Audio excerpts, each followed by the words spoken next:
I was about to listen to some peak music and they interrupted. Well, there we go. Hey, yeah.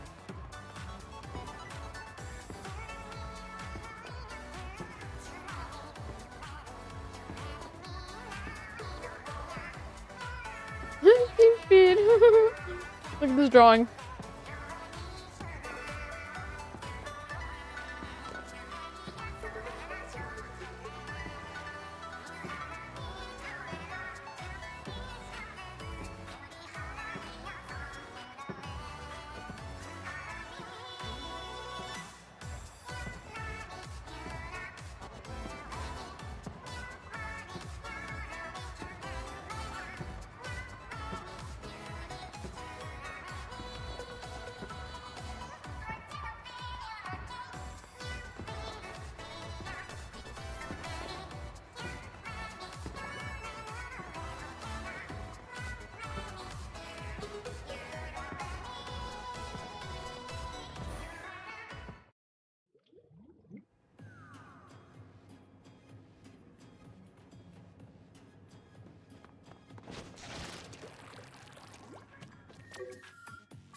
Yes, I do play Rainbow, but right now it's Splatfest.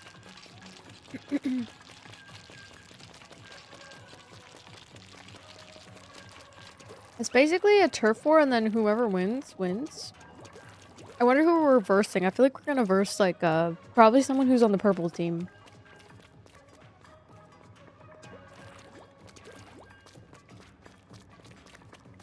Okay, so the teams are speed, strength, and tactics. Right now, tactics is winning in the halftime. Here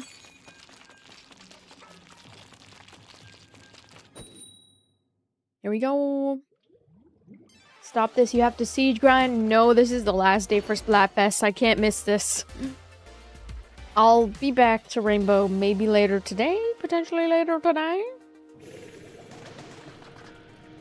I need to be there for my team. I didn't play all Splatfest.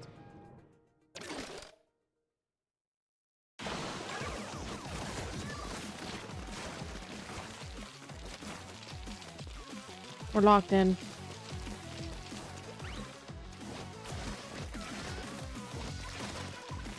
This is like an event they have every couple of like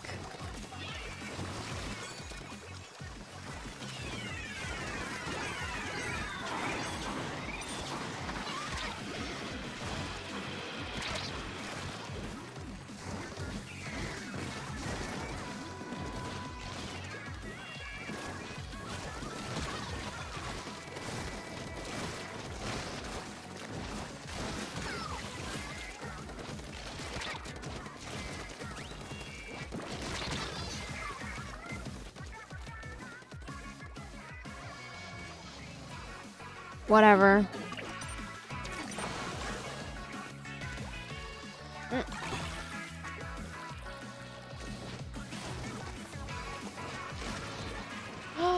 Fresco, thank you for the raid. Oh my god. Almost died.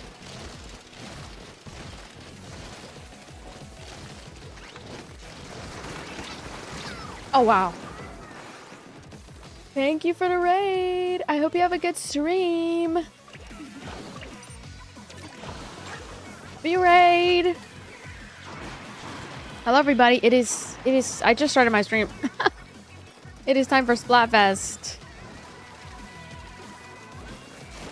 Have fun, have a good, yeah, if you have to raid and dash, don't worry, have a good day.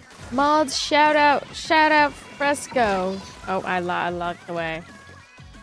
Blue Gatorade versus grape soda. So the teams are, I'm team speed. The purple team is team tactics. We have to win for our team. Oh my god. Who is kicking me? He doesn't even have the tactics on. Whatever.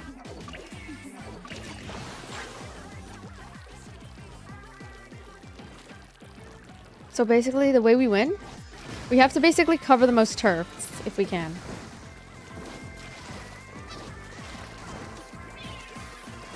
Oh my god, no way. Okay, that was my fault, honestly. I'm throwing my team Zelo right now.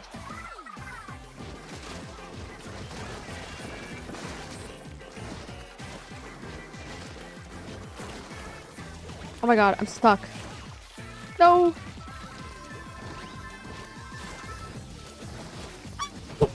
I can't. I'm so noob right now. Wait, I'm actually playing like such a noob because I'm nervous. Bro.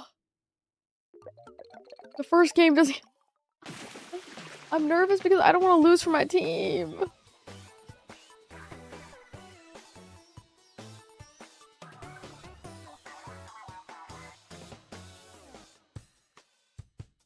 Thank you, Fresco Skills, for the raid. Do you guys play Splatoon?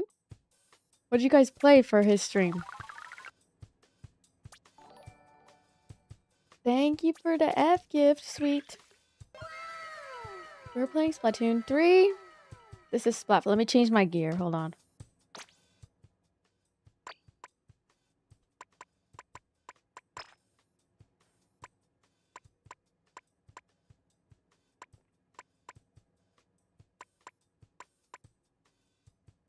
What the fuck is my gear?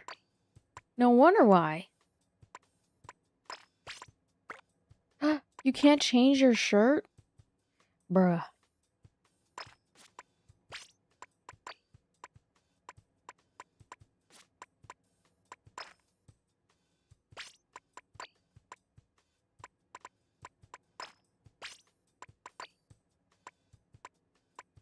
Okay, so basically the abilities right here. Okay, yeah. This fit fire. This fit Loki fire. Or it can be Nacho Libre. Or it can be Nacho Libre. I kind of like... I'm gonna just stick with this one, actually. Okay.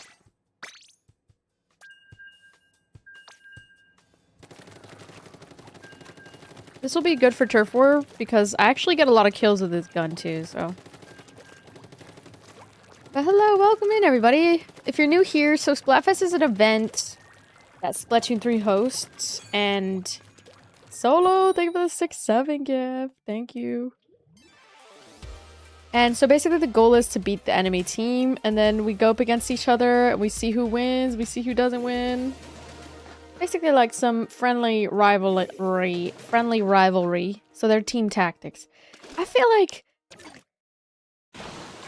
What happened to speed strength? Like, what happened to strength? Team strength is low-key in the gutter right now. We're second place in the Splatfest right now. So, like, I think how they do it is they calculate everybody's points. And so you have to win as many battles as you can, like turf war. The point of turf war is just to get as much ink on the floor, okay, as humanly possible if you don't die. Like I just did.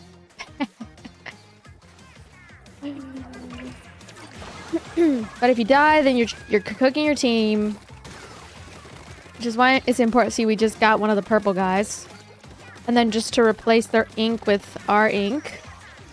Whoever has the most ink covered wins.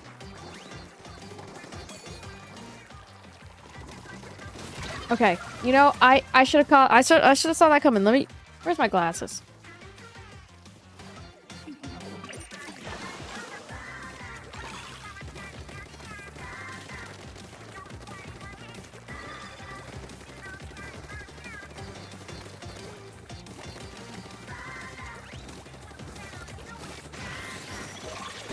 What the fuck?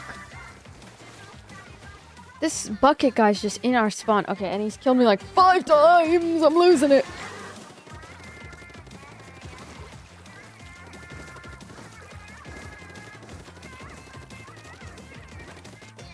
Usually...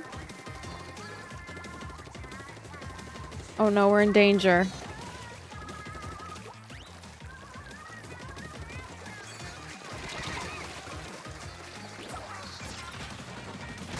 Oh! Yeah, why don't you just kill me while I'm in my ult?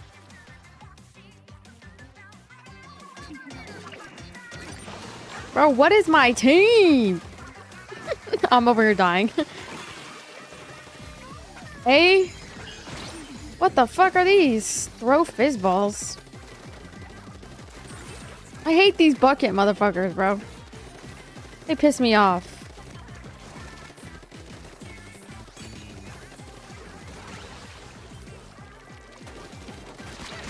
I almost had him. Half health. That's fine. I don't know. We're not killing them.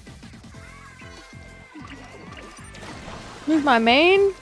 In Platoon? Oh.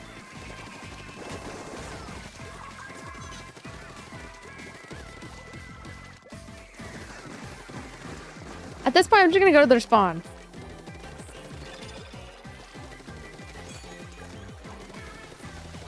I'm the saving grace for my team.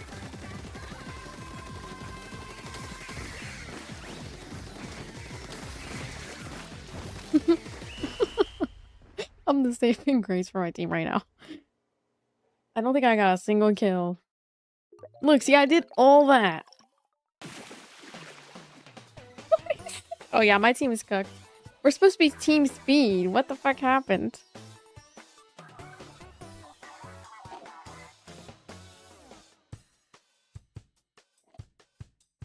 You know, the craziest part is I picked team tactic first. Can I switch my team? Can I switch my team?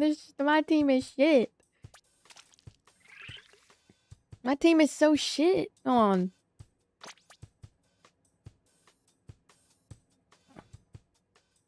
So that bucket is really good. Not me getting 0 kills. Okay, one sec. I think I should change my equipment.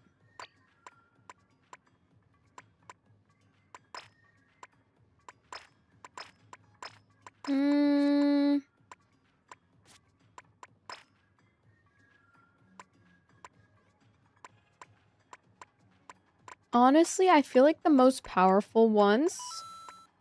Thank you, Jesse Pop, for the super GG. I appreciate that. Solid Snake. Who's my main in what? Oh, in R6? Who are the new ops? I don't know. I'm new to R6, guys. I just barely started playing that one, so... Let's see. But today we're playing Splatoon. I think this is the one that she was using. This is a good one. I'm gonna try this one, but you know what I'm gonna do? Switch my clothes. I'm supposed to be team speed, so...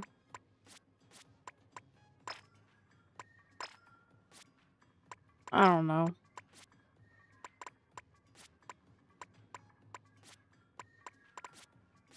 I don't like these, like, options right here. Or maybe we can do, like, walking speed. That might be a little better because...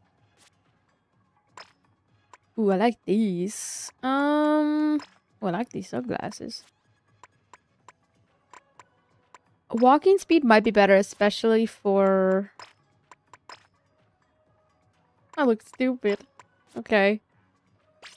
Especially for the bucket. Wait, did you respond to my comment?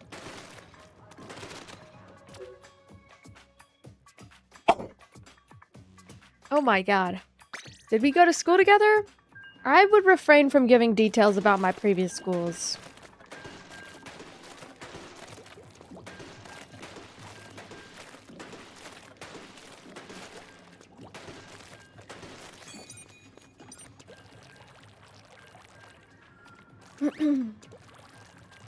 I wonder, can you change teams like mid-round? Or mid-game?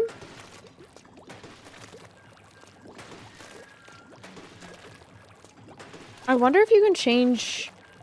The amount of people I've had come into my stream and be like, oh my god, we went to school together!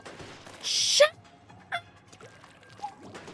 Don't leak my school in chat. Don't leak my past schools in chat. Who's this? Ooh, look at his gear. Wow. Very fresh. Please don't leak my school. People probably already know, but at the same time, it's like... if they dig deep enough, probably. But I don't want people to know that. I don't want them to know. Don't tell them. People are weird. This game is so violent. Well, I mean, it's technically like a shooter game. Anger, why is this match menu taking so long? So, you can also, like, the more you level up as you go, guys, the more you can unlock, like, new stuff. Like, your shirt gets... like, see my Splatfest shirt? You unlock stuff as you go. Pretty cool. Just waiting for this match to damn start. Holy moly.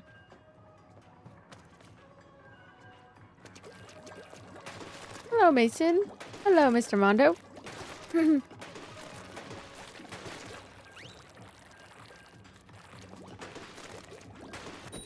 Oh, thank goodness. Did you respond to my comment? I got asked before I care if you said something. Which comment? Let's see. You're getting what vibes? Oh, you're talking about R6? We can talk about R6 when we play R6. Why am I purple? Ooh, I like this music. I thought I was supposed to be blue for Splatfest.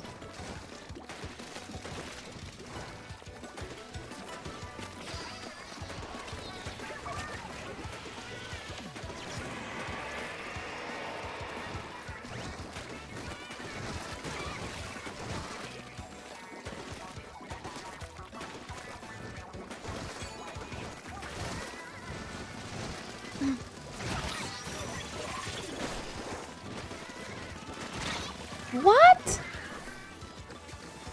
Oh, and my dolphin is cooked. I'm so bad. No.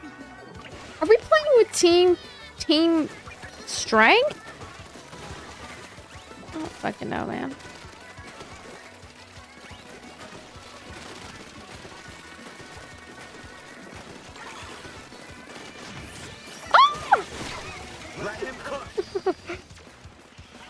I need to use a different gun. I mean, this is cool. I mean, I can do it. It's just like, what am I doing?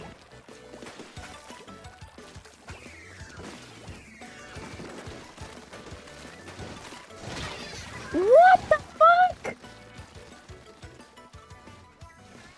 I'm rage quitted.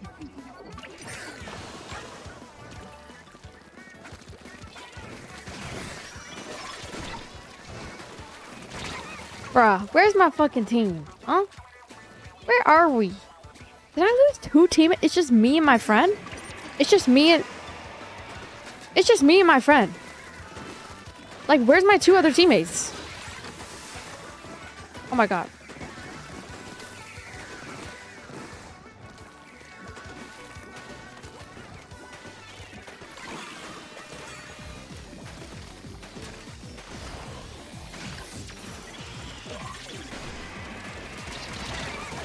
I got him. Dude, 2 of my teammates left. Is this like a does this like, is this like a Splatfest game that doesn't count? Are they gonna disconnect this one? Because usually when people disconnect from the game, they quit the game. Nintendo, fix your servers!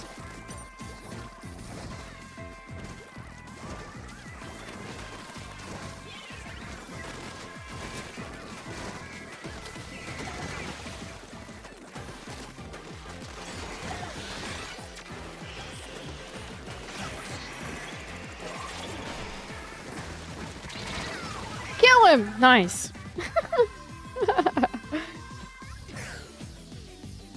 Okay, I'm not using this weapon again. I got bad luck with this lobby.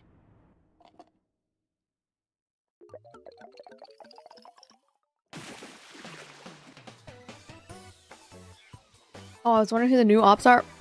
I'm gonna be so real with you. I have no idea what that even means. But it's because I barely started R6. I was just saying we're gonna play later. Like, on stream. I'm gonna play later. But I don't know shit about Roblox. Shit about Roblox. I don't know shit. Should we do some sniping? Oh, are you talking about like the agents? I don't know. You're asking the wrong streamer. I started R6 yesterday. Like a couple days ago. So you're not gonna know what the answers to your questions are if you ask me. Also, I'd appreciate it. Although I love the support from the R6 community, guys. Let's keep the chat Splatoon focused.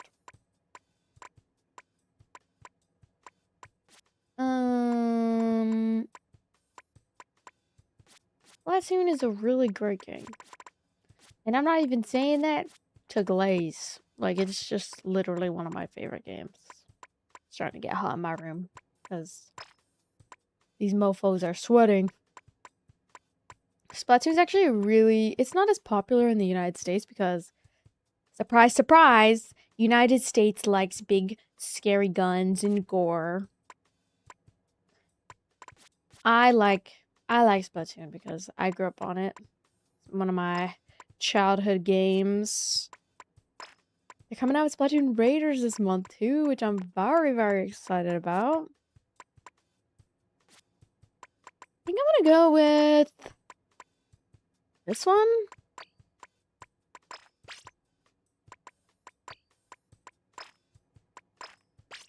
Yeah.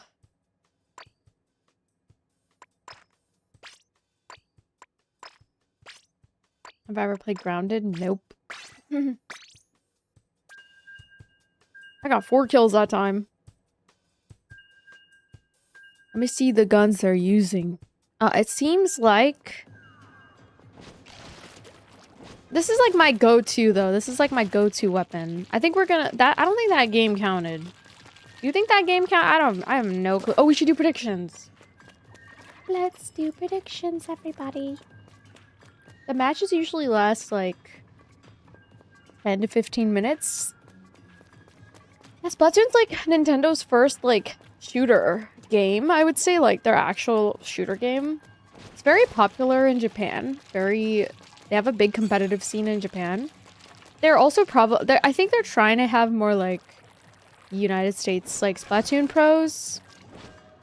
But honestly, there's not a lot of media surrounding it because, I mean, you know, Americans like big gun. They like big, scary gun. Japan, however, I mean, I feel like because the creators of these games are, like, Japanese, it's just naturally more popular in Japan. But yeah, Splatoon has literal whole-ass events in Japan. It's so freaking cool. I hope one day that... Aren't you American? Yeah, and I fucking hate it.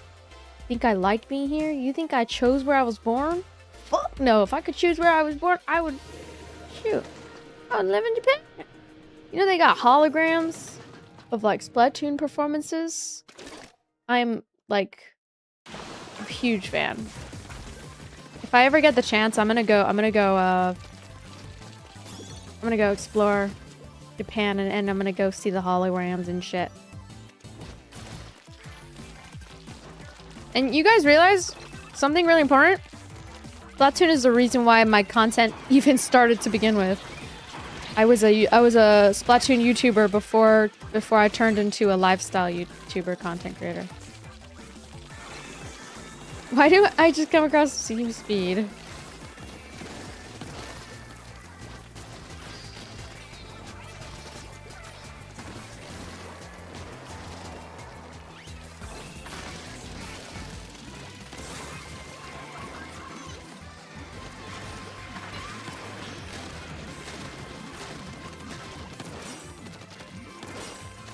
Oh!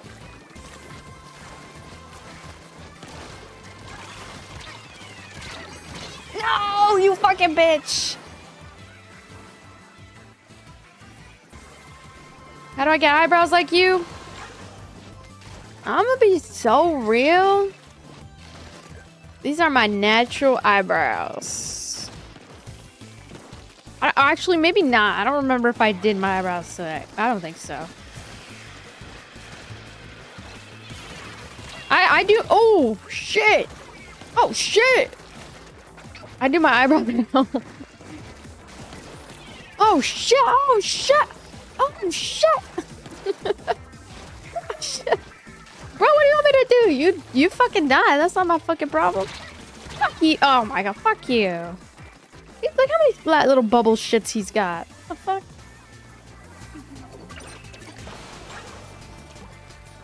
I need to start throwing these more. Like, what the fuck? Bro, what's my fucking team, bro? I need to get a kill. I need to get a kill. That's it. That's it. I'm coming for you. I'm coming. Oh, fuck you. Fuck you.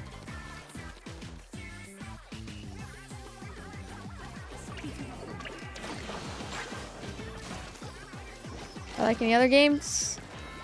Yeah. Just depends what game.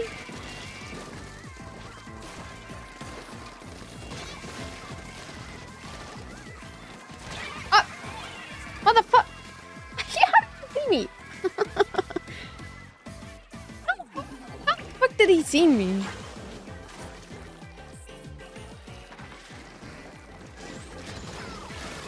Oh, oh, oh, oh, oh no, no, I died. My team's fucking ass. Even to team strength, we're losing? Like, get a fucking grip. Get a grip, team. Speed, get a hold of yourself. Get a hold of yourself, Speed. Team Speed. What the fuck? I'm over here getting kills left and right. And what the fuck are we doing? Dying. Thank you for the star gift. Don't call me weird names. You're gonna get timed out, motherfucker. Oh. How many kills did I get? Maybe I should use a different weapon. Total cloud 0. I'm a speed fiend. Oh, whatever. I'm gonna do like my regular loadout. There we go. Because honestly, what the fuck is going on? And why the fuck are we losing? Maybe I should be a sniper. Honestly, that wouldn't be a bad idea, but how am I going to cover turf like that? I mean, maybe we choose something that I know, right? We could just do E-Leader. If I kill them, then my team surely should be able to... My team surely should be able to cover turf. Are we lagging, chat? Good night, Jesse, Pop. And you know power, it's just power. I low-key F with them. Okay. I'm angry because what the hell is my team? Like, I low-key thought this was going to be the best team. I might need to switch teams. I might need to switch team. Can I switch with purple? How do I do this? I don't think I can do it right now. Can I switch teams? Mid splat.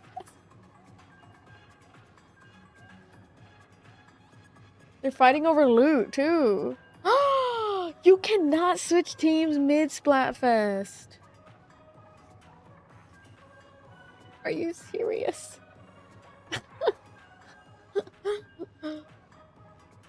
Are we dead ass? Are we actually dead ass? Okay, let's do predictions for the next game. L Rupees lost. You have 2 minutes to vote.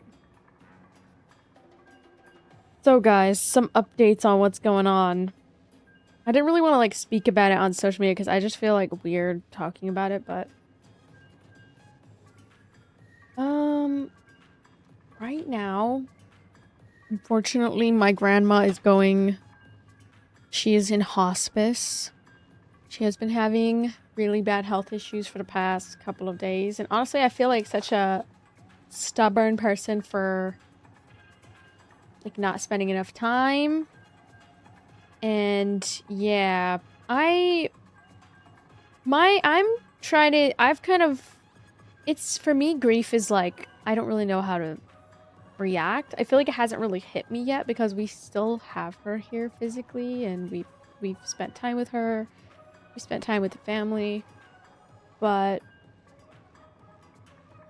yeah, I had no idea what hospice meant, and I literally thought that she was just getting like more medical treatment. And once I realized what hospice was, I was like, what the actual fuck?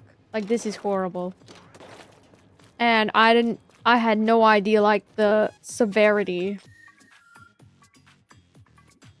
Yeah. And so, obviously, I don't really know how to respond to it. I've kind of already processed some of my emotions off stream with my family, and we're kind of taking this moment to kind of, like...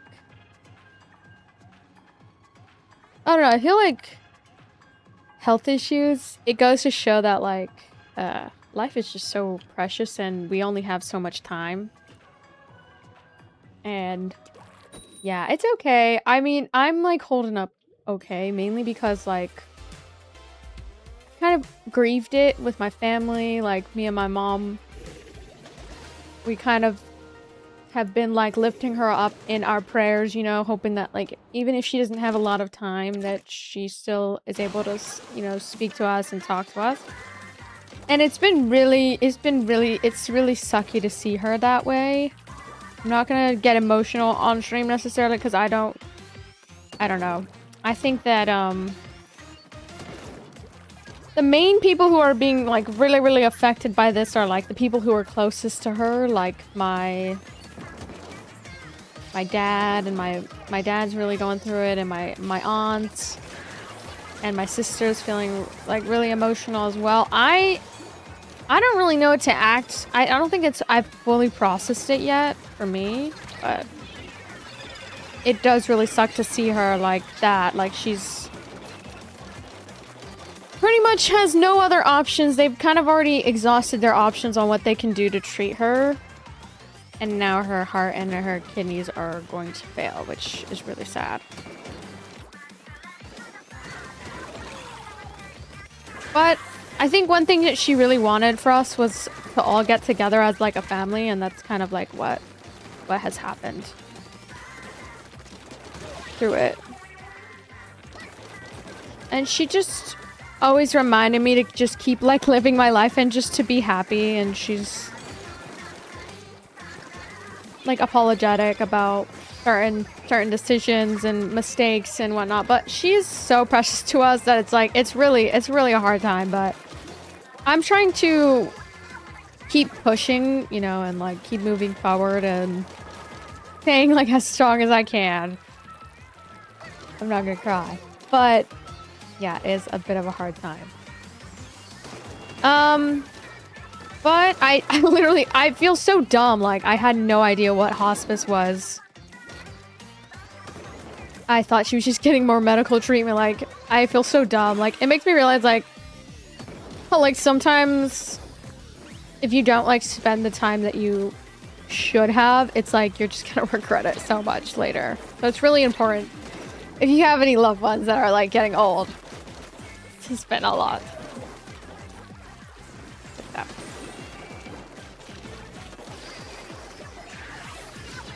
Yeah. She is a sweetheart. Like, she's always been the best to me and my sisters, and yeah, it's a really hard time, but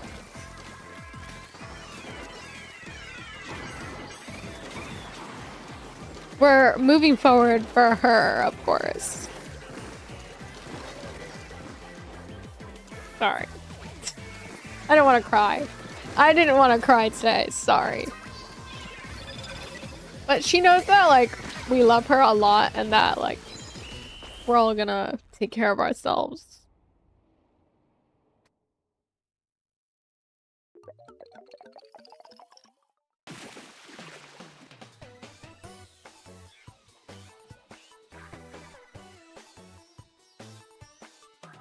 But she is, like, currently, she's just been battling such a rough battle with her health. And it's just been like really bad. But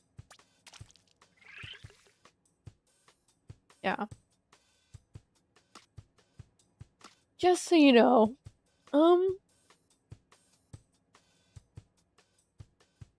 But I'm the kind of person that when it comes to grief, I don't really know how to like process it the past. But I'm trying to stay really strong for me and my family, and she just reminded me like to like just be there for my family as much as I can. And kind of like a wake-up call for me, because honestly I haven't always been the most present, and I really want to work on being more involved. So I think that it's definitely like, it just goes to show that like it's very important to make time for your family, and even if things like work and getting busy gets in the way, it's important to like prioritize what's important. At the end of the day, family is literally the most important thing in the world, so. And we only get like a certain amount of time with people, you know? But when I saw her, she was like somewhat conscious of like what she was saying, and she was just making sure that we all take care of each other and all that.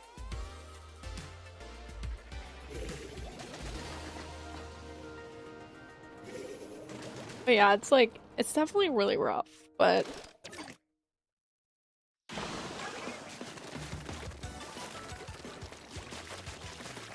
I'm so glad that like I was able to spend time with her when I did, because if I didn't, like it would just,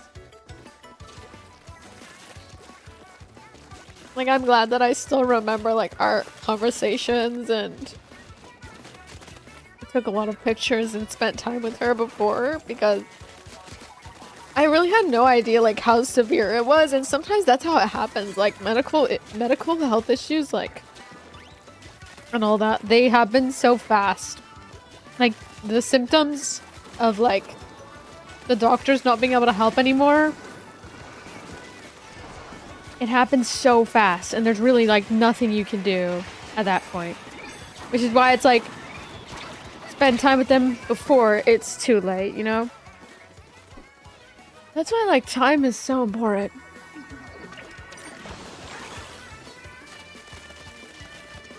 And I honestly just feel really guilty that I didn't do more to like spend time, and I've been like irresponsible and not really like being, you know, proactive about making time. But I think that like she knows that we're all like doing stuff, and but I still feel like so horrible, but at the same time it's like it is so unexpected, so it's like not really much we can do.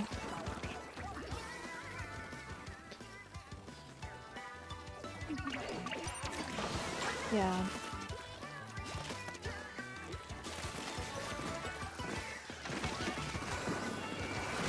But yeah, oh my god, I just keep dying. But I know what she would want for us is to just work together as a family, you know? And also just like be there for each other like while we're here. Like that's just all she wanted us to do, is like stick together. Stick together and just keep fighting.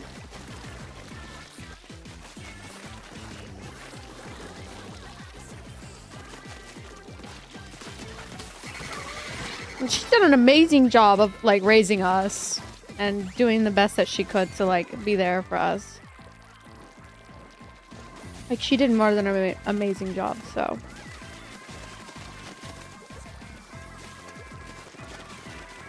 Yeah. I think I want to travel, like, you know, to, like, I feel so bad. She was talking to me about how, like, one thing she wished she did when she was younger was that she wanted to go to France to study. Because she had an opportunity, she had a scholarship to go study French and live in France. She says to me she really wished she did that. And honestly, like, what happened to the pomegranate girl? But I'm just glad that when I was able to see her, like, I felt so relieved that I was able to talk to her. And she was just talking about, like, my dad, and she was talking about how, like, make sure to take care of my dad, my brother.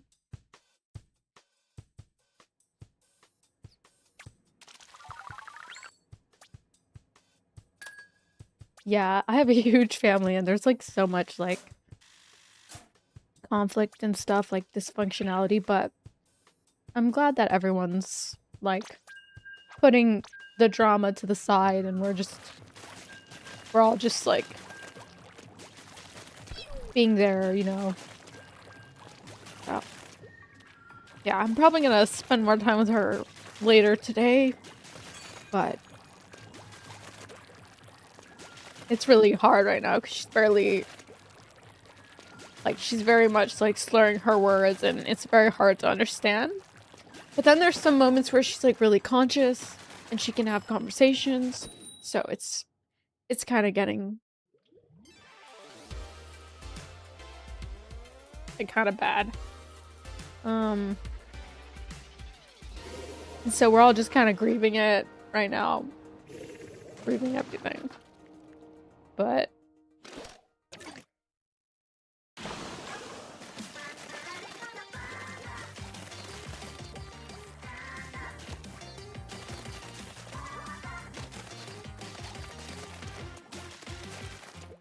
I'm really appreciative that I have such a supportive community of like people that can be there, like, because I feel like doing stuff like this and streaming has been a really big part of my life. And so I'm sure that she, even though she doesn't really understand what Twitch is, like she's probably like, she knew what Twitch was, she'd be really proud, and she's probably really grateful that so many of you show me love and all that. So I didn't really want to talk about it on social media. Like, I'm probably not gonna talk too much more about it just because I feel like it's inappropriate to talk about it. But oh my god, are these guys AFK? I just felt comfortable bringing up like super sensitive topics, but I just thought I would share with you guys in case like I had to take more breaks, which is fine.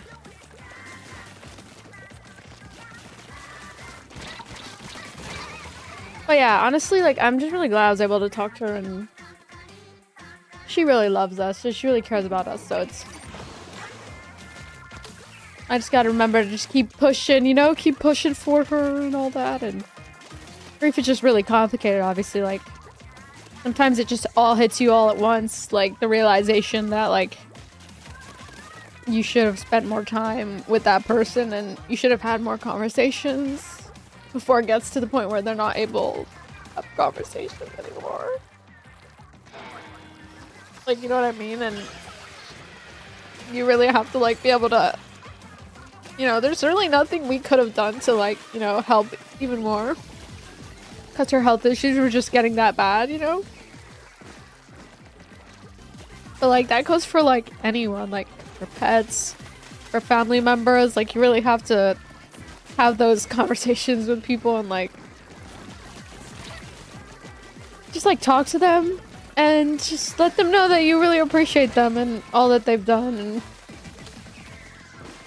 his life is just way too short for like drama and like things like that to you know, dictate stuff. And thankfully we've all kind of like pushed that to the side, and we've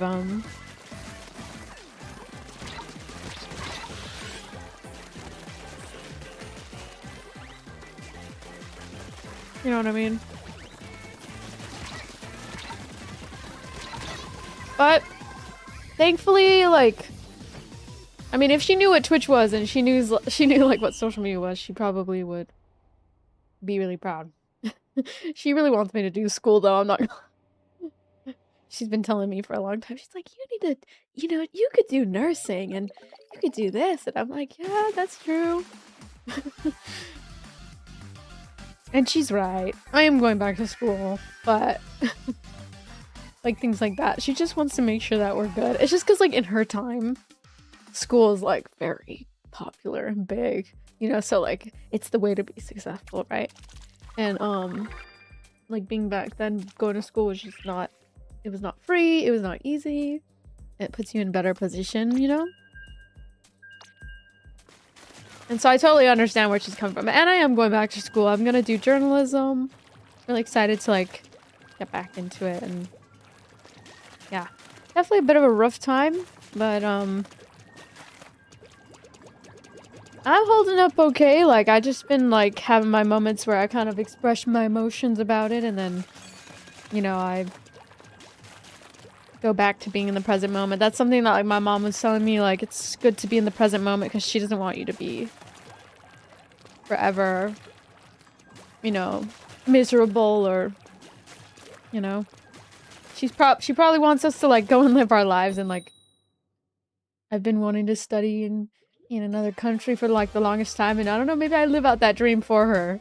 She never got that opportunity since she got pregnant with my father and my, you know, my other, like, my aunt and my uncle, and so she never had the opportunity to, like, travel and, like, travel to another country and, like, go to school there. So that was, like, one of the things that she told me that really stuck with me. Like, I hope to fulfill that dream.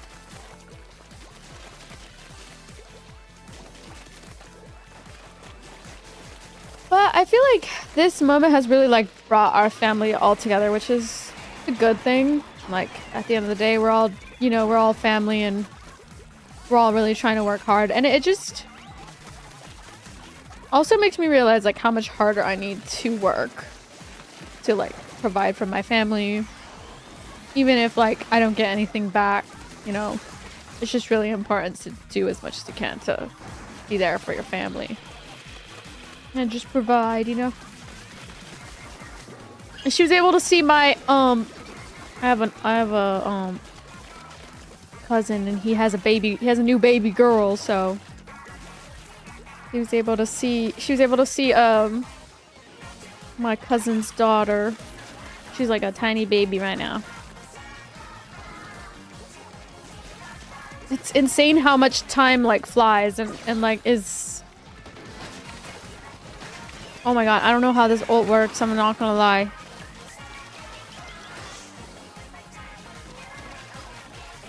I think we're winning. Continue to live in her honor. Yeah, and she's one of the only people that I remember, like, in my family, that she remembers that I love pomegranates. She would always get me pomegranates, and her grandma as well, our grandma Maria, like, would also get me a whole bunch of pomegranates. She knew how much I love pomegranates. It's like a big part of me. And she was really excited to see me and really excited to, you know. But it really sucks, like... I should have, like... And it's crazy because it all happened in, like, a couple of weeks, too. Like, if only I was just, like, you know, more proactive about seeing her and... Yeah. I feel a little bit, like, regretful. I did not, like, realize how severe it was. And a lot of my family didn't really understand how severe it was.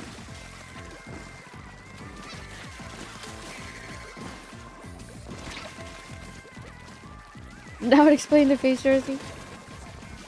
Oh no, that's not why I have the face jersey. Jason does not really know who I am. He just follows me, like, because I think he used to watch streamers before. I've been streaming for, like, a long time. I think he came across, like, one of my Fortnite streams, and then he followed me.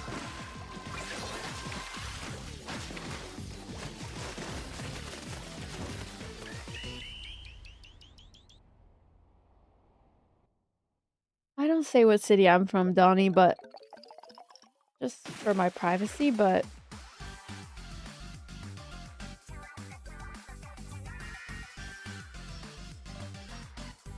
I'm so happy we actually finally won one. She'd be very proud of knowing that you have supporters that care about you. Time is the most valuable asset in your life.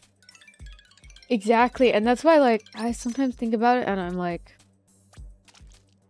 sometimes I think it's such a bad thing that I'm, like, living here and stuck here and I want to go live my life and stuff, but, like, at the same time, I don't have, like, the most time in the world with my family, and, like, I know my brother also, he doesn't have, like, you know, because he's a lot younger and my dad had him at a later age, he's not gonna have my dad, like, forever. And it just made me start thinking about how, like, We gotta appreciate our loved ones, even if they're like a bit mean from time to time. That's life, but you can love people with boundaries. I love my dad though, don't get it wrong. Like, but he's a lot older. Like, I don't know how, like, we'll have to really be there for our brother. And so yeah, it just kind of makes you think about like how much time you really have. It's not a lot. That's why it's like you just kind of have to cherish every moment. And I feel bad, like I had to leave because my mom was having an event. And I don't read like the group chat because it's very hard for me to keep up with the group chat. Like I need to be more on that, like with my sister's group chat, because I was totally like in my own world. But I'm also like, I just get in my own world sometimes, like trying to make things work, and like I just hope to get to a point where I can do the most to provide and be there for my family in times of need, you know? Oh, not just like times of need physically, but financially.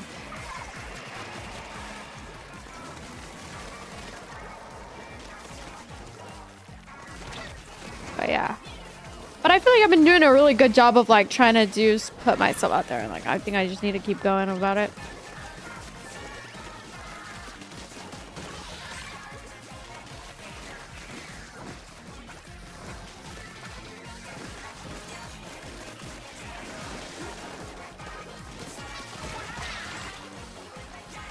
She does really want me to finish school though, so I'm gonna finish school in her honor as well. And if it has to be like in another country, I would love to do it in another country. But yeah, she really has wanted me to continue school and whatnot. Hello, Roscoe. It also like a big wake-up call for like our health too, because like she's only 70, like 70, I believe, like 76. I'm not sure exactly, but she's in her 70s, and it's because she has like diabetes that, and then she also had like, she was in dialysis.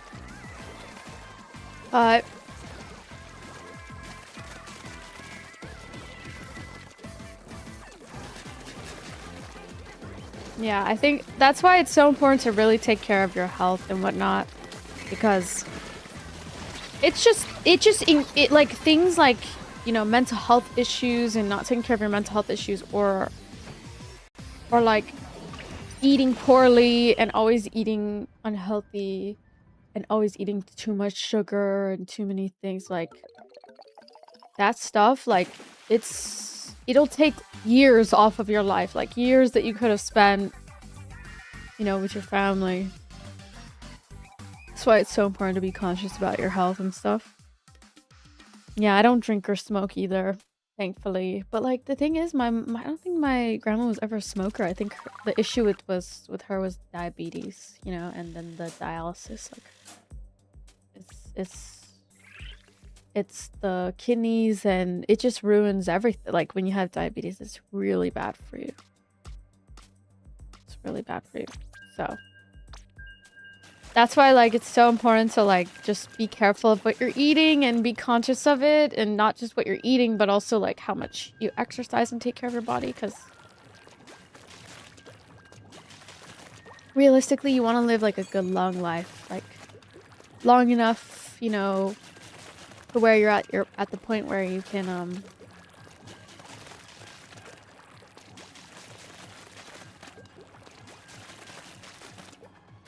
you know what I mean?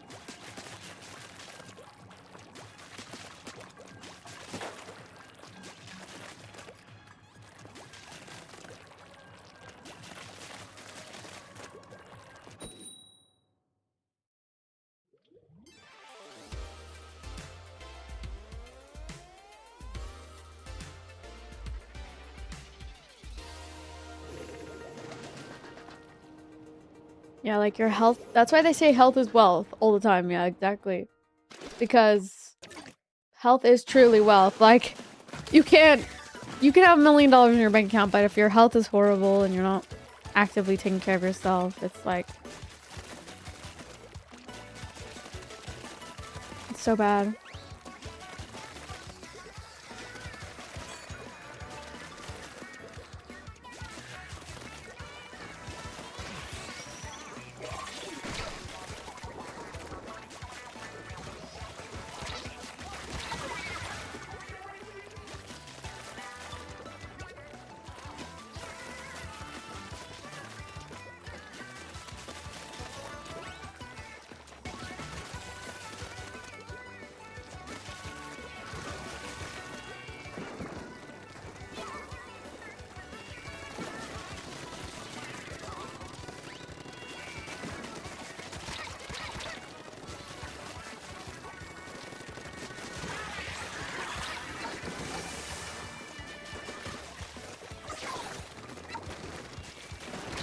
Oh, wow.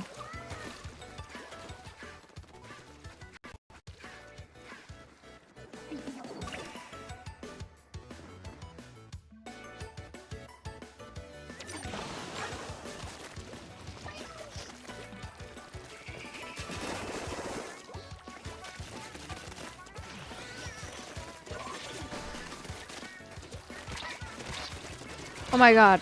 Are you serious? Oh yeah, I mean, on a more positive, note,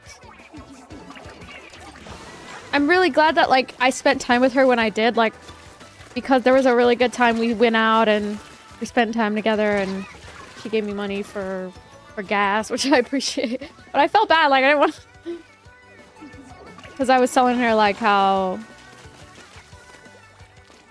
I messed up and...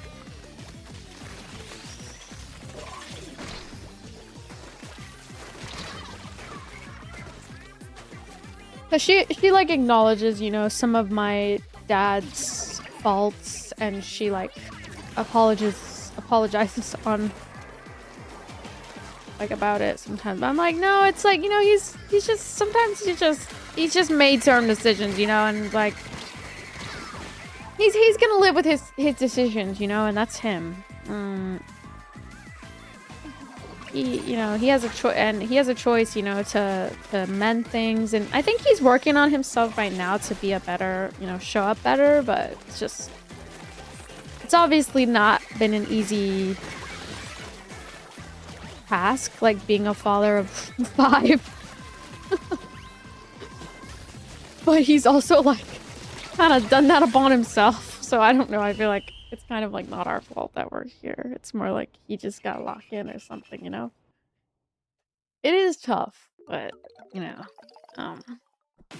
I'm trying to push him to lock in, and you know, I think that that's important. Like sometimes a little tough love is necessary, because you can't just, you know, try to get away with all the responsibilities you have in life. You have to, it's gonna end up catching up to you anyways, you know? And so for him, I think he's just struggling with like I'm sure he just wants a break from it all, but at the same time, it's like you kind of have to live with the decisions you made, and, you know, the life that you made for yourself, you know?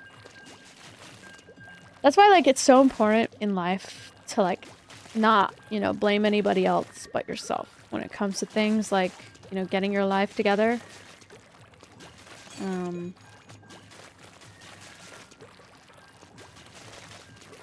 And then the same thing with, like, you know, my mom, you know, she loves and cares about us. And I've been, you know, we spend time together, but it's usually in like a neutral setting, like in public and stuff like that. Because our relationship isn't the most healthy, but I can tell that she's like trying actively to like better her situation and show up better for us.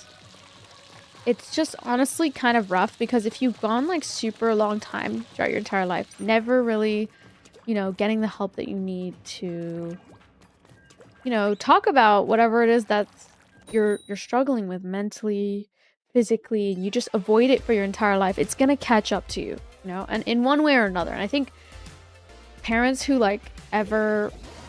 who reject the idea of ever like getting help, you know, or like when it comes to mental or physical, it's like it ends up like biting you in the ass later. Yeah.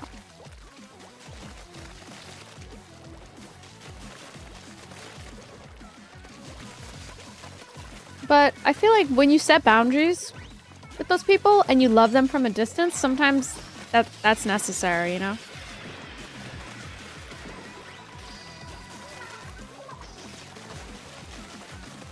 The timer is how long I'm supposed to stream for. That's I'm doing a subathon. But don't worry guys, like I'm trying to do the best I can, because I feel like some of us are processing this completely differently than others. Like, we're not the most, like, emotionally... Like, a lot of us aren't really emotional. So it is kind of hard to... It's been hard for everyone to kind of express their emotions and whatnot.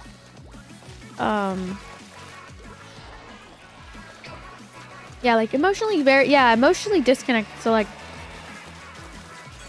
I feel like it's kind of different. Like, our way of dealing with loss, I feel like it's so different.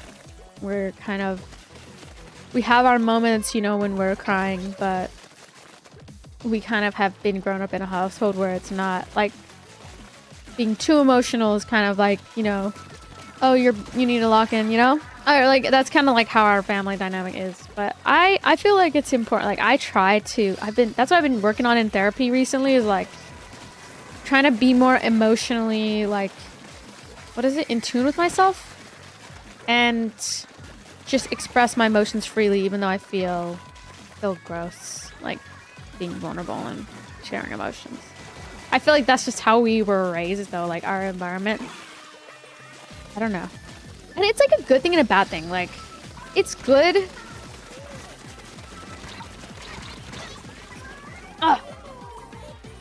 Alcohol makes it easy to show your emotions. Yeah. Alcohol is bad. It is very prominent in, like, Latino households. Yeah, Latinx households for sure.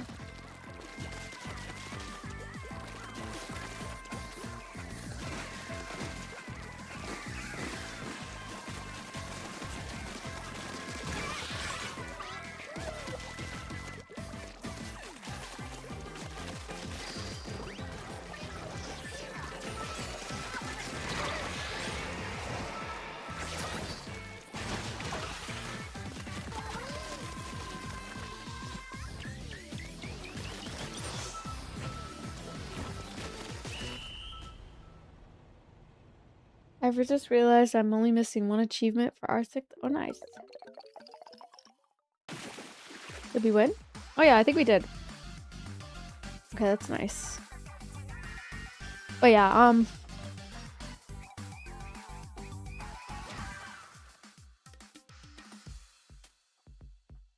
but I'm holding in there strong, chat. I'm holding in there.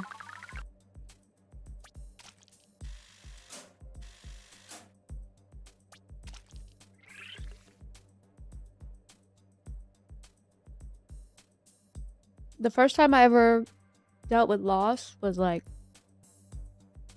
my cat died, but that was it. And then after that, our great-great-grandma died. Unfortunately, like, I didn't have the most close relationship with her, but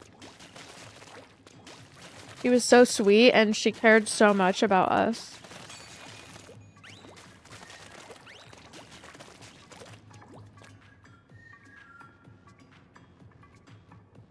Oh no, I got this chicken tender from Cane's. Because I was so hungry today, I was like... And I didn't want to cook, so I was like, I'm just gonna order Cane's.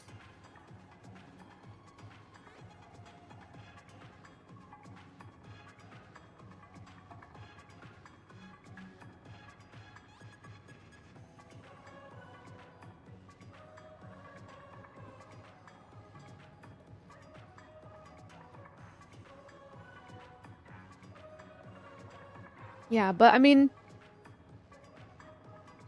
I'm trying to like be there, but at the same time, I don't know. I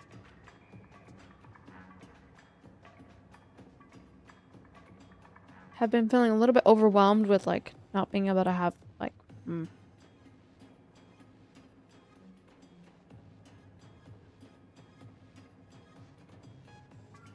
not being able to have my car has been kind of sucky. But I was thinking about compromising with my dad and asking him to give me money for the insurance because I had to put him on my insurance. And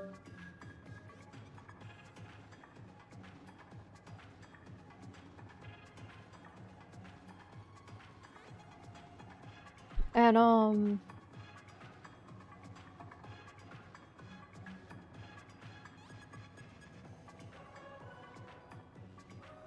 and if I'm gonna babysit Leo, he has to at least give me $50 for food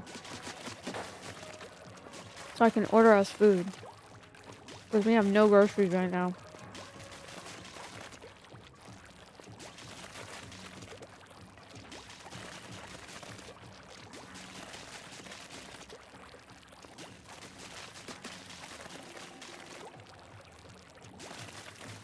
But it's been kind of like a rough patch and for everybody involved.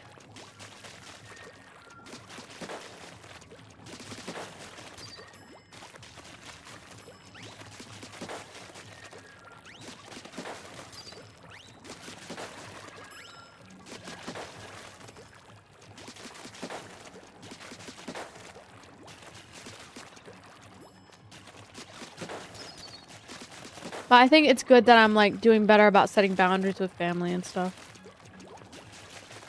I think we're just all so stressed out right now because it's just all happening super fast. But honestly, like, I'm really glad that, like, we were all able to, like, see our cousins and stuff, and, like, maybe we need to do that more, you know? Like, maybe we just need to spend more time together with family, and, like, it's just money sometimes that's the problem, like, with all of us is, like, money and just making the time, because we're all, like, working, and we all have, like, our own different lives going on, you know?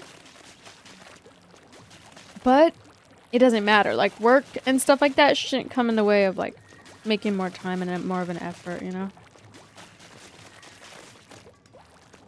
And that's something I've been fully feeling this time around.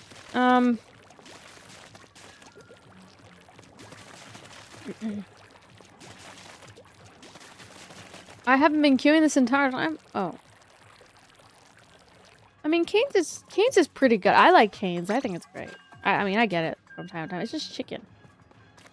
Chicken, and then fries, and meat, and bread.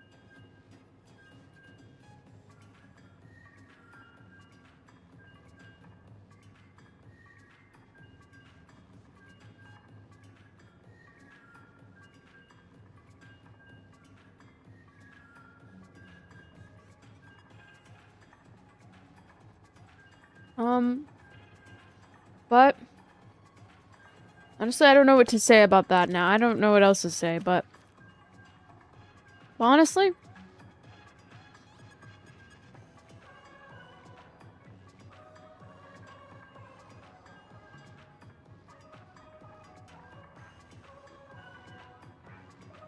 hold on, I got a text messages.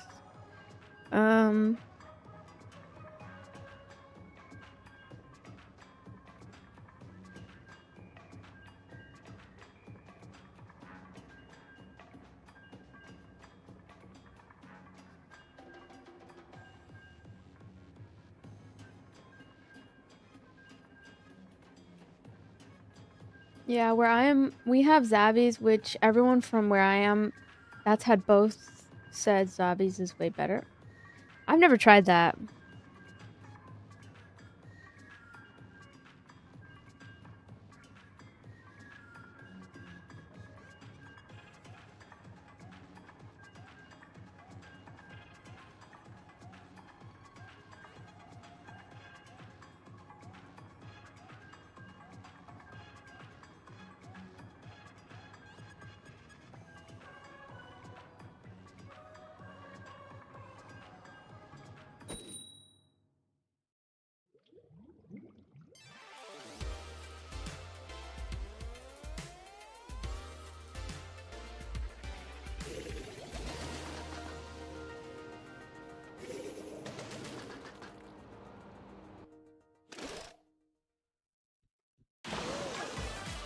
Hello, Benjamin. Hi, Isaiah. Sorry, I was just messaging my friend. He was asking me, my friend was asking if I'm going to TwitchCon.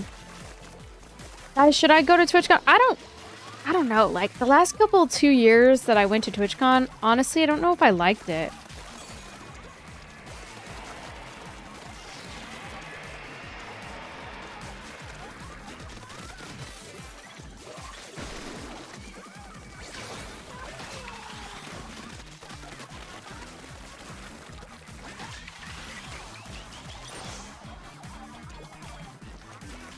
I actually really like that ability.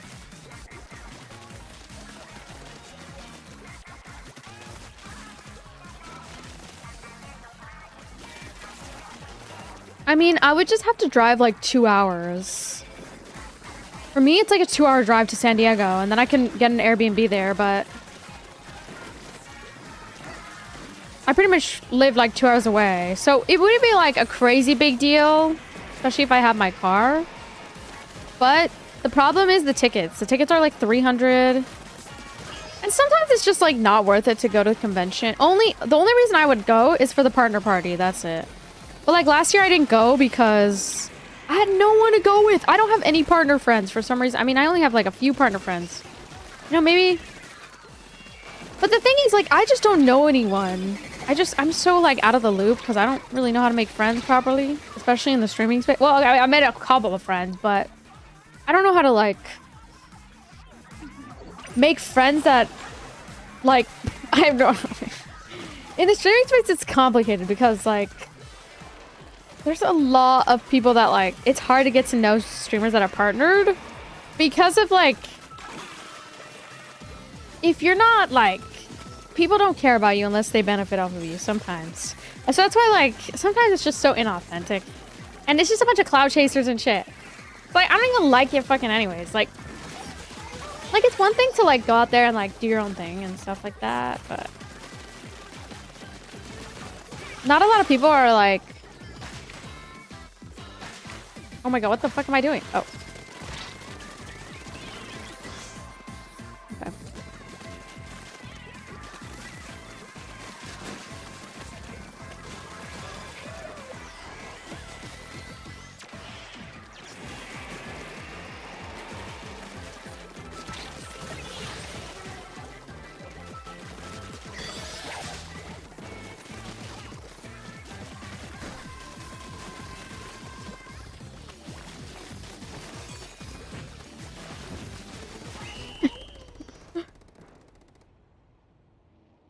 Yeah, people with that egos that only use other people to benefit are the worst. Which is like, okay, it's one thing to like want to network and meet new people, but at the same time, also, oh, it's like high school, guys. Everything's clicks. Like, in order to get involved with certain groups, it's better to be like a friend of a friend who can get like introduced. Because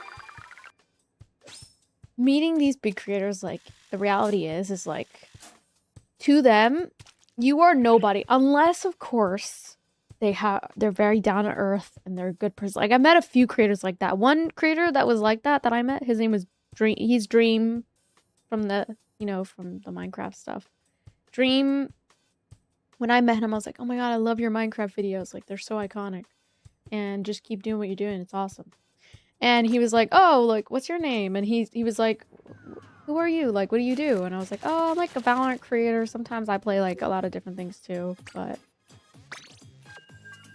and he was actually really down to earth, like probably one of the most humble creators I've ever met. And it's usually the ones who are really, really popular, but like they feel like they don't deserve it or whatever, like that they're very down to earth. Like they give other people like an opportunity to kind of like get to know them in like a neutral way, but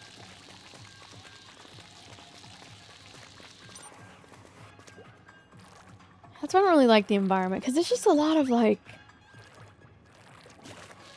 it's just like very cliquey, but it is worth it for those moments that you get to meet those creators that are very down to earth, you know? It's honestly not like super worth it unless you like get invited to like certain parties and certain events with other big streamers. Just because like, you know, going to a place like TwitchCon, you want to go to these influencer parties if you yourself is like an influencer, right? Because then you get to network with other creators that are also like on the same grind, on the same passion. But at the same time, I don't feel like TwitchCon is like a definitive factor of like, oh, you need to go, otherwise it's gonna make you the best streamer. If you don't go, you're not the best streamer in the world. It's like, that has no... And honestly, sometimes when it comes to streaming, I think a lot of people get confused that like collabs are everything. Which like, yes, they can be, and it is important to collaborate. But also creating your own personal branding and your own stuff that like doesn't require being in the proximity of others is so important. And that takes you being chilling by yourself sometimes.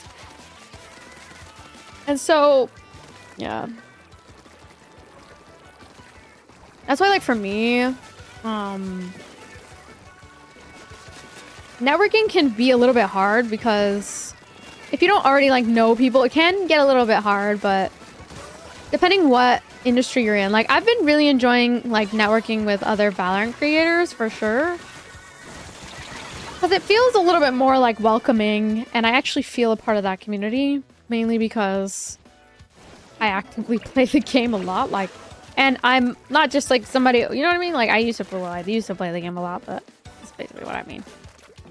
And it's a lot more, like, you have more opportunities to, like, get to know people in a more organic way. Whereas, like, TwitchCon, people know all the big streamers are gonna be there. So it's, like, sometimes it's not as organic meeting those creators in those places.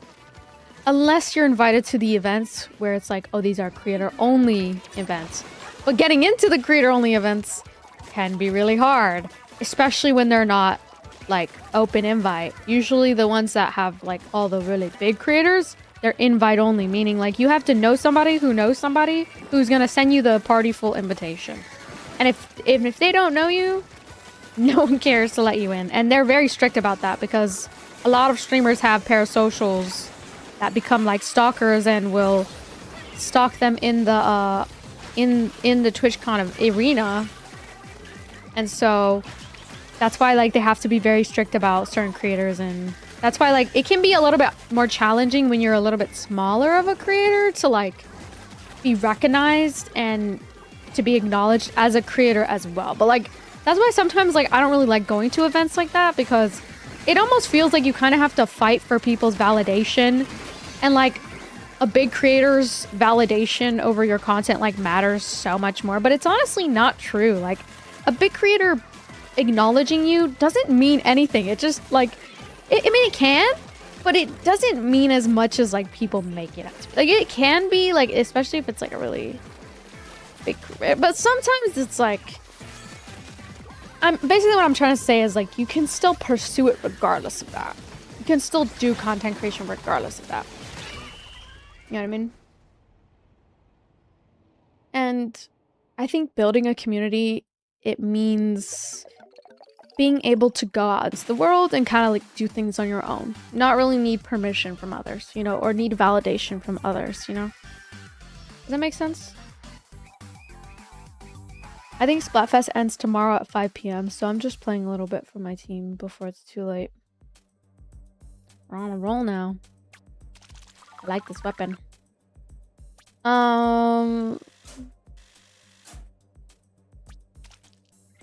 But the thing is, Twitch plays into this like elitist shit.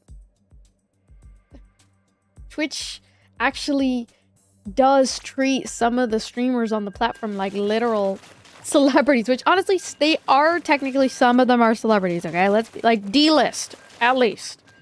You know? At least D-list. But there's a reason why like content creators end up skipping out on TwitchCon. It's because like a lot of the time, unless they have a panel or unless they have like a special event that they're going to and yada yada yada, then that's the only time that they're gonna go. But it's like, I would feel so awkward to show up to the partner party by myself because I don't really have any like close partner friends. I need to make more friends, and that was my year.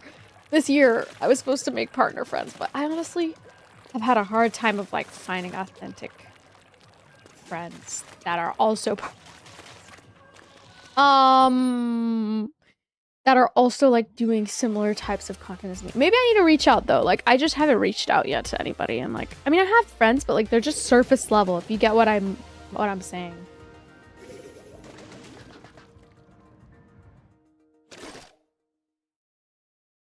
I didn't stop streaming on TikTok, did I? I'm live right now. Wait, guys, is the TikTok stream still running? Let me know. Type 1 in the chat if it's still running. Type 2 if it's crashed.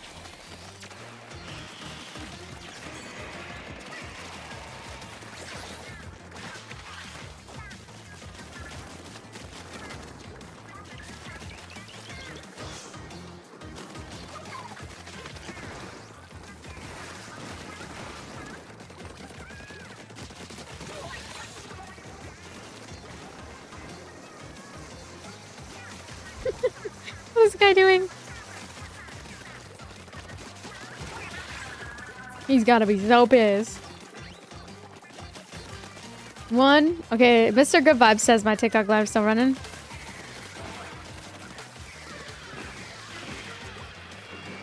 Oh! They should, and Cam... but they neglect the smaller ones. Yeah, but it's because, like, they don't invest. Like, I mean, you can't... It makes sense, but it also obviously does suck when it comes to networking. And it has to be just very natural, you know? And, like, making friends is a skill that I did not know I needed to develop. Which, like, I feel like I've been a good friend to people, but obviously, like, because, like I said, the industry is very, like, me, what benefits me. A lot of people can feel like you're not a good friend because you don't want to do everything at their beck and call. And they almost feel like an entitlement over you. So that's why I'm like, okay, I don't really fuck with, like, too many creators nowadays because I'm like, okay, you know, it's not really that they actually care about this friendship. Because if they did, it would be like, they would understand and they'd respect, you know, my boundaries. But some people don't. It's like how it is, you know, though.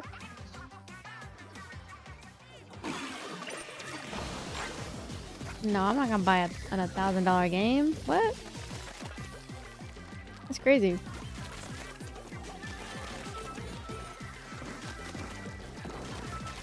So, like, I don't know. It's just, like, very inauthentic vibes. Like, it doesn't really feel like those people, like, some of them, like... You know what I think? Let me, like, give a little insight, okay? You know what I think when people go to TwitchCon? I think a lot of people want to be streamers nowadays. Not because they actually want to work hard for it and make the clips and make the consistent live streams and make the da-da-da-da. But because they want either money or fame. Or they just want to be noticed and accepted and validated. They want attention, which is fine. I like attention too. I like validation too. But also it's like, you have to want and be passionate about it regardless of if you're famous or not, you know? Fame can definitely play a role and can help in the long run, but if you don't actually want it and like you're not posting consistently, you're not going live consistently, and then you show up to a TwitchCon and you're expecting everybody to give you a chance and a shout out as if that's gonna make your career. Surely getting a shout out is gonna make you so memorable. You know what I mean? And so technically, like, you don't need big creators to do anything. Like, really, you can go and do it yourself. And when I had that realization that TwitchCon is just like a bunch of people that are hoping that if they're just associated with the right people, they're magically gonna become famous and become a big streamer. It's like, if you actually want it, it's gonna take some brunt force work. Like, I'm not saying like physical labor. I'm saying like, you're really about it? And it's like, they have one YouTube video posted with the last year. It's like, brother, you don't want it bad enough. I'm sorry. Like, you don't want it bad enough. I'm sorry. It's like, there's other people who are 10 times uglier than you. 10 times less. They have less money than you. 10 times less. That are going out and posting consistently, even though they have certain things held against them. And you're over here complaining that. You know what I mean? So that's why I think TwitchCon's kind of stupid sometimes. Not because collabs aren't important. They are. But it's important to get those connections in a more organic way. You don't want to feel like, you know, you're being forced to be surrounded by somebody, you know, or bombarded by somebody just because, oh, but I met you at TwitchCon, so, like, that means that we get a collab, right? What the fuck? No. No, that's not how things work, you know? And I was just like, this cloud chasing doesn't even work anyways. So, like, for the dumbass people cloud chasing shit, like, it doesn't even fucking work. I've been rated by one of the biggest streamers in the world, Valkyrie. And I still average, like, 10 to 20 viewers at a time. Like, nobody gave a fuck about me. Like, no shoutouts will ever work. That's why it's like, at the end of the day, if you actually want it, you have to work hard at it. You have to sacrifice years upon years and time just to get to a point where you can get monetized. So that's why, like, I think a lot of people are not actually about it because it's just a facade. They just say they want it because they think that having that job would be nice, which it would be, but you can't just magically become a good streamer. Like, I'm not even the best streamer in the world. Like, I don't even consider myself being like the best streamer in the world, but it's taken me a long time to get to this point. To the point where, like, I'm actually seeing results. Does that make sense? But even now, I'm like, there's times where I'm not always seeing results. So it's like, that's why I think events like TwitchCon can be good and bad. They're good for content, but at the same time, it's bad in the sense that nobody gives a fuck about you. That's like the harsh truth. And I feel like the best way I've been able to connect with my audience is like online. And I do want to like go out and socialize. I feel like TwitchCon does have like that benefit of like, it is good to socialize because just being around creators and stuff like that, it can really like motivate you to keep working harder and keep trying to achieve your goal. But notice how like the ones who are actually really successful are the ones who end up being okay being alone. Being okay having to do all the work on their own. Not having a collab every, no offense, but like not having a collab every week because they know how to make their audience like love them regardless of like, you know? Does that make sense? Like, and also like, I think one of the big streamers I watched, he talked about it once before and he was like, how do you expect people to like remember you if all you're doing is like streaming other streamers and you're not doing your own personal stream? It's like, they're gonna forget about you because all you're doing is like reacting to other people's content instead of making content, creating content. That's what makes creators. People who make content, people who create things, people who inspire challenges or trends. Those are the real creators. The people who are like, it's not a bad thing to follow trends, but it's also just like, you get what I mean? Like they're taking initiative in a way that is not asking for permission or not asking for big streamers to give you like a chance or connect.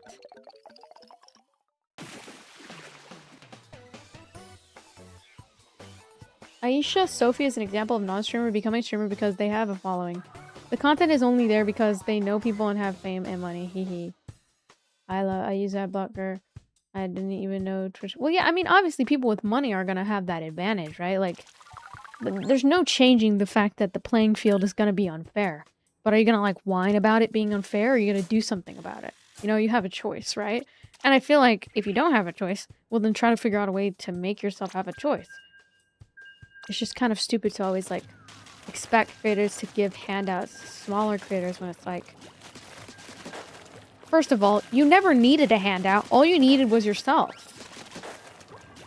And it doesn't make them, yeah, exactly. It doesn't make them interesting. That's why, like, the whole Stream University shit, I felt like a fucking drone. I felt like a fucking NPC going. Like, I would have a lot of moments where I caught myself being like, what the fuck am I doing?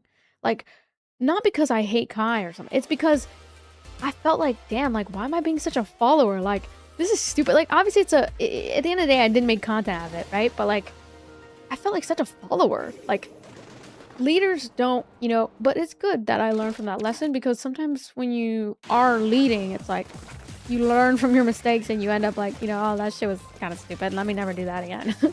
Like, but at least learn from your mistakes. You know, in my opinion, I do feel like it was like a good thing and a bad thing. Like, yes, I got content out of it and whatnot, but also at the same time, I felt like I could just easily just do shit myself. Like, I really don't need anyone. I don't need a big streamer to be like, oh, you're a good streamer. Like, maybe I'm bitter. But like, I feel like that's better than being like this, like, hater that is getting mad at Kai and blaming Kai for not being successful at being streaming. Like, no, I blame myself. I blame myself for not, like, being like, you know, knowing like, okay, maybe it was worth giving it a shot, but next time I'm not gonna waste my time, you know, doing, like, if I know that the odds, you know, it's like, it's just kind of stupid. Not because it's, you know, it's just bad to be like a hater in that way, but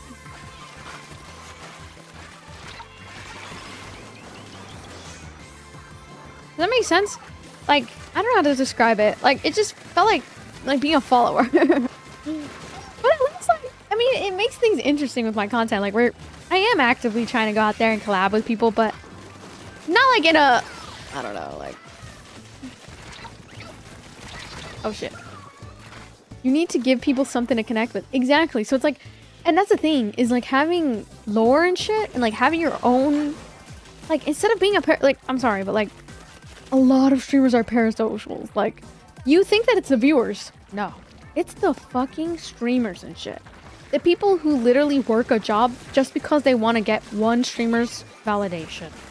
Not because they're actually passionate about it, but because they actually want to, they genuinely think that, like, I've had this happen to me. Genuinely.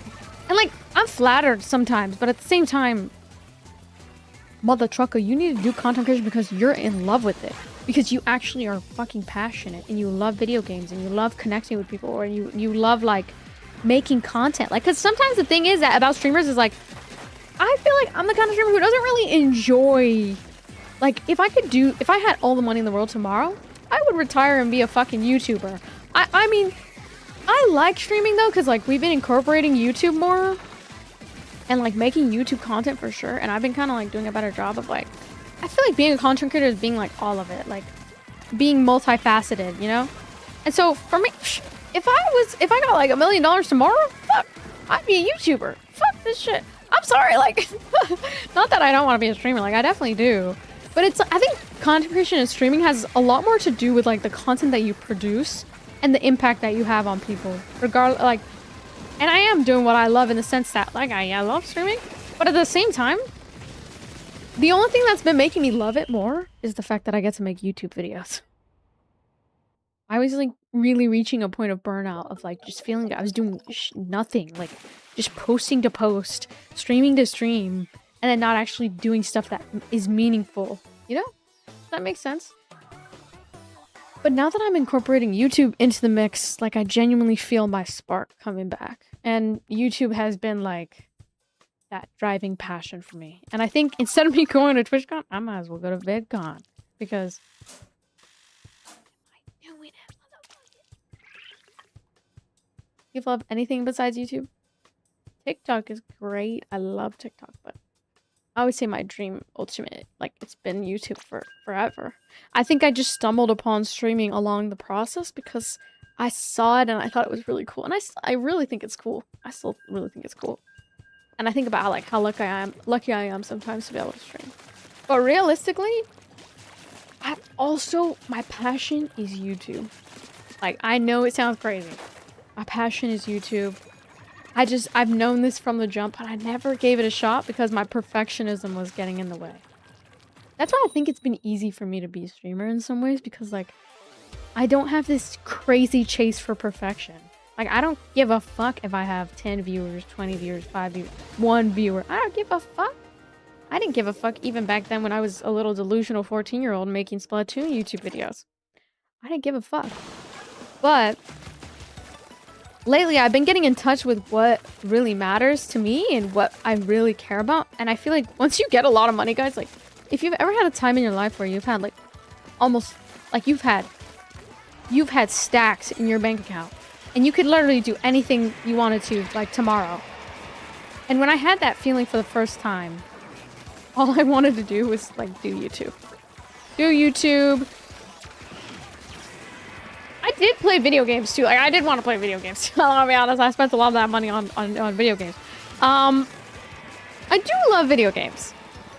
But sometimes I like get a little bit like, oh, man, I need to do other things in my life. You know what I mean? Like I need to like go out and like go to dance class and shit. And that's what I did. I went and I trained for a week and I did not miss my PC.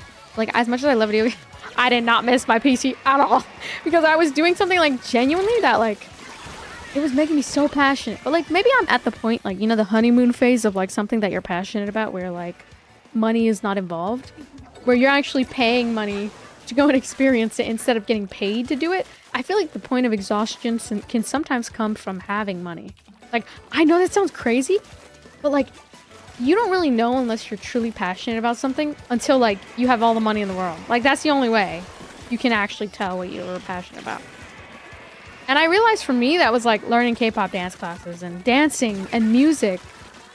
And I'm so glad I made that discovery because I've been incorporating more music into my content and like it's gonna be a gradual thing, but obviously in order to ever be successful in music you have to have like a lot of money to produce it. So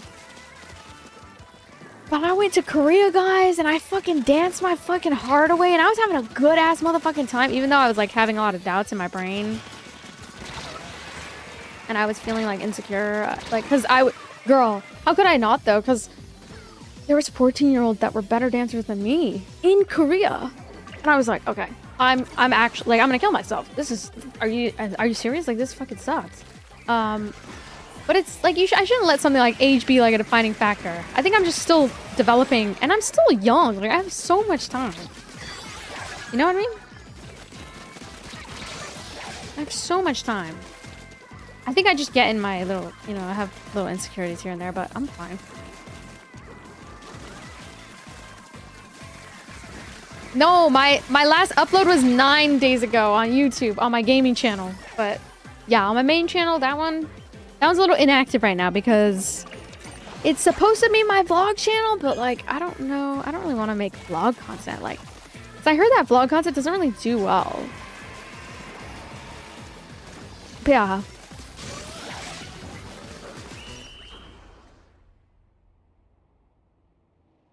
But don't get me wrong, like, I love streaming. Like, streaming is a big part of it. And I really enjoy connecting with people. And so I think that's why I enjoy it so much, especially through, like, text message, because it's not as, like, intimidating as, like, in person. So, like, I still get that social aspect, but then also, it's, like, with like, you know, boundaries in place, right? It's the channel connected to your socials? Oh, there's, like, I think there's one for gaming. I don't think that's the right one, but let me see. Here's my channels. But I don't think it's like, for me, I don't think it's just YouTube. I think what it is for me is like, it's like TikTok too. Like I for a long time really loved TikTok. Cause I think for me, it was like a miniature version of YouTube. Cause you would make videos similar to YouTube, but it would be like shorter form, you know? Like you still were putting in that work to make your videos go viral and whatnot, you know? So, what do you guys think? Do you guys think I go to TwitchCon? I don't know. I just feel like it's so fake, like the energy. But sometimes it's worth it for like meeting those really cool people, you know? Like when you are able to meet those really cool people and like they leave a lasting impression and inspiration on you, it is something to be, you know, very proud of. That a lot of these creators, like, they should be proud of it, you know? I know I shouldn't compare myself to other people. I just like I think I was just dealing with like some insecurity issues, and I think it's very easy to, like, when you're in a space that's very competitive, it's very easy to compare yourself to others and to be like, dang, what do they have that I don't, you know? And it's like, but it's like also because it is a race against your own biology, like the K-pop idol scene. Because, like, a lot of the time, if you actually want to be taken seriously in the industry, age can sometimes be a contributing factor. You're just treated differently, you know? That makes sense?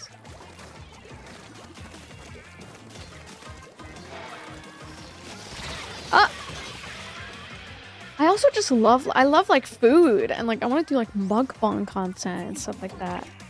Yeah, exactly. Like now's the best time.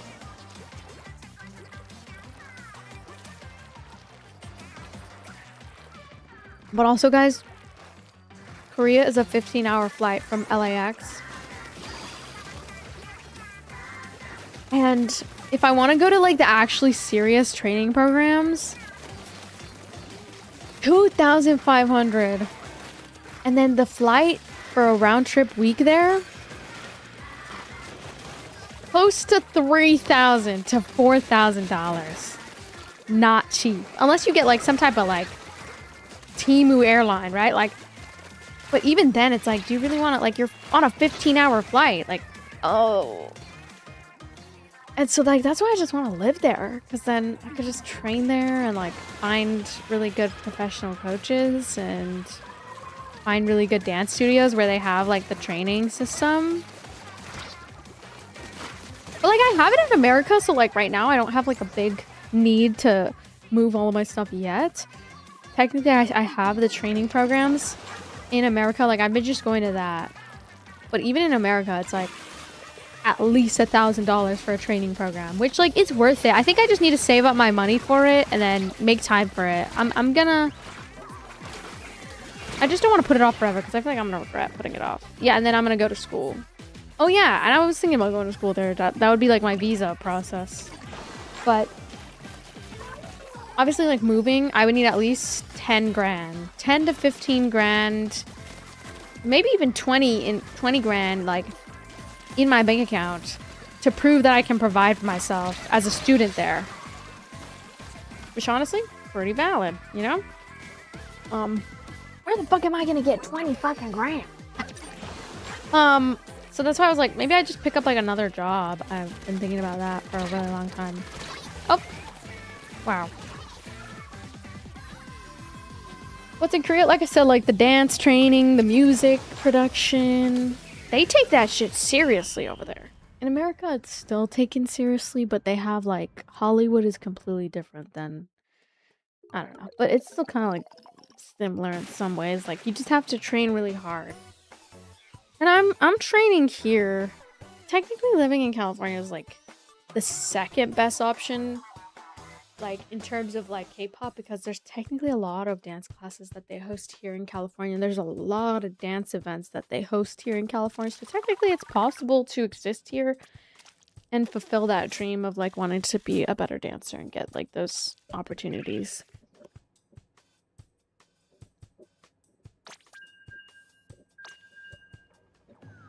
So entertainment is always going to be like a business, you know? It's always going to be, you know, its own little business. And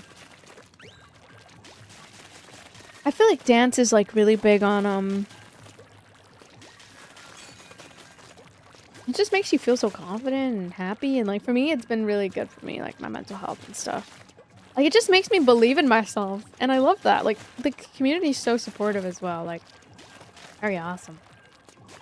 But yeah, don't get me wrong, I love gaming too. Like I'm like so inspired by so many different people that it's like it's so hard to choose what I want to do sometimes. Yeah. But when I had all the money in the world, guys, like I went to Korea and I was like, and I went and trained there and it was nice. I don't regret it for anything. It was worth all the money. I don't give a fuck. Like I think about it now and I'm like, dang, maybe I should have like a little bit like more frugal. But no, I deserved it. Like I've been wanting to go to Korea for so long. And the last 2 days I was in Korea, I like had my little, you know, moment to do like the touristy things a little bit, not too much. I got like a hair perm and then I made a video about it on TikTok and it got like 10,000, 20,000 views, I think. So I know that I want to like make that content, but like, and I can like, there's a lot of like LA, you know, California pop-ups of like K-pop and whatnot, but honestly, there's nothing like getting immersed in a culture. That's why, like, for me, it's kind of like I just want to move there because I just feel like the content there would be just so fire, and I would just love it. And I'm single. I don't have any kids. Like, I have so much more. Like, I'd rather do this before I get like unk and I have kids and shit. You know? Okay, fuck you.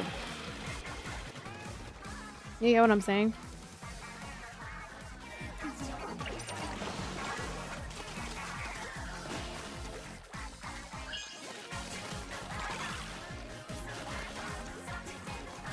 Yeah, I think like streaming goes hand in hand with potentially like doing idol training and stuff like that, because a lot of the skills you learn in streaming can literally transfer over to a career like that for sure. Like, especially I've gotten really good at public speaking and whatnot. I feel like that's a big characteristic a lot of idols need to have. And so even though I may never debut with like an actual group, I mean, never say never, but I mean, I just don't think realistically, like with my timeline, I'm kind of old compared to like other trainees that unfortunately the industry prioritizes like more young people, like super young. Like I'm talking like freshly 18.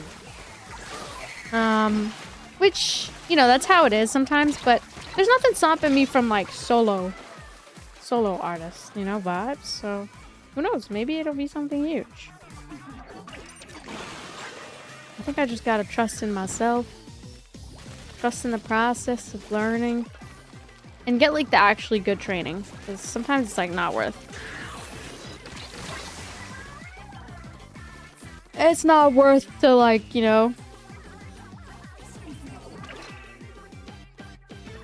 Oh, let me eat my bread. Mm-hmm.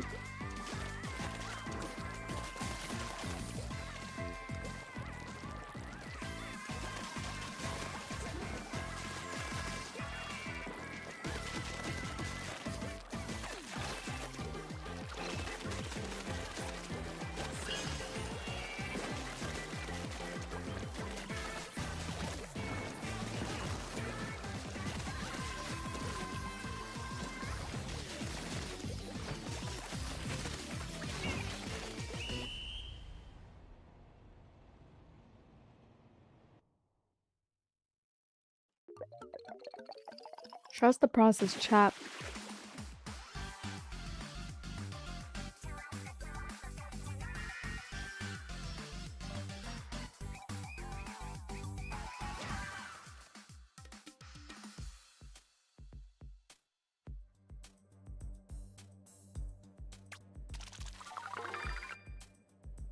Your streams come across my timeline every couple of months? That's crazy. Hell no.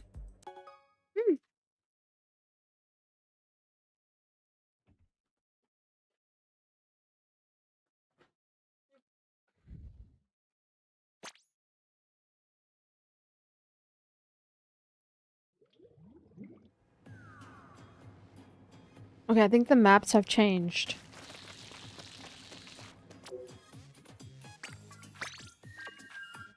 Should I play a different weapon? Yeah, let's play a different weapon. Hold on. I want to play with a different weapon.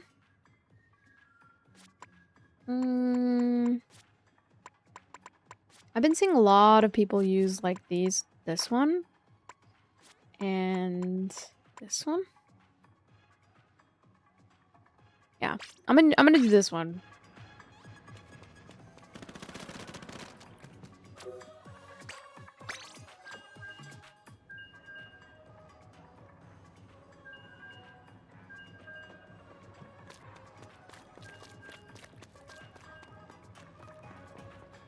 Yeah, I was playing Valorant probably last time. True. Hello, Kiyama. How's it going? Splatoon used to play when it first came out. Oh yeah, me too. I played since Splatoon 1. Like gaming if you're looking for some. Collab with who? I like this map.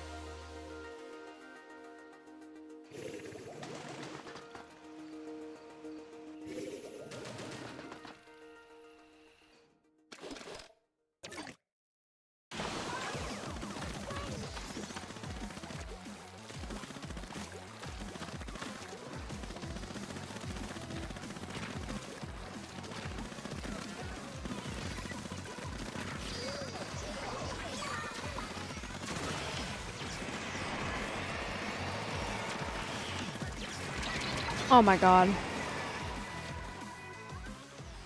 This guy said collab with me. Do you have at least one viral video? The criteria is getting strict now, guys. Do you at least have a video with 1 million views? Or how about get a tweet to 1 million likes and then we collab?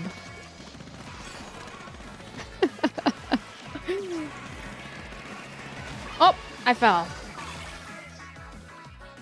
If anyone wants to collab with me, get your tweet to 1 million likes and then come back to me with your 1 million liked tweet.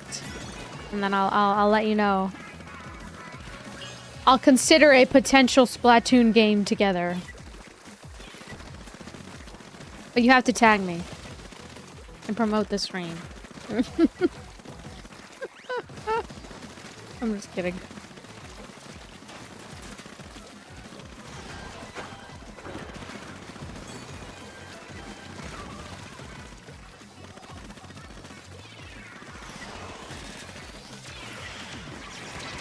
Oh my god, there's 2 of them.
Oh, we're so cooked.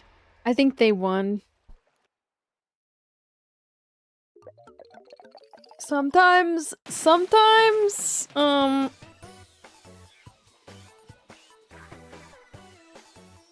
what time? One time why are they all twinning? Okay.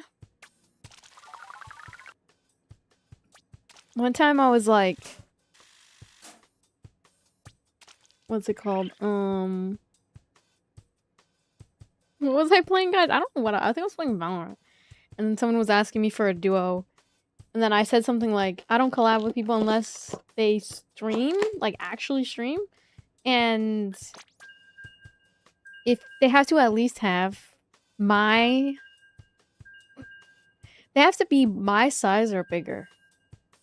I do stream with smaller streamers though sometimes, but if I have to really get to know them in a way that I know that they're just a streamer and not just like a streamer because they're weird. No offense, but like I've met a lot of people who like say they want to be a streamer, but they're not actually about it. You know what I mean? Like, and if I don't know you, then I don't know you, bro. I don't give a crap. If you posted 1 year ago and yeah, bro, shut up, bro. Lock in, Brasky.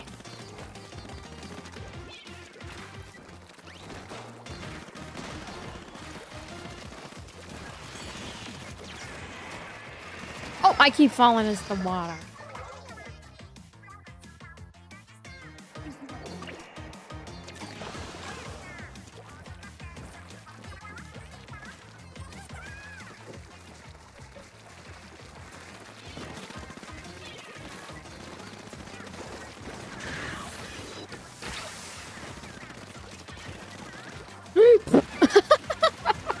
No! That was stupid.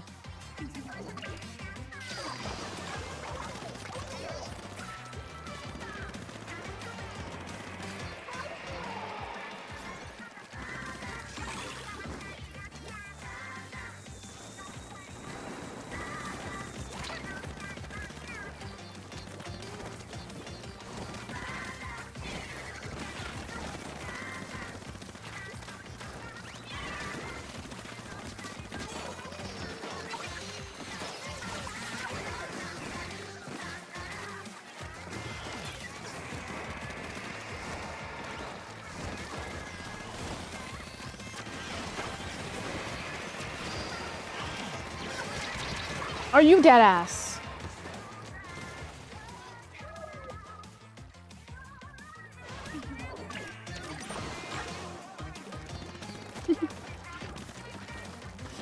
Kill him! Yes!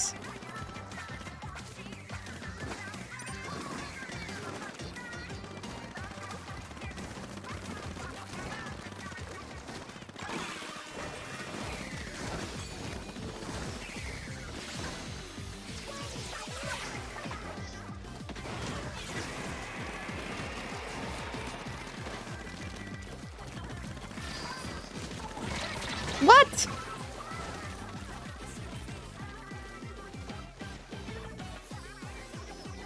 Did I get accepted in Streamer University? That's a great question. Nope. No. Oh my god, he keeps coming after me. This motherfucker. Thank you, Oscar, for the flower gift. I will not be doing viewer games anytime soon, unfortunately. But the other day, I just think it's funny because it's so mean. It's a manipulation tactic, guys. Oh, hold on. Okay. I think we lost. Oh, I should do predictions. So, I think it's funny because there was like this person that came in and they were like asking me to play Valorant, and I said something like, oh, I don't play with creators unless they're like my size or bigger. And then they commented in the chat and they were like, ego. I was like, ego my fucking asshole. Ego my asshole, you fucking asshole. Like, that's a manipulative thing when someone is so angry at you because you don't want to play like a damn game with them. Grow the fuck up.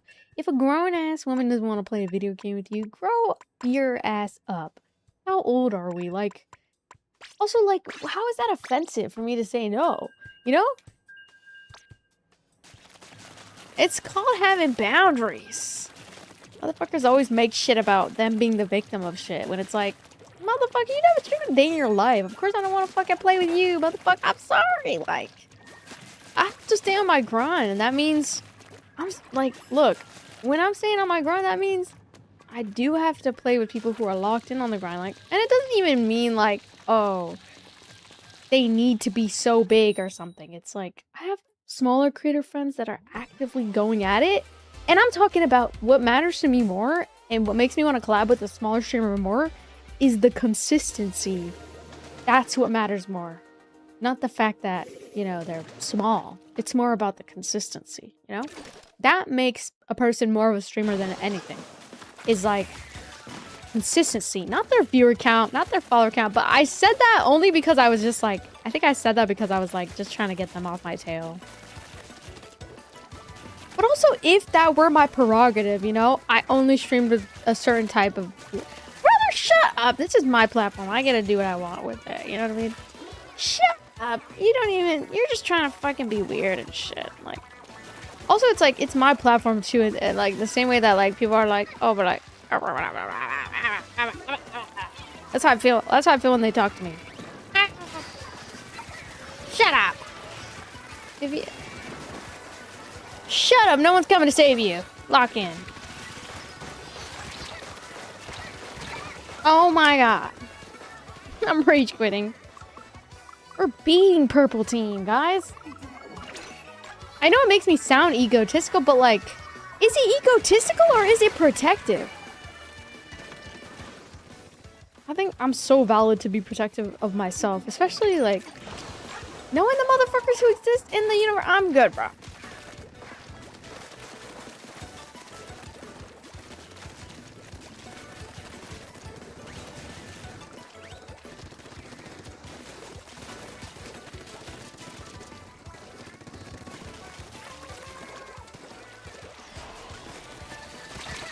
Oh. Yeah, grow up. Exactly, grow up. And then they call me rude. And then, bro, you know how you're gonna sound when you come to somebody and you're like, yeah, this streamer, she didn't want to play a video game with.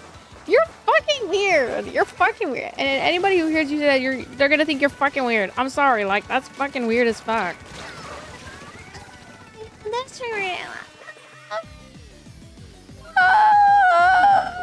Like, I'm pretty sure it's not that big of, like, I'm not sorry. Maybe that's mean, but like, are you dead ass? Like, are we dead ass? Like, seriously? I don't care about, me. I don't care about actually getting to know me, motherfucker. You're only here because I'm streaming, motherfucker. You, fuck you, you fuck out, fuck you, fuck you. Yeah, I said it. Yeah, I said it.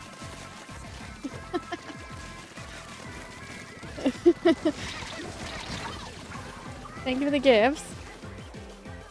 Taking it personal is the weird part. Exactly, like, that's what I'm saying. Like, brother, I'm literally nobody. Like, I don't even think of myself as, like, this crazy amazing. Like, I don't even care. Like, that's the crazy part. It's just, like, but because the only reason I'm streaming with other streamers is because we got a clip farm, bro. Like, that's it. Like, it's not even about, like, oh my god, they have to have this XYZ status. It's like, I don't give a fuck. You know? I mean, obviously, it's technically, like, my job to, like, you know, collab with certain people, but it's, like, also, like, I don't even think I'm that special for you to be tripping over me. Like, so I just always think it's the craziest thing. Like, I'm not to dish on myself, but, like, I'm literally just a girl. Like, some people need to have perspective of, like, if you're getting mad at streamers for not playing with you, what are we doing? Like, we have bigger issues. Like, there's a bill that you can focus on paying right now. Like, I don't fucking know. Like, this is stupid, you know? I just don't think they actually care, is the part that really bothers me, because it's like, if they did care, hypothetically speaking, you know, they would respect my boundary of not playing with everybody and their mom. Okay? Just saying. They would understand why, and they wouldn't take it personal. And they wouldn't keep pushing for me to play with them. You get what I'm saying? And there's nothing wrong with me having boundaries. I just don't know you, bro. Like, how am I supposed to know you're a chill guy or a chill girl, or, you know? That's the craziest part, chat. Like, I love women too, but the sad reality of, like, doing any type of social media, here it is. People do not like you. They like your job. They want your job. And they're very clear about it. And they will, instead of treating you like a friend, they treat you like a personal coach on how to be a better friend. Like, motherfucker, I can't teach you 8 years of experience. You gotta go live that.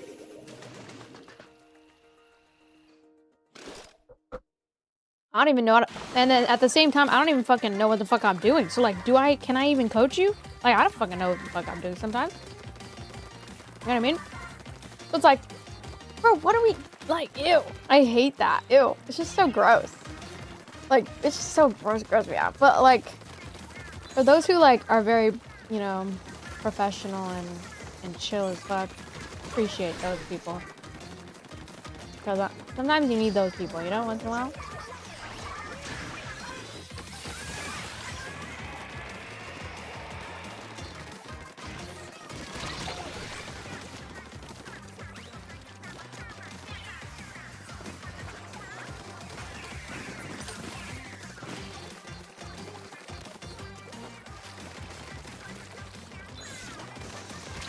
god! I think the people who sub to someone and hope they play with them are weird. Yeah, because it's like, aren't subs supposed to be like, in a way, like, they're kind of like supposed to be like gifts and stuff like that. Like, it's kind of like giving someone a birthday present and then being like, so where's my birthday? I mean, I know it's not my birthday, but where's my birthday present? Shut up! You're fucking weird. I mean, like, don't get me wrong, like, it's one thing to, like, you know, because, like, some people just like to give back, and, like, that's fine. The part where it gets a little weird is, like, the entitlement, yeah. Oh!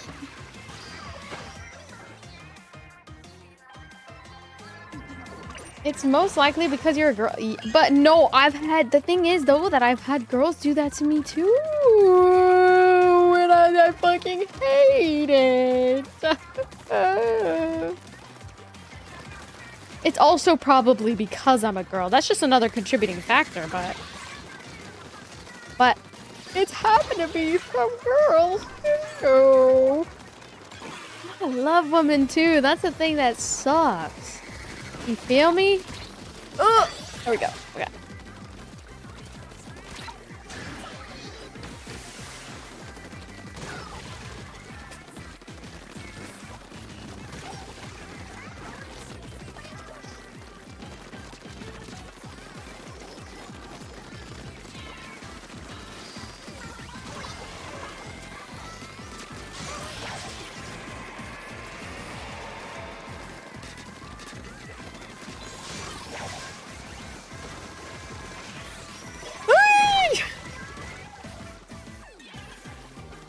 Anyway, but when it does happen, when I do interact with people, it is amazing. And I try not to think like everybody's bad, you know? I just got some trust issues, you know? And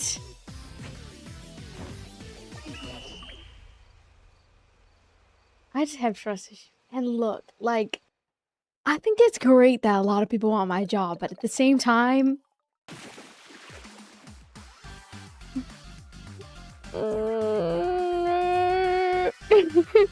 so I am. I'm hiding behind mom. That's how I am when I meet them.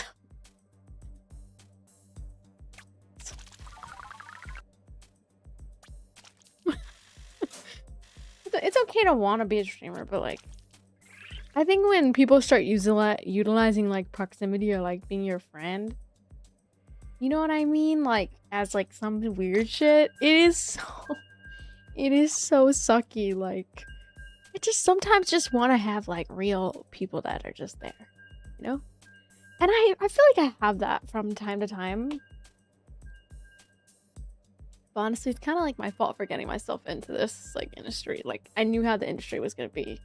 Like, I knew it was gonna be like this. But like, I also like was, you know, I didn't expect it to be so weird like that, you know? And so like, I went into like my first few relationships of like not really thinking too much of it, but I just set really, really firm boundaries and stuff. And I think even like I think because people know like because my stepmom, she pretty much raised me since I was 8 years old. Like, even some of my stepmom's friends will like reach out to her and try to get me to like promote their business on my TikTok for free.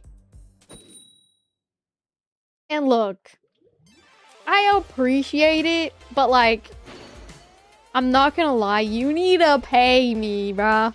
Like, I don't want to do that. Like, I had to tell my son, I was like, Tina, I love you, but I don't think I can do that for free.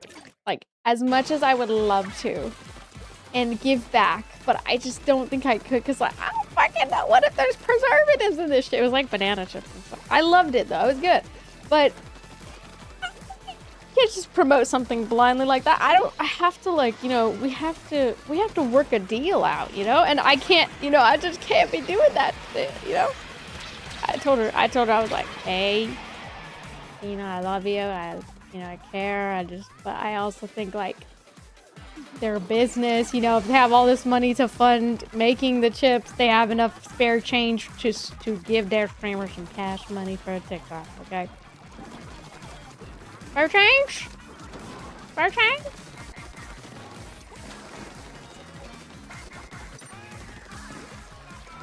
But I think some of my family members have learned that, like, it's just not gonna be that easy.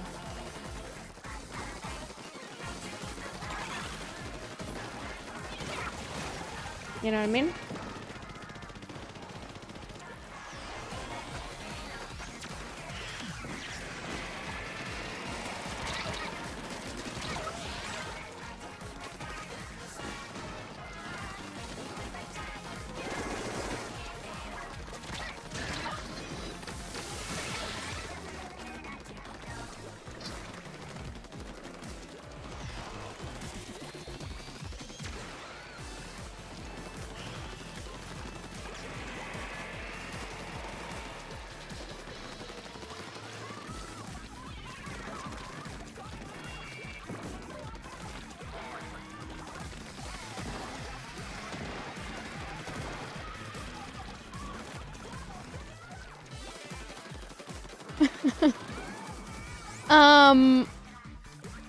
I understand. But, like, I also think, like, if I just start blindly promoting products like that to you guys, like, you guys are gonna be like, this girl motherfucking sucks, you know?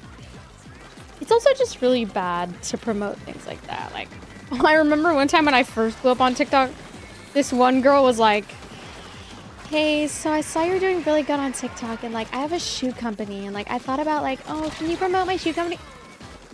Motherfucker's not even talking about no budget, no compensation, no commission, nothing. She just wanted me to sell her shoes. And I was like, bro, okay. I had to block. I had to unfollow, and I had to block. Because now you just pissed me off. Like, and mind you, that person wasn't even, like, my family. I think she, like, we played soccer together. We were on the same soccer team. What are you talking about selling your shoes? I don't even fucking go outside. How the fuck am I gonna sell shoes? I'm a gamer. You know, like, it doesn't even fucking make sense. Like, it doesn't make any motherfucker. It don't make any sense.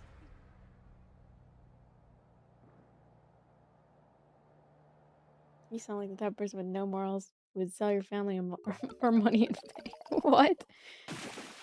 No, I would not. And I don't give a fuck about fame. Fame isn't even something to be jealous of. Fame is actually something that a lot of people, like, hate. And if you can go to a public space and not be bombarded, that is a privilege.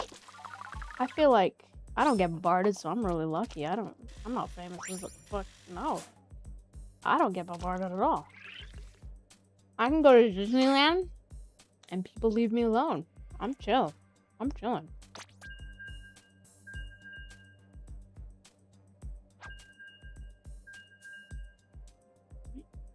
I ain't want to do it all that.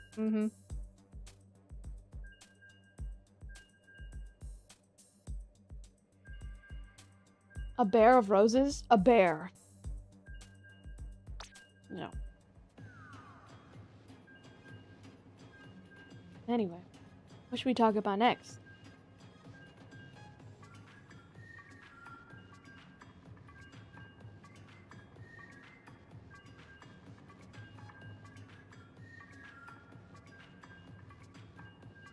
You're really obsessed with R6, huh?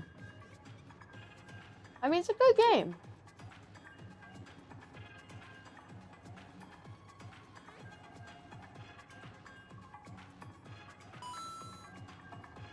Tiamat! Thank you for the rose bear! Oscar with the party hat. Thank you.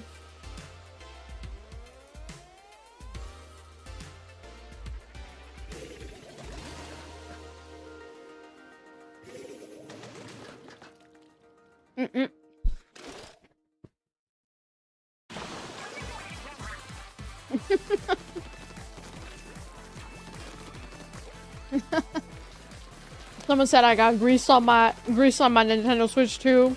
I said, isn't that what gaming consoles are for?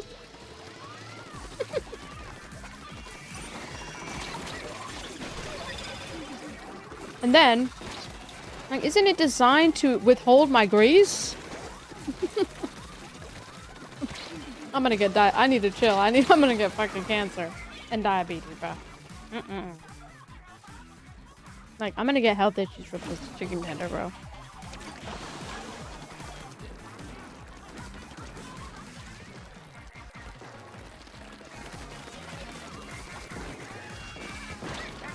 Oh my god. Oh my god. I don't care.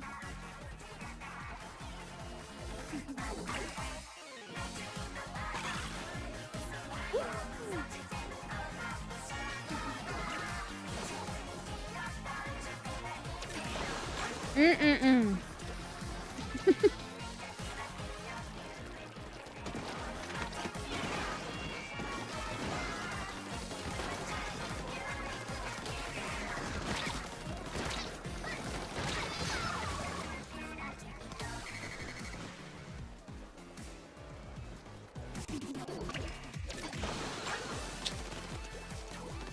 Okay, I'll tell you. Ask me questions and I'll tell you what is cool about Splatoon.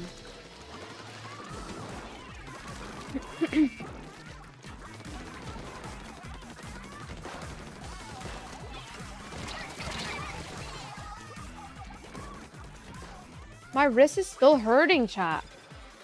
Fun facts. So, these squid characters are... They are a squid and they are a kid. They are a mutation.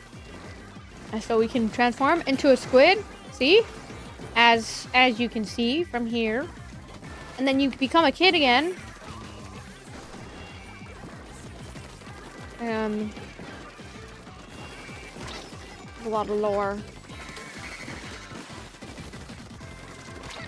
We're 1v1ing! This is a 1v1. Yes! And I won the 1v1. And then you can teabag on him like this. That's how you teabag on him. That's our form of teabagging in Splatoon. It's a way to taunt players. When you beat them, you just taunt them.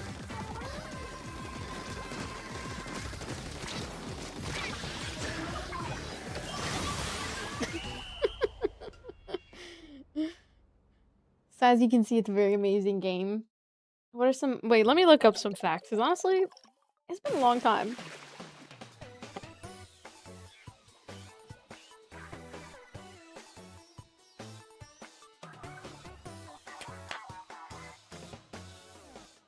Okay, so Splatoon takes place on Earth roughly 12,000 years after humanity went extinct because of rising sea levels caused by climate change. The lore reveals that surface creatures like squids and octopuses absorbed human feelings from magical crystals, which accelerated their evolution and allowed them to walk on land, eventually learning how to shapeshift.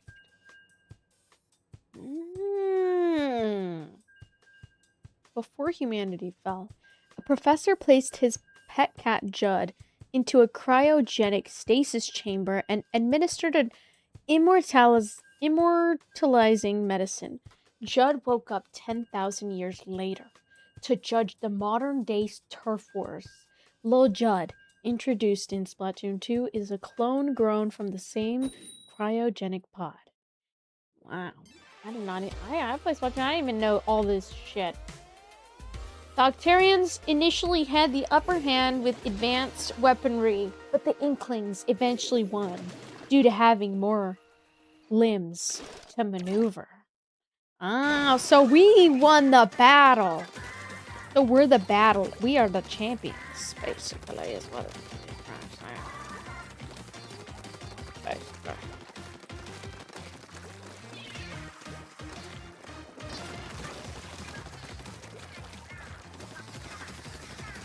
Thank you for the floating heart, Rebokes.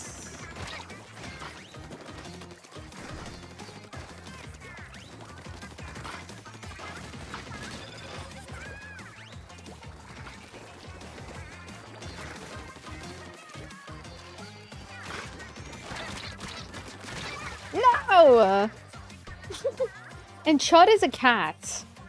And the cat, when the end screen comes... Oh! Almost died. Splatoon also has a very big competitive scene. People play this game, yes, this game, professionally. And that means, and it's especially popular in Japan because esports is just incredibly popular in Japan.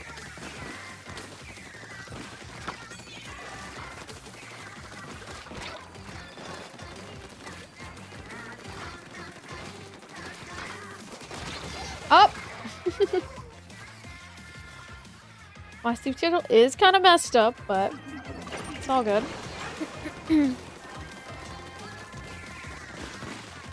Fun facts about me in Splatoon. I've been playing Splatoon for about since birth. Since birth. I love that. Since birth? No, not since birth. I've been playing since like Splatoon 1 came out on the Wii U, so I've been playing since then. It's my favorite game. I don't normally have a lot of favorite games, but this entire series is one of my favorites out of all the games in the entire universe. Mainly because it's a big one that I grew up on, and it symbolizes a lot for me because it's the beginning of my content creation career. Okay, I'm just gonna die then. Fuck you, Inkling Tri-Stringer, whatever the fuck. I need to be able to see their names. How can I see? I don't like that shit, bro.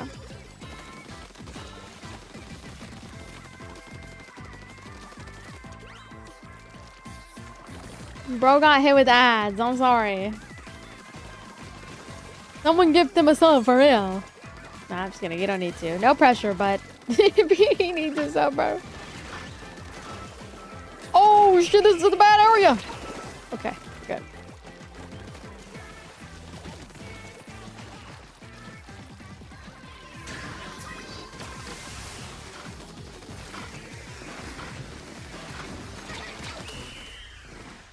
This guy's trying to freaking 1v1 me, bro.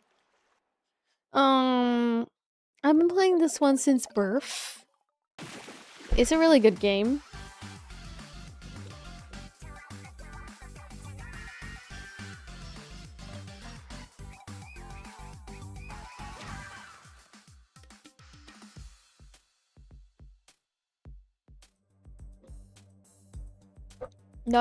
Novitical is so stressed.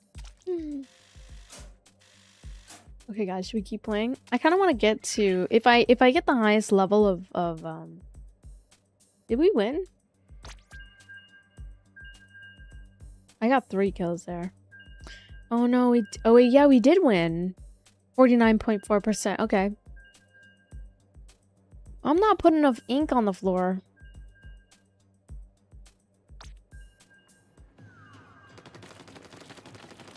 Oh, it looks like my team's staying with me. That must mean I'm a good player. I missed most of the facts. Oh, the lore? Okay, I'll reiterate. Which part did I leave off on? Which part did I leave off on?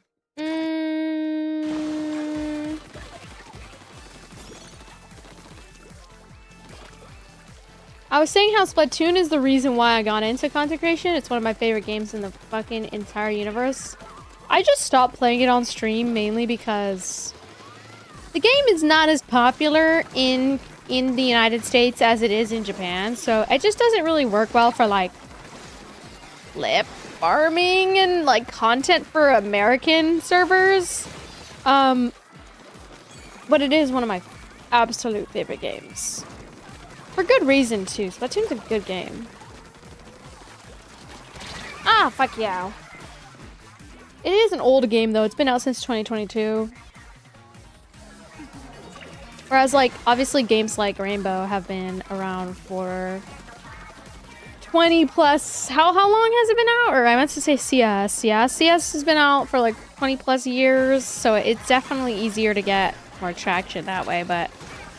That's why I feel like sometimes involving your hobbies into business like that can get a little bit crazy. Mainly because of the fact that... like, as soon as you start doing gaming or any type of hobby in a job sense, it's gonna feel kind of like, dang, I don't... Because people definitely, like, ruin game... Like, especially if you come from, like, FPS community. Unfortunately, I feel like a lot of the FPS community, they have no respect for actual good games. Like Splatoon. They have no respect for, like, Nintendo and Zelda games. So I used to get, like, some people telling me that my Zelda streams were fucking boring and shit. And I was like, fuck you. You've never fucking played a good game your entire life. You played Call of Duty, motherfucker. Like, shut the fuck up. And all you play is Call of Duty. What do you mean? Like, what do you mean?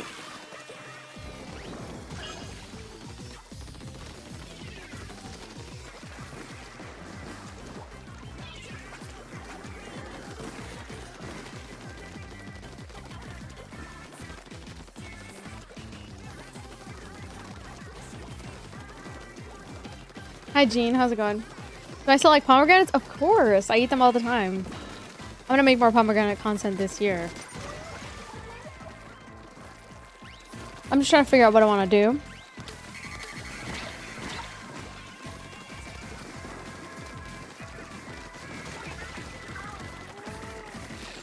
Ah! You haven't played this game since you were 8? I started playing this game around 14. So I've been playing it for like my entire life. It's been a big part of my life. Love this game. It's amazing.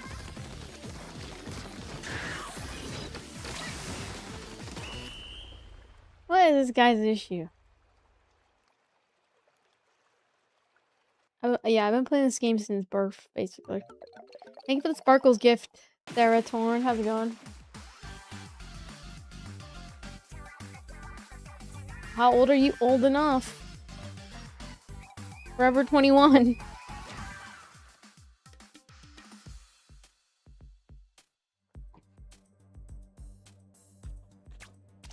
I know there's some good games out there. True, there is some good games out there. I think that if all they play is like CS or like Call of Duty, and then they're like, yeah, I know what good games are. Do you really though? Because Nintendo is slept on. I feel like a lot of time, especially in America, mainly because it's like so kid friendly, you know what I mean? That's why they're so popular. But in Japan, I kid you not, guys, they take this game insanely seriously. Don't play. They don't play, okay? They don't play in Japan, okay? But in America, obviously, people are ungrateful because they're ungrateful. They've never played a good game in their life. They don't know what fun is. I know what fun is. This is fun.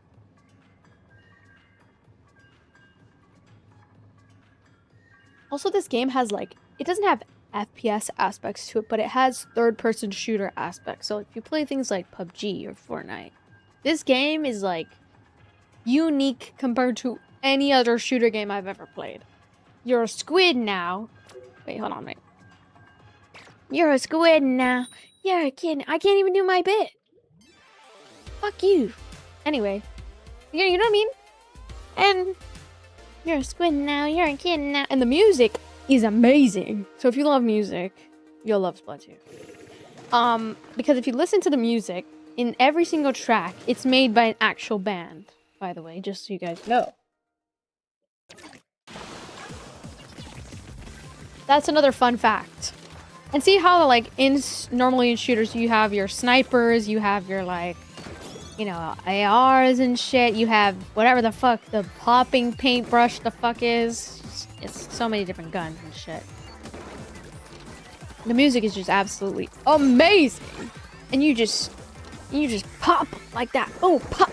If you're like a sniper in Call of Duty, you might like this game. So stop being a hater, Call of Duty. Like, fuck you.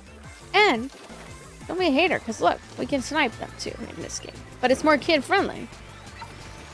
That's why I grew up with COD. I didn't grow up with COD, actually. I grew up with Splatoon. This guy's ass.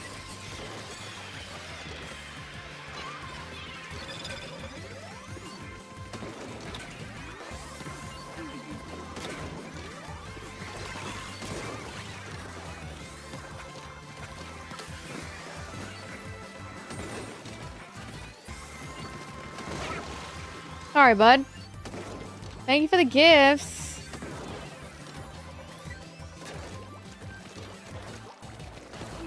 Oops, I keep getting tagged.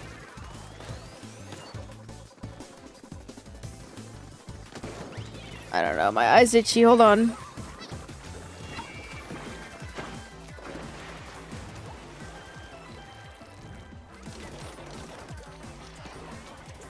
Is there a shotgun? Oh, fuck.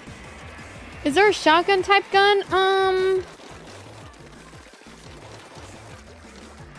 I think there are guns similar to it, but like they have like a different version of... kill him already. Frank, you saw me getting 1v1 by this weirdo arrow spray. What's his name? What's his name? Where's his name, chat? I can't see his name. Blind. Splatoon's one of the best made games. One of the last good games of like the Nintendo series. Like, has to be one of the best games in the world. Like, has to be. And I know it's not as popular and like it's not popular in Japan at all. Or sorry, in America. But like, motherfuckers just get a PS5 and call it a day, you know? So it's like, which is fine. I just saw that guy whip his jump. Oh, he just went back. This guy surrendered.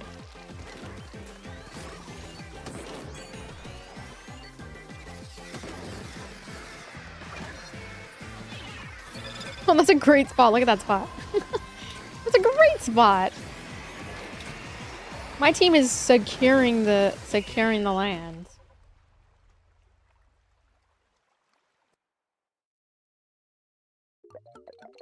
I remember back in the 2010s, Splatoon was way more popular in the US than it is. I know. Stupid. I'm so miserable about it because you know what it is? I think that's holding Nintendo back. It's the paying aspect. If they made one of their games free, this game would blow up. Like, 1000%. It would blow up in every way, shape, or form. But because Nintendo's very stingy about their prices and shit, you don't have a say. And you have to pay the $60. Like, so it's like, you either suffer the $60 consequence, or you suffer not being able to play one of the best games in the world. You know, and I you know, obviously, priorities, right? So, had to get it. Thank you for the star, Jules. But honestly, as I've been exploring more games as of this year and playing more story mode games and playing more variety, and I've been realizing that there's other favorite games that I'll have. Like, for example, I love Silent Hill F.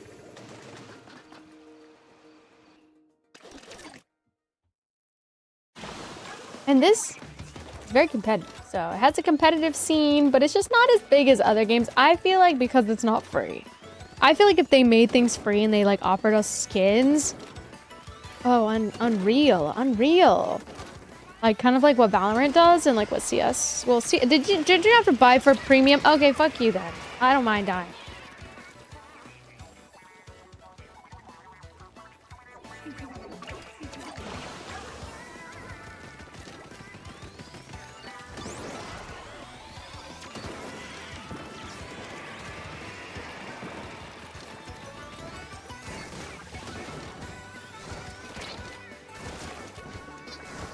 Fuck you.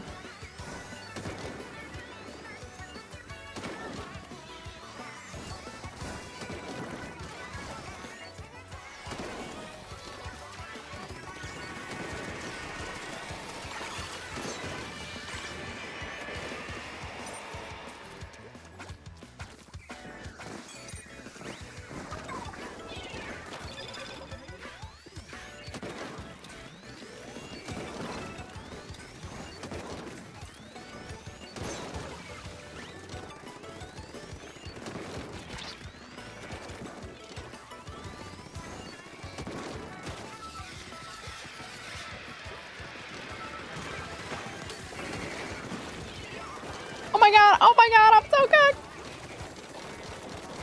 Like, imagine Dashy playing this game. He would love this game.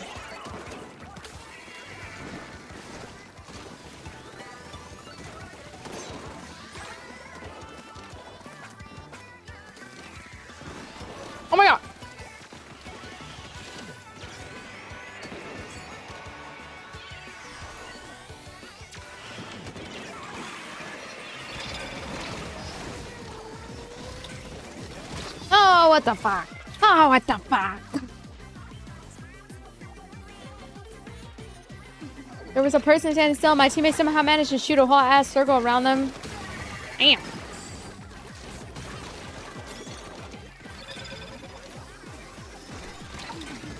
Oh, motherfucker. Fuck that. Hulk Yuri. And this game would make me rage so much when I was growing up. Because it's a hard game once you get into the, like, higher leagues of players.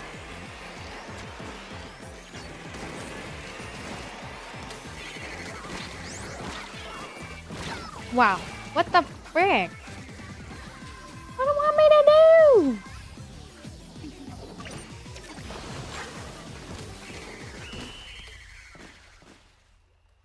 Yeah, my sleep schedule is absolutely fried. My sleep schedule is out. Oh, there goes my controller. Are we still playing Splatfest right now? I'm so confused. Where's the fancy music? And the colors are not the same. Why are we green? Or wait.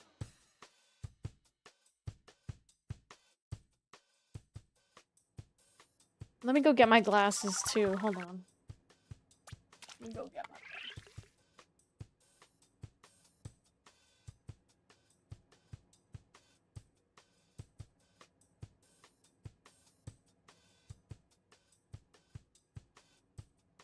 Okay. Okay.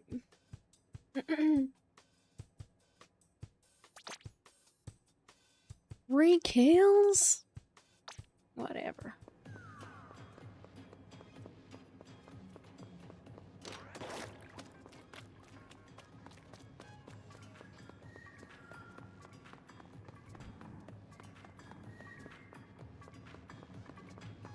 What?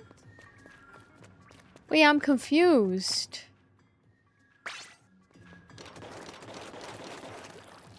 Did we finish Splatfest?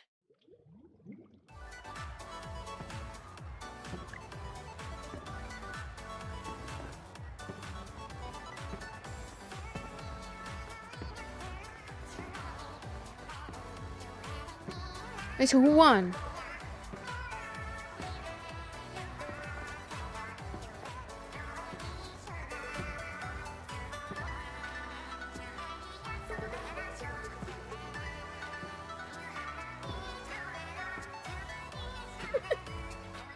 Hey, hey, hey. Wait, ready? Hold on, I got you. 1 sec. Hey. Hey, hey, hey. Hey, hey. He's getting jiggy with it. He's getting jiggy. This guy too. He's getting jiggy. Oh. And some people are just like completely out of rhythm. Like, what the hell is happening? Oh, that's a cool fit though, honestly. You can see people draw on their tablet, and they can draw on there. Team power. See, look at all the cool drawings. Some people draw hentai on here too. It's kind of bad, but they get banned. So there's Sonic drawing. Okay. Yep. I like seeing all the drawings because it's very speed. Team speed. Beep beep. Low Judd. Press X. What? Press Y.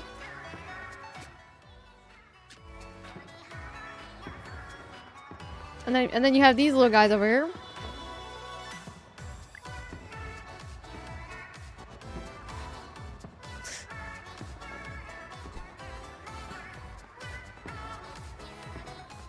And so they had something like this in Japan where they had a performance.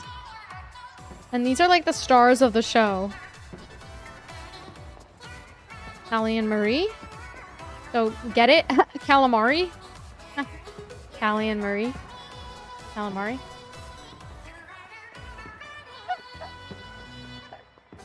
Very funny. Speed champion. And so the point of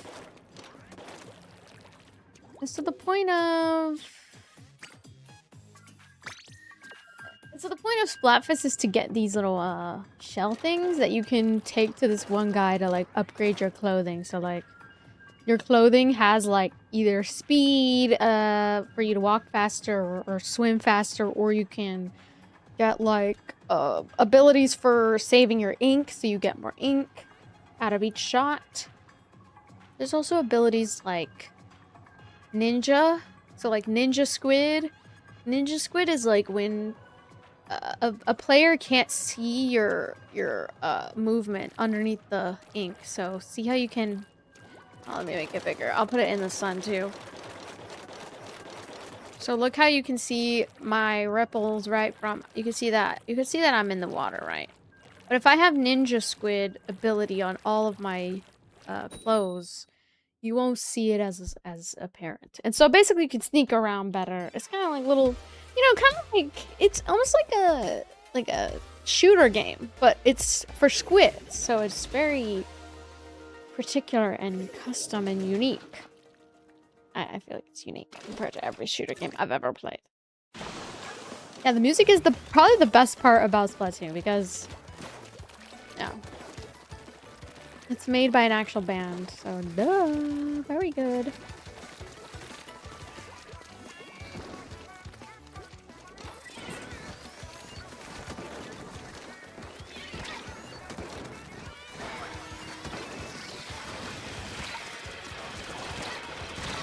What the hell?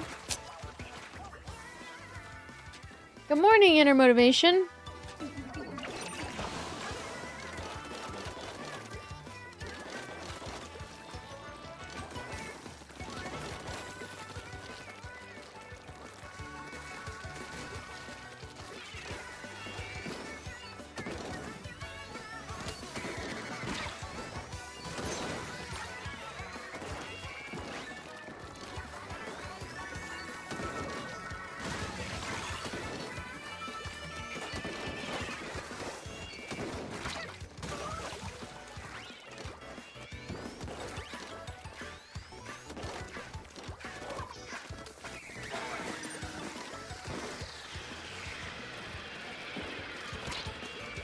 Oh, wow. My go-to speed roller. Speed roller's pretty good, yeah. They ruined it, though.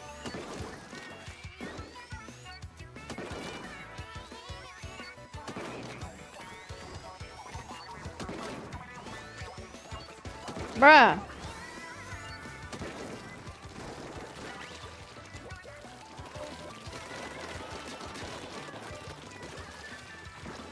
Oh.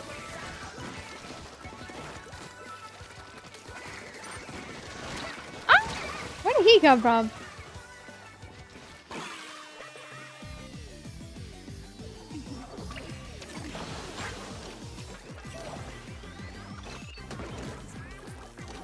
How are you? I'm good.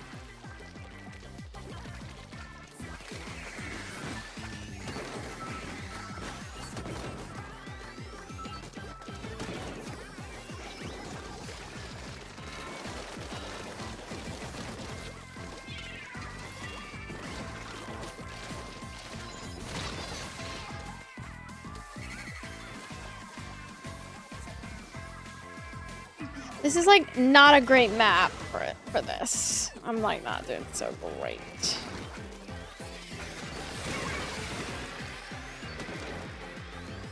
Maybe I should choose a different gun for this. I don't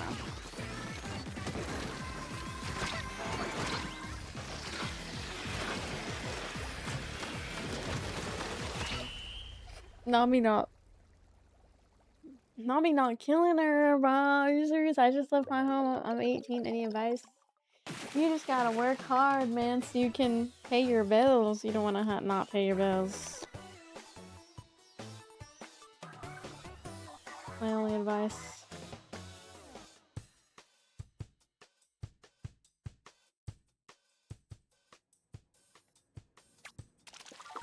I played so bad.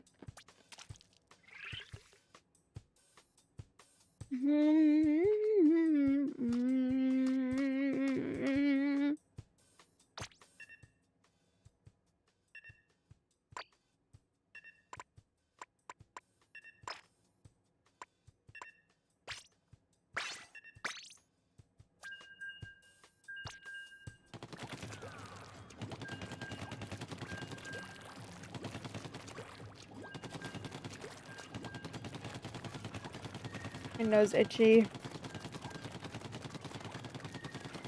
Sorry.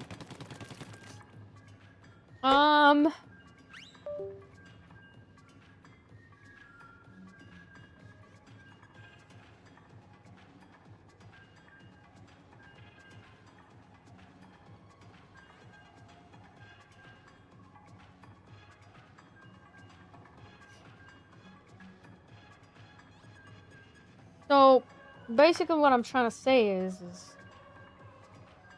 What was I trying to say? Left your home at 8... I'm 18. Any advice? Hello, son. Hello, everybody.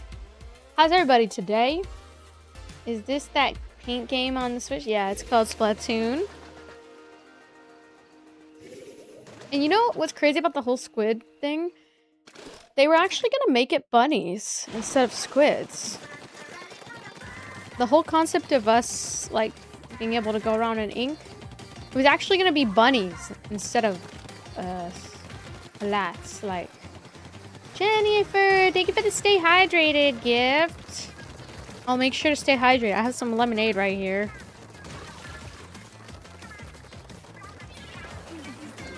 I think we're versing team strength. Okay, fuck you.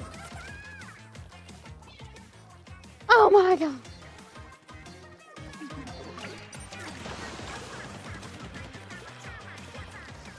I just wanted to play Splatfest before it was too late. I always am like super late to Splatfest, or like something's going on and I can't play it or something. It's so annoying. I'm surprised they're using red in this game because a lot of the time they never use red as like a paint because people thought it was too similar to blood. So I'm surprised they never have used red before. This is like the first time I feel like I'm seeing red in... It's probably because Team Strong is like an orangey red. Their team color.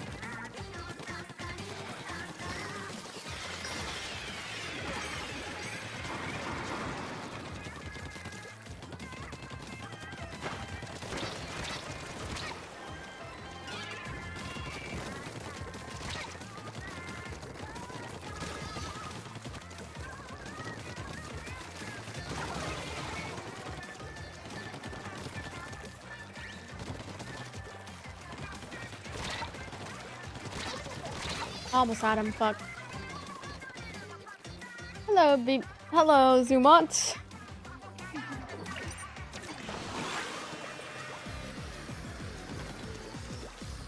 Stay slaying. Thank you.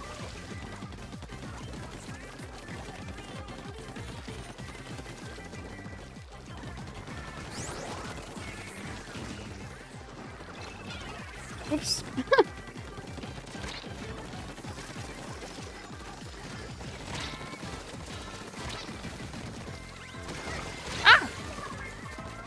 Reed is obsessed with the finest of things. He takes what he wants, his eyes glimmering green. I want to be a superstar. I want to have a house and cars. What?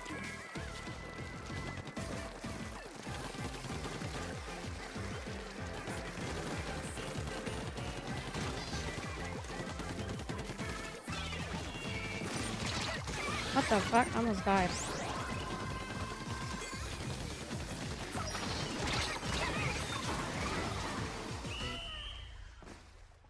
Let me see the map. I don't know if we won because they were getting too close to our... Yeah, no. And we have a whole section of our spawn not even go. Okay. Great. How are we playing happy music when defeated? Like, what happened to the sad music when we get defeated?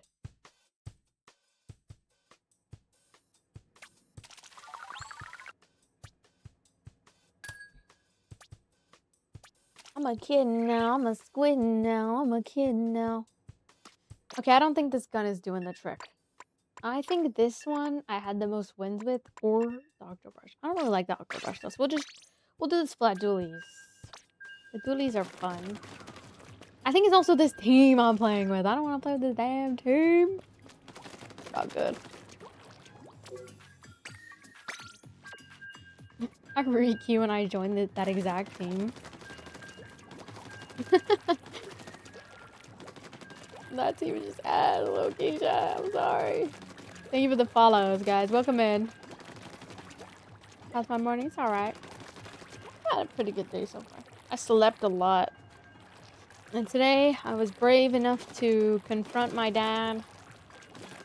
And I said, Dad, I'm gonna need my car back by Monday. And I won't be babysitting your child this coming week. I'm gonna be working in the morning. So, you're gonna need to find another babysitter. Ah. I love my dad, don't get me wrong, but I'm not gonna be used for free labor anymore. Because, no. Time to get a babysitter. And it's not gonna be me. Because I'm gonna be out. I actually am getting a side gig and a side job. So, I'm gonna go do that. Because I need to save up for Cleo's vet bills. Her vet bills are very expensive. And I don't know if the insurance company is gonna give me my claim back. And they seem very taking too long, and it's gonna take months, and I'm already getting billed on the vet insurance or the vet bill, so that insurance is fraudulent if they don't give me my money back. I'm not gonna say what kind of job, just because, like, it don't matter what kind. Oh, I fell.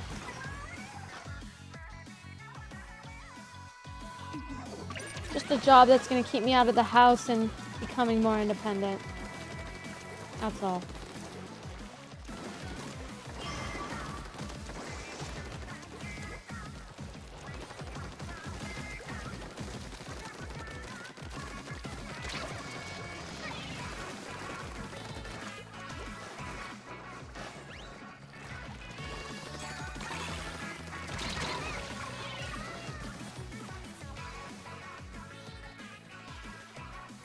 And he's probably going to try to argue with me, but it's my car in my name. I pay the insurance. And then I gave him a compromise. Here's the compromise.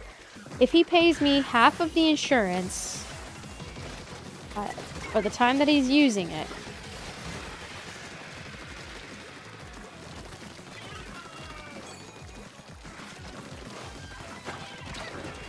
if he pays me half of the insurance,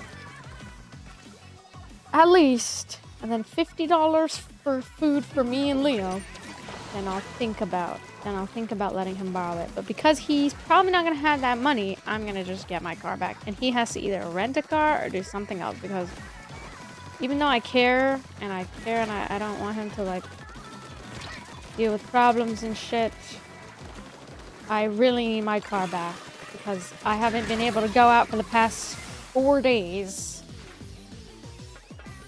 Only yesterday I went out, and it was because my mom picked me up. And but I didn't even get to really be out. Like, I was still... I have a lot of errands to do. I have to do my school financial aid work, paperwork. They have to give me my money before school starts, because school's starting next month. And I also need to work. My work happens in the morning, and at least the job, yeah.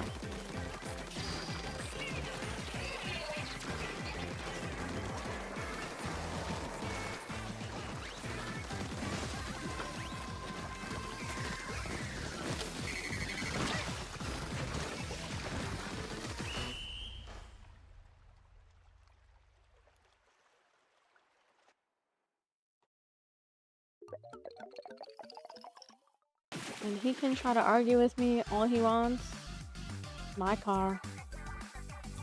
And it's not my fault that his car broke down. You know what I mean?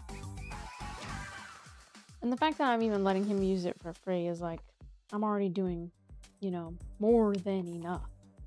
No one else in my family is, like, stepping up to help him in this situation. So I feel like I'm kind of left alone in this, and it feels very, very unfair for me to take that amount of responsibility on when I already have enough stuff going on.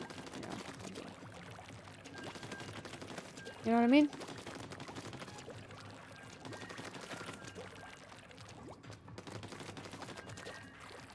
And it's just so wrong. Like, it's just, to me, it's so wrong. Like, how could you just take your, like, that's just horrible. Like, and then when it comes, I think the craziest part is, like, being upset that I'm setting boundaries and saying I don't want him to use it forever because I need to be able to go out. Because, you know what I need, chat? I need to start working on my own independence, and part of my independence is my car. And when I'm not having my car, I don't have independence to go and do the things I need to do. You know? Because genuinely, chat, if I really want to get out of this situation, like, I have to start reclaiming my independence back. Not because I'm trying to ruin his life and make him miserable, but because tough love is also showing to your loved ones that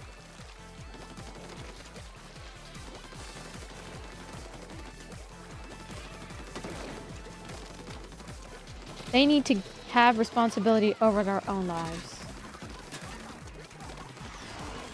And if that means Ubering, if that means getting a bus pass, whatever it has to be, sorry, you've exceeded your free trial, you know? Because it's like, no.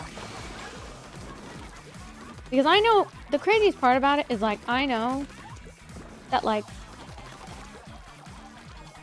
if I was in that situation, it probably would tell me to, like, get an Uber, or they'd probably, like, maybe help me once in a while here and there, but then they wouldn't fully help me. Like, that's the crazy part about, like, letting parents, or any family member for that matter, borrow money or borrow anything, is like, if you know in your mind that, like, they wouldn't do that for you, then why even do it for them? That's just, like, not okay, you know? And I know for a fact, like,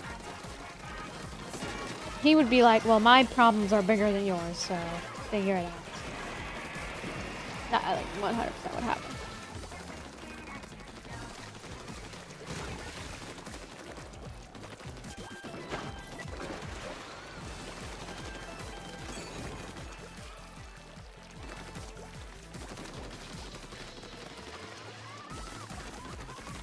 But, like, at the same time, I want to help him, you know, but it's like, but I just, it's been 4 days, and I haven't been able to see the light of day.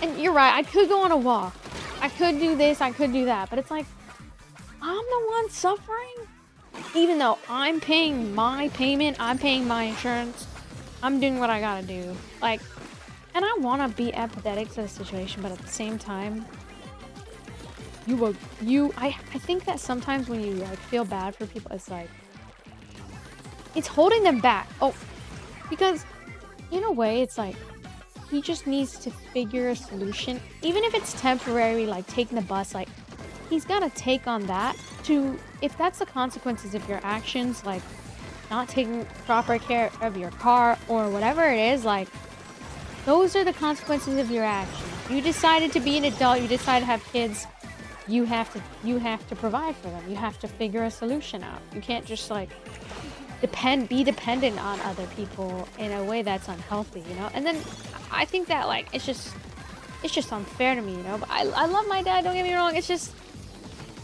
man, I feel like I'm taking on a role I shouldn't be, you know? And, you know what I mean? Like, it's good that I at least let him use it for this first week that he didn't have his car. But, like, next week, I really need to, like, have it back. Because I know for a fact, if he asked my sister Brianna, my sister Lizette, my sister, any of my sisters, they'd probably be like, no, I have work, I have school, I have this. But because I work at home, it's like, technically, I don't need to go out, but I do want to, because I actually have been meaning and needing to get, like, a side hustle income for paying off Cleo's vet bills, you know?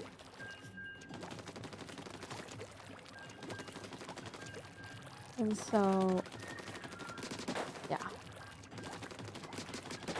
I'm just really tired of, like, I feel like people, it's like I let them have, you know, I let them borrow, I let them this. And it's probably my fault. Like, maybe I'm too overgiving and too kind, you know, and too, like, pushover. Like, sometimes when I think of myself, I'm like, why am I a pushover sometimes, you know?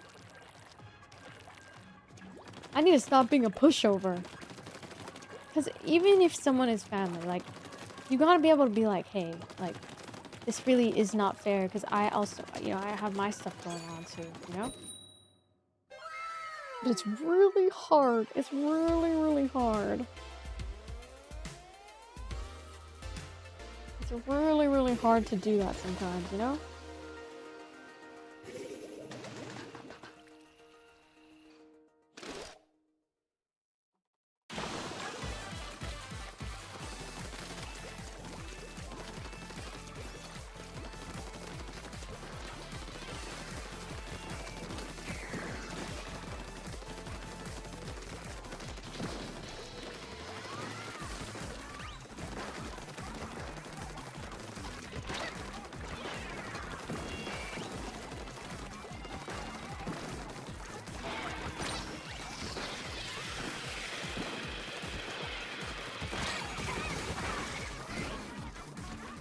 Yeah, exactly, Kian Ma. That's why I'm like, that's why I get so irritated because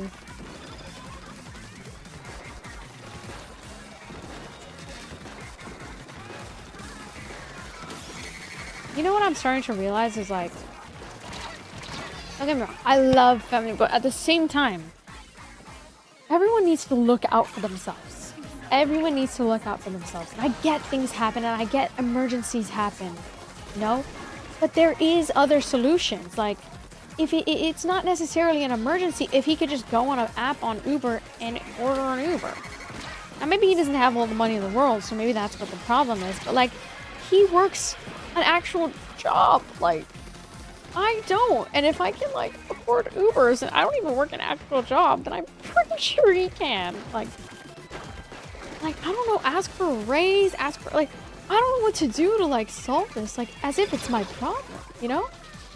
And I feel like I'm taking on problems that aren't mine, you know? And I feel like that's what's keeping me stuck and keeping me in this cycle of, like, not being able to put in effort towards myself. Is like I'm always giving, I feel like, back to others, but it's like they wouldn't do the same to me.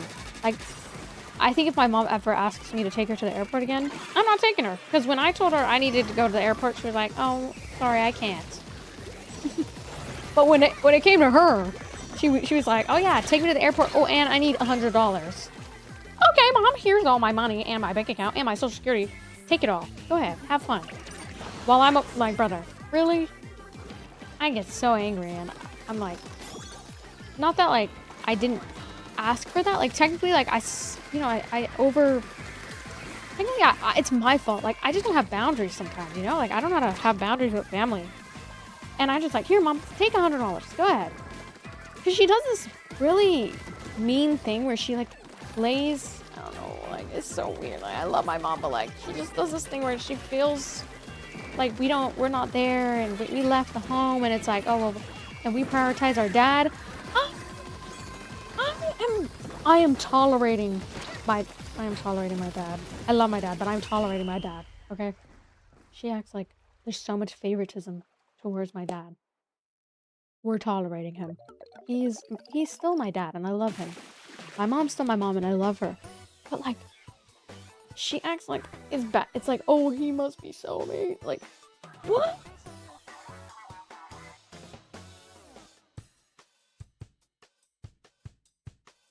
And then I was scrolling on TikTok and I was looking for like relatable content to like relate to. And there was this one TikTok that came up. And it was like,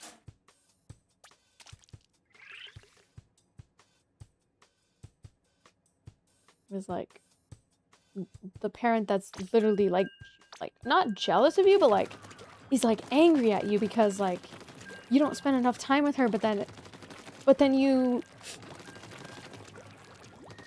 try to spend time And then you try to get her to see your POV, or you try to explain what the problem is and like why there's conflict. And then she plays victim all the time. And it's like, at this point, I think I'm getting manipulated. I'm getting manipulated to be like, oh, she's like for her, which like, and then she blames us for the reason why she's single. Mind you, having kids was optional, by the way. And that's why I always say stuff like, if you didn't want a child, suck me back up into the womb. I'm ready to go. I don't want to be here. I don't want to pay bills. I don't want to fucking be here. Like, suck me back up into the womb, you know? Please. I love you, but like, and that's what, I think that's the thing with like dysfunctional and like toxic households is like, sometimes the only way to like have peace is through distance, because they don't learn, even when you're distanced, they don't learn that, you know what I mean? But thankfully, like, she's been in therapy, you know, and she's tried to mend things, but like there's just so much work to do and so much to unpack that it's like, you really need to stop like blaming us for the reason why you didn't have XYZ life. Maybe blame yourself for deciding to make certain decisions. So I like, and then in front of me, as if like it was like a complete mistake to have us. And you know, like, I'm okay with feeling like a mistake sometimes, because like, I'm already fine with being like the disappointment of my family. But like, God, at this point, I think she like, I don't know, it's just something's going on, like mental. I try to help her, but it's like, I don't even know what to do. Like, she's just very, very hurtful, you know? And I try to like talk to her. I try to be like, hey, like, but it's not true. Like, you're not a bad person for being single. Like, that's not a bad thing. That just means like you haven't met your person. And she feels like now that she's gotten older, she's left with scraps. Like, when it comes to men. And I'm like, men were always scrapped to begin with. That's why you picked the rich one. Like, say wallahi right now. That's why you picked the rich one. And just saying, like, because at least if you're going to be crying, you're going to be crying and your kids are going to be taken care of. Because you're going to cry either way. Men are going to be manipulative either way. And same thing with women and men. Men and women, both going to be manipulative either way. So it's like, you might as well, say wallahi right now. Like, say wallahi. And you might as well pick the rich one. Just saying.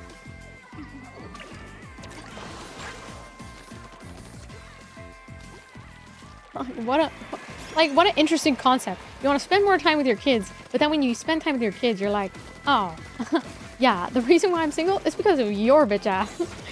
Like, the fact that I had to take care of you. Like, oh, fuck, man, like, oh, fuck, like, maybe I shouldn't be here, like, oh, shit. And then I tell her, I'm like, Mom, I fucking hate my life. Like, I'm mentally not well. And then she's like, you hate your life? My life. Oh, I had it way worse than you did. And I'm like, okay. So I can't ever have pain. Okay, yeah. Let me just shut my emotions off. Let me stop feeling pain for a second. Let me just let me just stop. Let me just stop. They were lying. I'm partially joking, but I'm not joking at all. Anyway, this is so, like, more common than you realize. And that's why I tell people, when you have kids, at least be financially stable. You are gonna make your kids suffer mentally if you don't get things under control. But you know what's crazy? Even if I suffer mentally, I don't blame the reason why I'm not successful on my parents. I take accountability for my life. I take accountability for my healing. I'm doing my best to heal, you know? I'm doing my best to get as educated as I can. I agree. I started paying rent at 17. The whole concept of having to pay rent and you're the child is insane. Is insane.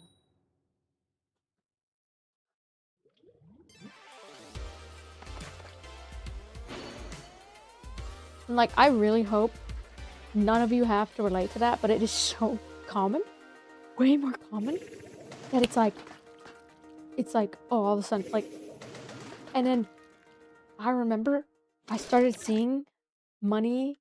Oh, I remember when I first got into the, like, phase 1 top 20 competition, and I had a chance to win $1 million motherfucking dollars. USD. Or what is it? MoonPay something? It was like a crypto, but it was still money. And I remember my mom saying, oh, so you're gonna be able to buy me a house now.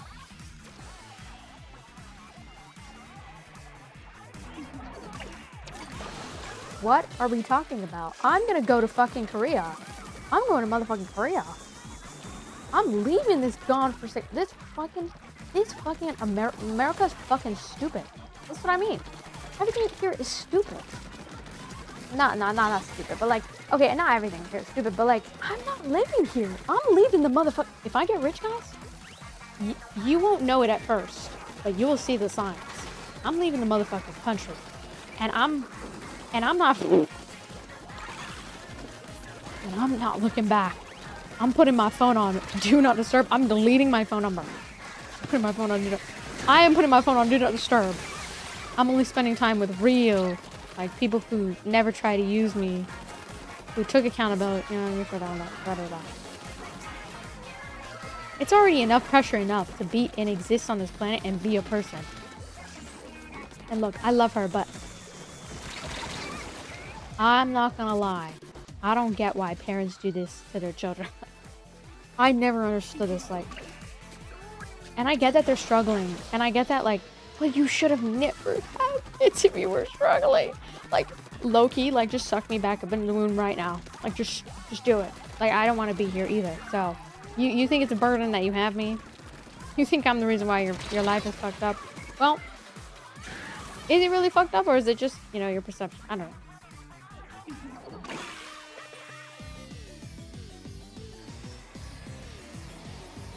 And that's the thing about people that, like, that's another thing, like, I think some people just, and then, you know what's the craziest part?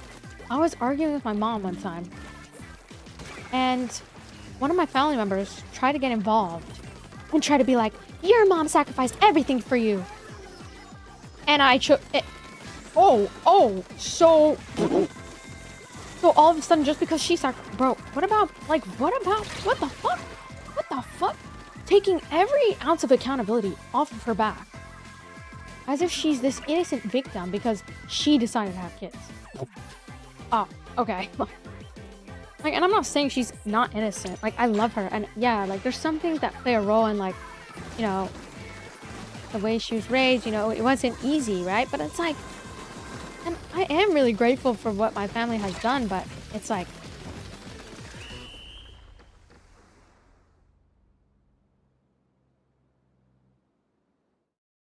I'm not allowed to feel pain. Like, I'm not allowed to feel like you've been hurting me for certain. Like, that's horrible. And the fact that even, like, some of her, well, I don't want to even get into it, but it's like, we're defending her and calling me this ungrateful brat. Calling me an ungrateful brat because you don't know how to take accountability for your own life, and you blame us for the reason why you have to pay rent. You blame us for the reason why you're like, okay. Okay, I see how it is. Like, I need to just leave. Like, I need to be very, very far away before things get. And that's why I don't, like, I really want to try not to live with and that's why I initially moved out. And that's why, like, it's really hard for me to, like, ask for help, because, like, I do try to reach out when I'm going through a hard time. I do reach out to my family and try to get help, but it's like, I'll tell them what's going on, and they're like, you're able to go to college. You're able to be in college. I never got a college education. You know why? Because of you. What? Me? And I get that parents sacrificed a lot, but you also have to understand, you made this decision to have me. You could have, it was optional. Just saying. It was completely optional. And it's fine to feel like your kids are, you know, misbehaving and da da da da. And like, that's initially why I moved out of my mom's house, because she was always accusing me of doing drugs. Always. I had never even done drugs. Like, I was a goody two-shoes. Not because I was not only scared of my mom, but because I didn't. Where the fuck am I gonna get drugs? You know? And you know what's crazy?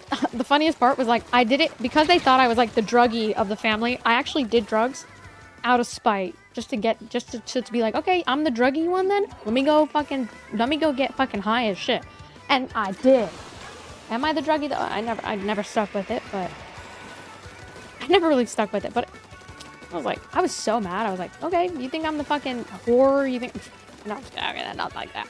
But I literally like I think that's why I had like that phase where I was like doing thirst traps online, because I literally they were so angry at me that I would do makeup. Like, they were so angry that I liked makeup. They were so angry that I was beautiful, and that I like makeup. And they make fun of me, and they hate that I like content creation. They make fun of me, and then I'm like, bruh.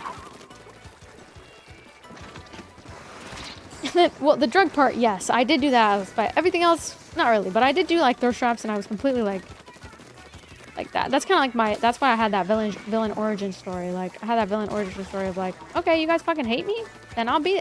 Oh, you want to see an evil person? No, I wasn't. Ragging on your parents is not cool. if you okay, if you've never had toxic home life before, you will have no idea what I'm talking about. And you know what? That's fine. Like, gaslighting birthing me. No, like, let's talk about it though. Because two things can be true at the same time. Your parent can do the best that they can with what they had, but it still doesn't mean that it will exempt them from neglecting you as a child, emotionally, physically, financially, and using you financially. You know financial abuse is a thing, right? And you know emotional abuse is a thing, right? Two things can be true. Your parent can love you, but also hate that you exist. Like, hate that you fucking exist, and hate that you're happy sometimes, or hate that, you know, like, you're, because in the end, they only think about, like, some people like that only think about themselves. They only think about, well, what about me? And it's like, well, you made the conscious decision to have a child, and now you're blaming it for the reason why it's born? No wonder why. Like, no wonder why you're struggling. It's because you blame everybody else for your mistakes, when I didn't even have a choice to be here. And then I think the craziest part is when people try to insert themselves and be like, but that's your mom. You've clearly never dealt with emotional, physical, or psychological abuse, and it shows in the way that you're behaving. Also, here's another thing. If you have dealt with emotional, physical, and financial abuse, and you've overlooked it because, well, you know, I still love them at the end of the day. Love is the ultimate thing. Good for you. Good for you. Great. That's called Stockholm Syndrome, babes. And Stockholm Syndrome is not healthy for you. It's okay to love your parents while still acknowledging that they neglected you as a child. And even in adulthood, they can still do that. But that's the cool thing about adulthood, is you can reshape your future. You might not have the best cards being dealt, but you push forward, you know? And you take accountability for your own life, you know? You understand? But yeah, I don't know why I brought that up. I just thought I would talk about it because I think it's really interesting that, like, we're pretty much blamed for, like, that shit. It's like, okay. I don't know what you want me to do. You know what it makes me think? It makes me think I never really want to get married or have kids myself. Because imagine the concept of traumatizing your own children. That doesn't sit right with me. And the fact that, like,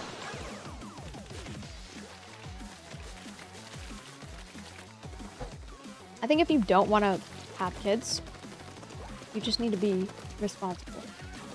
Okay? And you just need to stop partaking in certain acts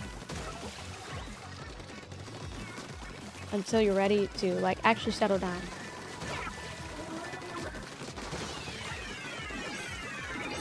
And my dad isn't perfect either, like... But he actively, you know, he does try to improve, like, he does try to somewhat, but he's not very, like, I mean, I think men in general just don't really have, like, not all of them, but, like, some of them don't really know how to deal with, like, emotional, like, relationships. Like, being emotionally absent, you know? And the fact that, like, someone can be your literal abuser, and there's gonna be people telling you, well, that's your family. You gotta love them anyways, even though they've abused you. It's like, okay. So fuck me then, you know? Like, so fuck me, I guess. Like, someone could literally be getting sexually abused. And you're gonna sit there and be like, well, that's your family member. Love them. Like, are we dead ass? I'm not saying that happened to me, and I'm really sorry if anyone has ever had to deal with that, but being a family member doesn't take away from the fact that you can still get traumatized from people, and you can still deal with pain, and you can still, you know? And until I'm in a position to really, like, regain my freedom back, I'm leaving the country. And I'm gonna Irish goodbye, because the amount of, like, the amount of people who are like, oh, they preach, respect, are the same ones who, like, they think they have authority over younger people just because they're older. And they think that, oh, we must be so stupid because we're young. It's, like, actually quite the opposite. Future generations are actually going to be way more intelligent than you, and that's just something you have to accept. That's something I'm going to accept when I have kids, because that's just how life works. And ageist people never really truly try to understand both sides of the coin. Like, I'm sure with more lived experience, sure, they have more experience in life. But that doesn't take away from the fact that if they never learn from those experiences, that's a whole different ballgame. So, like, for example, if they go through something really traumatic, or they ruin their credit, or they ruin their whatever it is, and they do nothing to try to solve it, they do nothing to try to take any accountability, they're going to be stuck in the same cycle over and over and over again. You know? That's why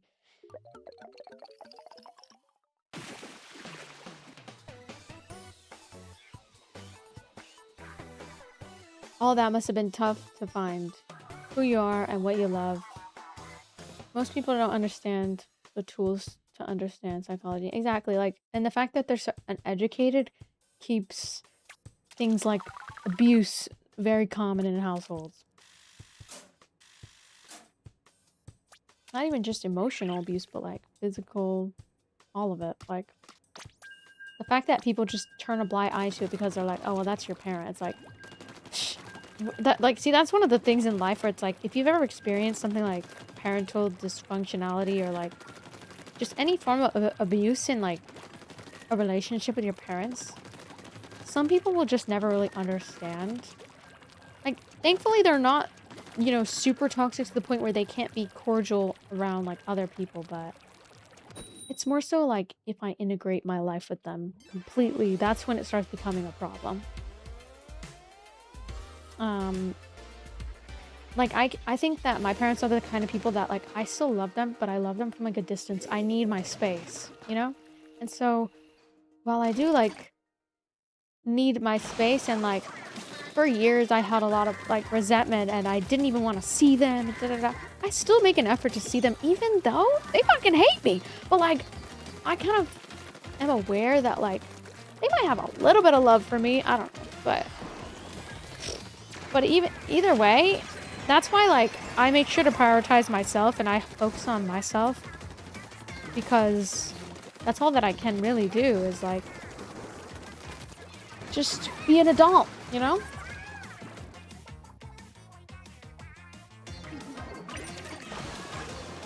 Exactly. Like they think they will treat you the worst because they have proximity to you, they have control over you, and when they're paying your rent or when they're paying like certain things, they feel as if they have this control over you and stuff like that.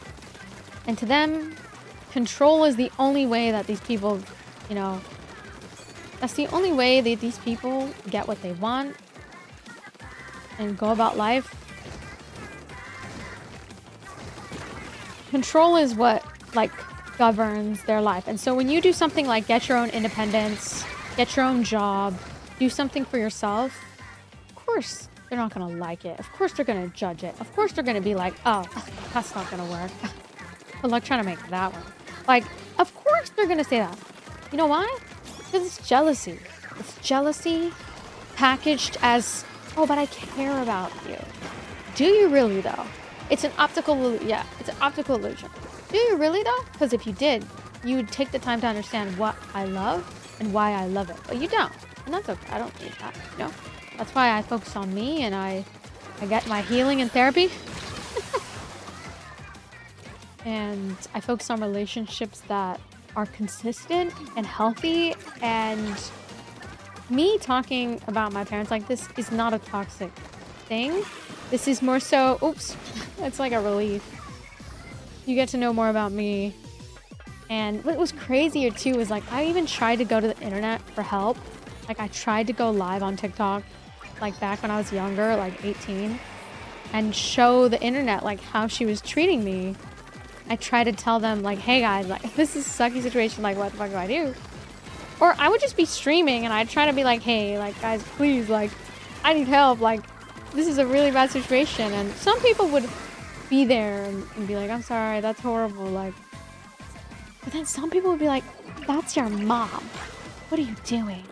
And I just thought it was so interesting because I was like, wow, like some people really have these like no self-respect. No form of a backbone in any degree. Like as soon as I got the ability to talk back, I started talking back. Whenever my mom would start blaming us for the fact that she couldn't afford rent and stuff like that, I'd be like, let's go live with a family. How is that our fault? We didn't ask to be here. And I would always defend my siblings, and especially Larissa when she was living here too.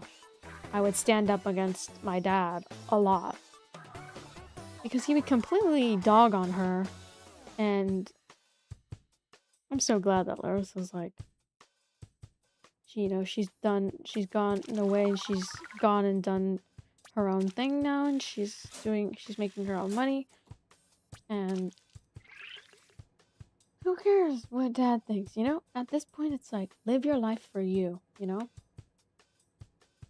And I think it's just one of those things where it's like, it can get exhausting being the person that is like always standing up for people and stuff. But it's the right thing to do, you know? Because I understand that like it really sucks, but you can't let like what other people think about you, even if it's like your core family members, like you can't let it affect you, because there is going to be somebody like in your family that understands where you're coming from, and those are the only ones who matter. Like not matter, but like those are the ones who their opinion matters. Like if they actually take the time to get to know you. Your 13-year-old sister likes to go try hard and Splatoon. Yeah, it's so fun. If everything gets better for you. Oh yeah, it will. It will. I'm confident because I am so determined now, like, to get myself out of a toxic situation.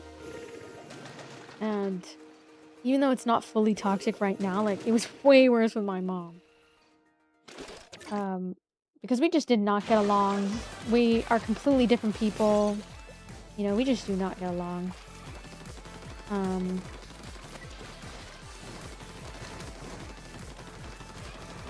And here's the thing. I am grateful for all the things that my family has done for me, and I'm definitely not going to take it for granted. But I value my space, and I need space from time to time. You know? Life doesn't revolve around one person. It revolves around everybody. And everybody's perspective matters. Everybody's vision matters. And people might find me to be the disrespectful granddaughter, but no. I'm the first one to say there's a lot of problematic toxicity that exists in our household, and I'll be the first to say it. I'll be the first to say it. We need to stop being cowards and own up to our motherfucking mistakes because we need to own up to our mistakes and we need to heal and we need to respect each other's differences. At the end of the day, it's about respect. And if you don't want to respect other people's differences, well then you let us know where you stand. And that's your prerogative. Don't be mad when people don't want to be around you, but you can't even stand up for them and you can't even have a backbone enough to say and call out other people's problematic behavior. You know what I mean? You can't say you can't be everybody's friend and then and be a good friend. You have to be able to have some, you know, standards and have some accountability around, you know, like stand up for those who, you know, apparently, like we're, if they love us so much, it's like, okay, like prove it with your actions, you know, stand up for your family members in a way that, you know, because, and I'm seen as like the disappointment child, but it's like, am I really though? No. If and I think about this all the time. I think about how like I've worked so hard in school. I've I've done so amazing on social media. Like I've been able to like build something real. If I ever had a daughter like me, I'd be like, wow, like, that is something to be proud of. And I've healed my own inner child, you know, because obviously still need some healing, but I've healed that inner child by validating myself and validating my, you know, because even though I was dealt with all this interesting backlash, like, give a fuck. And that's why, like, haters, it's funny because, like, haters think that they hurt you, but it's like, motherfucker, I went through a toxic household, and you think that you can hurt me? Trust me, I've been hurt and betrayed by some of the closest people to me. I don't give up. Like, fuck what you think about me. And I think that's why content creation has been somewhat easy for me in that aspect. Like, I used to let what people think about me get under my skin all the time. But now, I don't give a fuck. I've been hurt by all this type of different shit.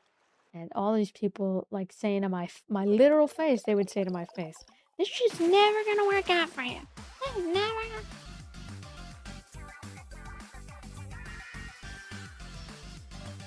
Whatever.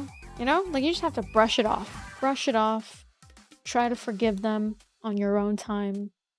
And just validate yourself and become your own like healer and inner child, you know, like really work on yourself. And the craziest part, like I got straight A's in high school. I had a dean's scholarship. Like I was successful at such a young age, bruh. And like if I ever had a daughter like that who was working so hard on her education, I would be like, wow, I'm so like I'm so grateful that, like, wow, I did a good job. Like, you know, wow, like, but no, I was Miss Druggy because, you know, it was crazy. I had migraines, and that's why, like, I live with my dad because my dad, he understands my migraines. He doesn't call me dramatic about them. He doesn't accuse me of being on drugs. Um, but there was a time I had migraines and shit, and I would come to my mom about it, and she thought I was on drugs. Because migraines literally deplete the energy out of your body. And to be fair, you do look like you're on drugs when you have like a bunch of when you have like a really bad migraine and if it's like an actual health issue, you know? And so and so she would literally accuse me of being on drugs. And I was like in pain, like in some of the pain worst pain of my life. And so if you ever think I hate men, it's and I think that's the craziest part is like I feel like I've been hurt an equal amount by like both my mom and my dad. So like I think the funniest thing when people like say like, "Ah, you just hate men." It's like actually it's quite the opposite. I just don't like people in general, especially those who I feel like don't take accountability for their own actions, you know?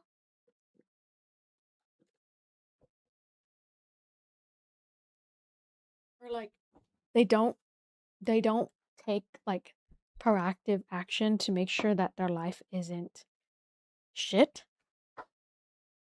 But also, like, I get that not everyone has like certain privileges, but like actively trying to make things better instead of like blaming things that have no reason. Like, there's no reason to blame your children. Your children doesn't really know any better, especially at a young age. Children don't know what the fuck rent is, and they shouldn't know what rent is. At that point, if you're ever asking a child and telling a child about that, you are basically exploiting the fact that you have a child as your free therapist. And then you get mad. Like, and then you blink. It's like, okay, now it's time for actual therapy, you know? And also now it's time that if you actually want to like be the person in, you know, like in a family that is actually, you know, trying to be supportive and like, sorry, I'm plugging in my PS5. Trying to be supportive, trying to be, you know, like a good person,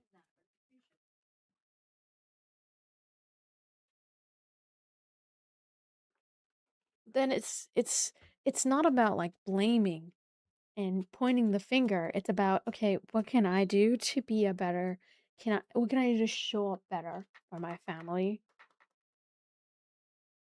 You know? But children, in my opinion, should not ever have to experience that.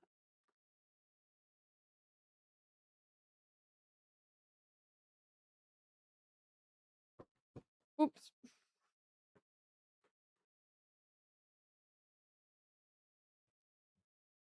But yeah, I think it's way, way, way too common, like nowadays, for, and that's why like I studied psychology because I truthfully just wanted to like understand what the fuck was going on. And the fact of the matter is, you know, it's people's first time living, sure, but it's also my first time living too, you know? And if I can do all this at 24, I can go to therapy, I can get, you know, an education and study about psychology to truly understand what the fuck is wrong with me and what the fuck is wrong and what I have to work on. It it it's my first time living too. You know what I mean? And so I'm like, okay, like that's why I think it's kind of like silly. Like at a point, there's a point where it's like, okay, are you really like, is it really or like you deserve all this grace, or is it because you're just making excuses at like that point? You know? I really want to play Assassin's Creed Black Flag, guys. I'm like, oh, I'm gonna get it. Okay, this is a gift to myself. Okay, I really want to get it. Is this the right one? The Black Flag Resynced. Okay, I'm gonna get it. I'm 24 now, but I've been studying psychology since I was 18. If at 18 years old I was smart enough to be like, oh, something's really wrong with my family, something is really wrong with what's going on, I need to get some help and go to therapy. And I did the work and I went to therapy. Even I went to free therapy because I was 18. What the fuck could I afford? I couldn't afford shit. But I did the work. I went to therapy, you know, and I'm still working on it. I'm still working on it to this day. As someone who's been in therapy since 18, I'm still healing. Like there's not a full healed bone in my brain. Bone in my brain. But thankfully, like me and my dad get along somewhat well, like on a day-to-day. But he also has his own issues too. And when I told him about my depression, uh, he's like, "That's not even real. How do you have depression?" No, we're not trauma dumping. I mean, well, I guess you're right. Maybe we are. Sorry, let me not trauma dump.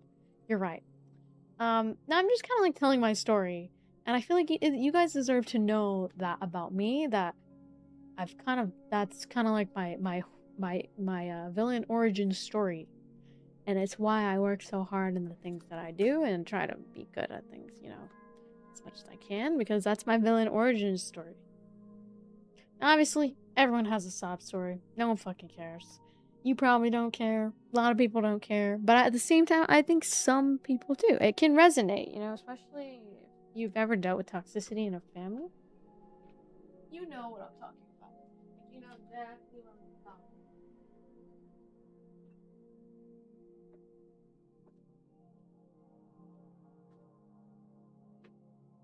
about. Oh, let me grab something real quick.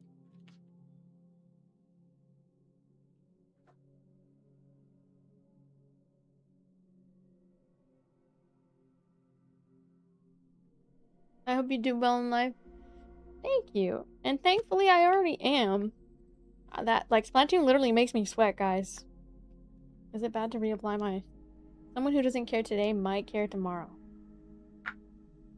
You think so? I mean, I feel like sometimes if someone never is, like, taking the proactive steps to, like, work on themselves and heal, it's like... Like, for me, I used to think about, like, how, oh my god, I don't have a lot of friends, and oh my god, like, I'm so lonely, and it's like, bro, all I do is sit at home all day. Like, I never do anything proactive to try to go and make friends. And this year, I've been being really proactive about making more friends, and I'm going to school, and I'm gonna meet so many cool friends when I get there, that, like, I used to be in this villain complex of, like, oh, nobody likes me, oh, nobody... It's not that people don't like me. Well, probably was good. Like, if you're the type of person who's like, no one's gonna want to be your motherfucking friend. And so I had a wake up call. If you want to be people's friend and you want to have that privilege of being people's friend, then you gotta work for it. Be the type of friend that you want in a relationship, you know? Be the kind of friend that will have people's back, you know, and like take them to the airport, you know? Take them to the motherfucking airport.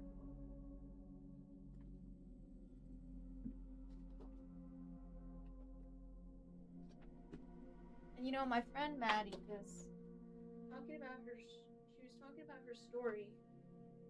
She was talking about her story about how one of her friends did not show up to her graduation one day in a year. And I was like, girl, get yourself a new friend. Because it doesn't matter how many years you've been friends with somebody. It doesn't matter what the fuck is going on. If they can't show up during the most important parts of your life, like your birthday, once a year, by the way, once a year for your graduation, that's it, whatever, you know? If they can't show up and you're over here doing the most on theirs, it's like, you need to start reciprocating their energy, you know? And it's not just reciprocating energy, it's like, stop putting people on pedestals. Like, you have to start thinking to yourself, I'm a good friend. I would have showed up and made sure that I was on time to their graduation. Reassure yourself, you know, reassure that, hey, well, that's interesting that she's like that, but I would never do that. And then go not just find friends that are gonna actually reciprocate and be good to you, but like also become that friend that can reciprocate, you know, that can make time for others, that can afford to buy a little cake for you, and it doesn't have to be expensive, but you know, it's a cake for you on your birthday. Like, and for my sister, like, I've been really wanting to, I feel terrible because I got so busy during her birthday. But I had plans. I told her for her birthday, I really, really, really want to take us to go see BTS. But it's been really hard to find the tickets. But I'm gonna go take her. I'm gonna take her. It doesn't matter how expensive it is. I'm gonna take her. Because we both want to see BTS in concert. And I'm gonna take her. And that's her birthday gift. And for now, I'm just gonna give her a pottery that I made in class. Because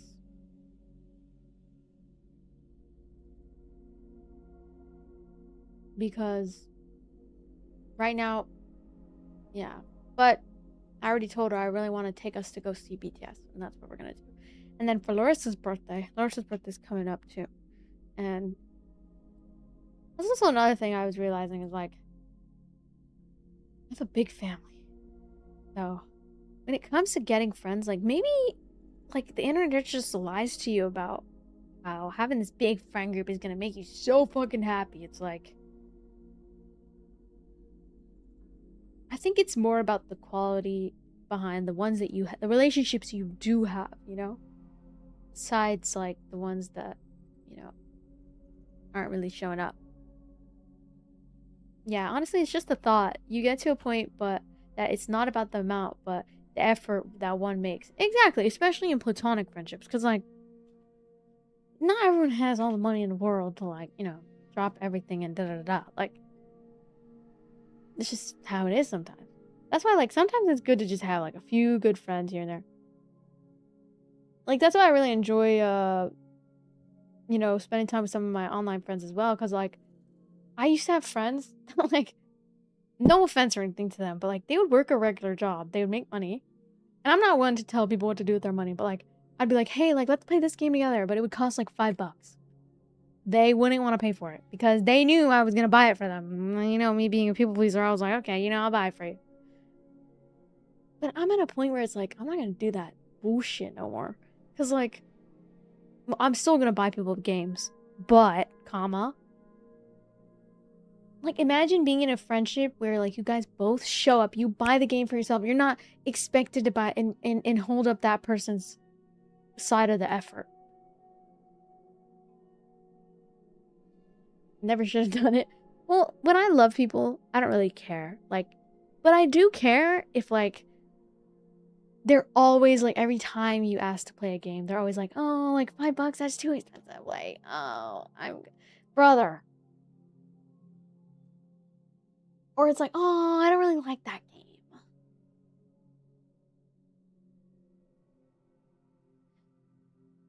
Sometimes in relationships, I'm not saying you have to do that all the time, but sometimes in relationship, like being loving person to your friends means putting yourself at a little bit of an inconvenience. Like going and picking up your friend at the airport. It might inconvenience you a little bit because it's a long drive, or it's waiting in the line at the airport is a fucking disaster at LAX. I get it. But also, when you love somebody, you show up for somebody. You put the effort, you know? And like, you can't make excuses anymore. You can't make excuses anymore because I'm gonna find friends that show up. And I'm sure it's so tiring to be like, it is, to feel like you do so much for people, and then all of a sudden they it's like, now I get like, if someone's just in a financial pickle, they're like, you know what, no, I just don't have the money. Like, okay, there's some moments where I'm like, okay, you know, I'm gonna give them this, because presents at the end of the day, they're gifts. I don't really expect much back, but like I totally get the feeling of like, if it's like a pattern where they're always asking you to pick up your, like, pick up the tab or pick up the end, their end of the bargain, it can feel as if it's almost like a one-sided relationship, you know? And it's like, I used to go all out for some of my friends' birthdays, and then when my birthday came around, you really understand who you're, like, people who really, and I get some people just don't have the bandwidth, they don't have the money to do things, but it's like, here's a thought. Something I did completely for free for like one of my online friends was, I made them a virtual card, and I had all of their close friends sign it, and some people put gift cards on there. Da, da, da. I got the idea from one of my other friends because someone made her virtual card, and I saw that, oh, you can make virtual cards for people, so even if you live far, far, far away, you can still, you know, show up even for free, and you don't have to put a gift card on there, but you can mention, hey guys, like if you want to put a gift card on there, you know, show that you want to like love that person on their birthday. And then when my birthday came around, I was like, crickets. So I'm like, just a happy birthday text, which, like, you know, appreciate it, but like, damn, come on, like, man, I guess I just need to go where I'm valued, you know, like, as much as I don't do things for people's birthdays to be like, oh, you need to pay that back to me tenfold. It's more like, it's okay to want reciprocation, even if it's like a free thing, or it's just about the effort, you know, behind it. And if it's thoughtful too, like if they make it thoughtful, or they like really thought about it before they bought it for you, and like, or like, let's say they hand sewed something, like, oh my god, like that's awesome. It's probably because I'm not playing Rainbow Six, Montano. Making me think of how clutch I come in for people, too. Which, it's not a bad thing to come in a clutch for people, but like, remember, don't get like, it is important to have those relationships that are reciprocated. Like, that are gonna be met with the same energy. Does that make sense? Like, I've had me and my friend Bella have been friends for like 18 plus years. I don't, maybe like, no, maybe not 18. Maybe like, I think it's been like 14 or maybe 12 years. Honestly, I've lost track. That's how long we've been friends. And every single year we celebrate each other's birthday. We go and we do, and she is so creatively she's so artistic. She's really good with like crafts. So sometimes she'll make me like such a cute little gift, and it's like, I don't care how much it costed. Like, it's just the fact that she put the effort behind that, like, from me. And then, because sometimes I like giving monetarily valuable things, like, I like to always think about, okay, how can this benefit her life, like, right now? I always like to get love, like, that's the way I express my love. And because I have more access to more, like more things. And she sometimes will spoil me, too. And I'm like, okay. Oh. And we spoil each other, you know, we romanticize our lives, even if we're separated. And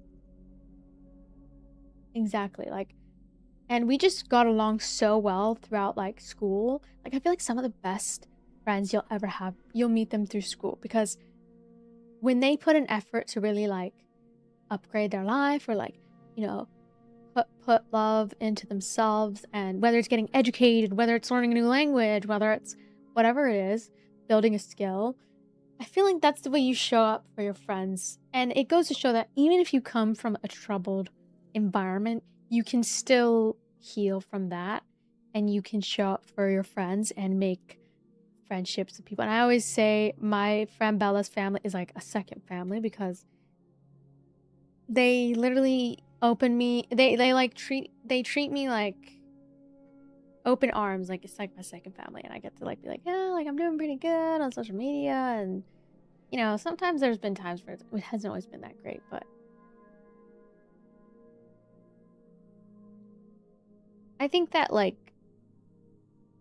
we've never really had like a lot of, you know what I mean, arguments. So it's like none of that.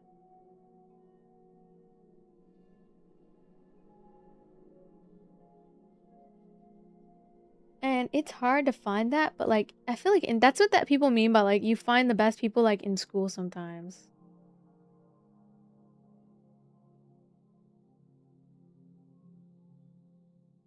The TikTok creators are the same way, and they only care about the viewers / followers that buy them gifts.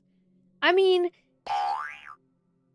it is true that the ones who bring a lot of support monetarily, it's a big deal, because it does do a lot for the creator.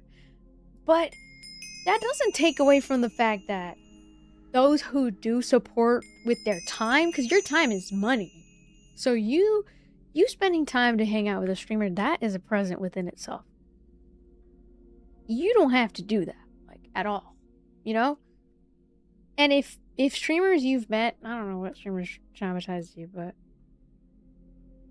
if that's the kind of streamer that they are, then don't watch them, don't support them at all. That's what I would suggest. But I mean, it is our business model to encourage, I mean, that's kind of how it is.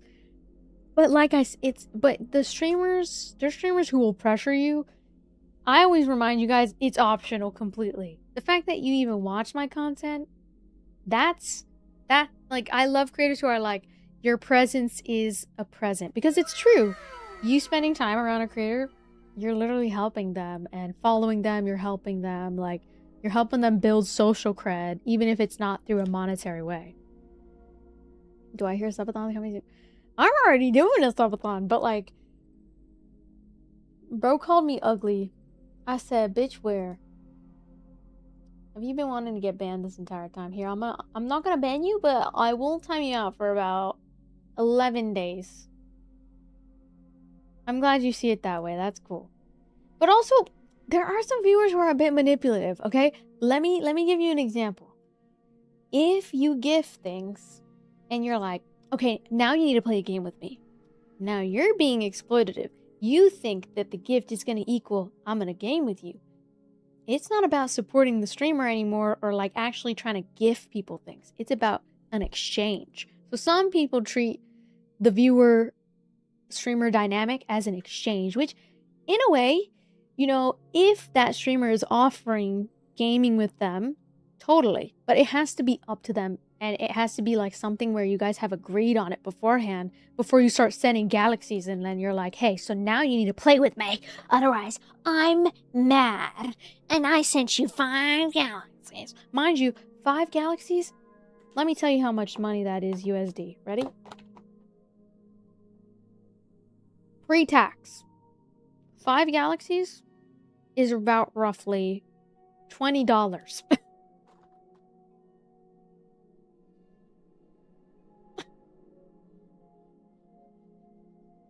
Pre-tax, by the way. So that means the government is taking about 30% of that.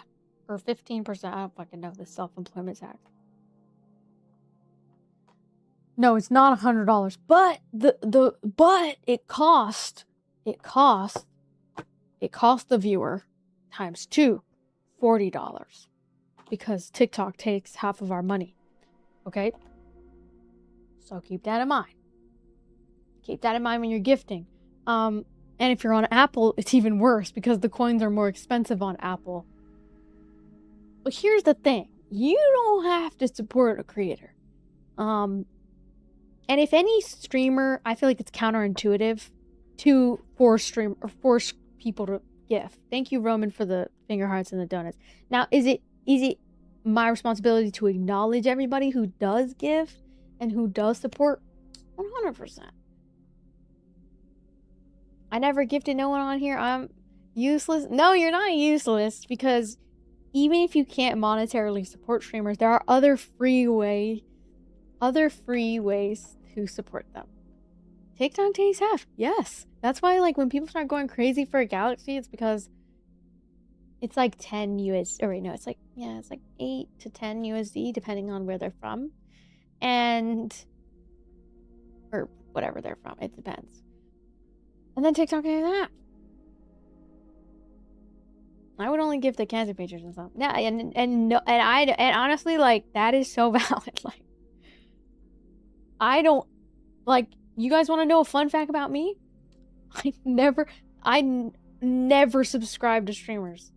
The last couple of subscribes I've had was Kai Sinat, Mr. Peanut, and I gifted my friend Gart because he's also a creator and we're mutuals on.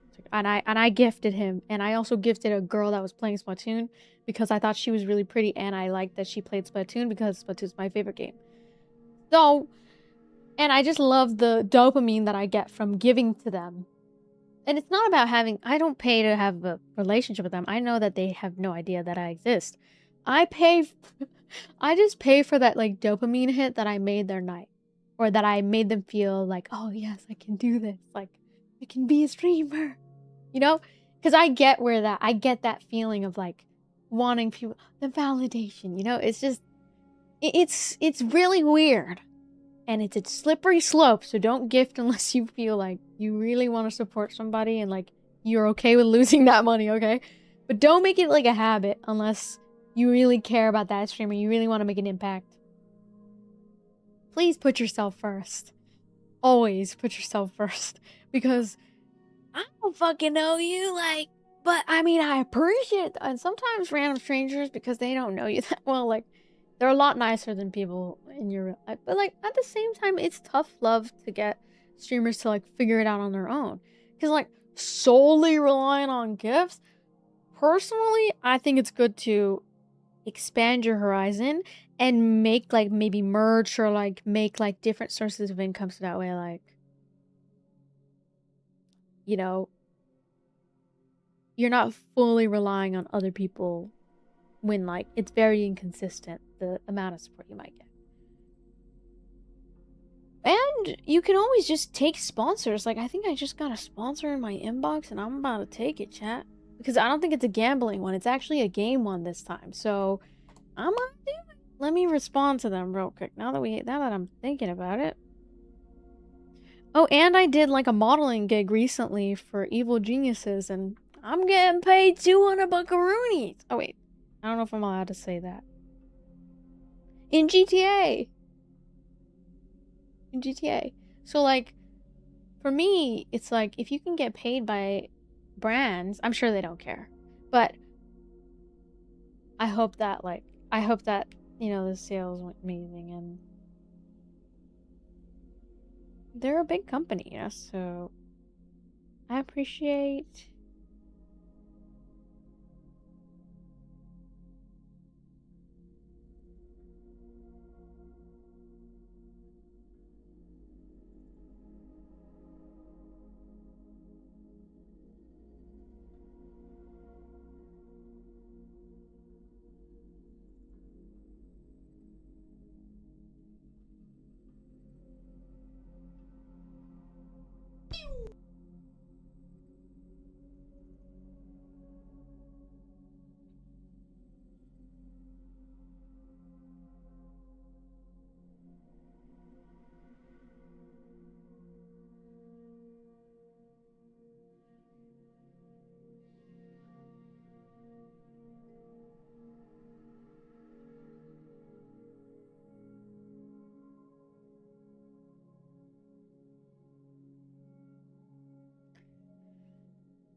Thank you, Vic, for the heart puff. Sorry, I'm, like, out of it. I was texting my friend about how, like, I just woke up, but I went to bed at, like, 10:30 p.m. Yeah, I'm currently unsure as well. It depends on friends going and stuff. What time did you sleep? I slept at, like, 6 p.m. Me and my friend were talking about maybe TwitchCon.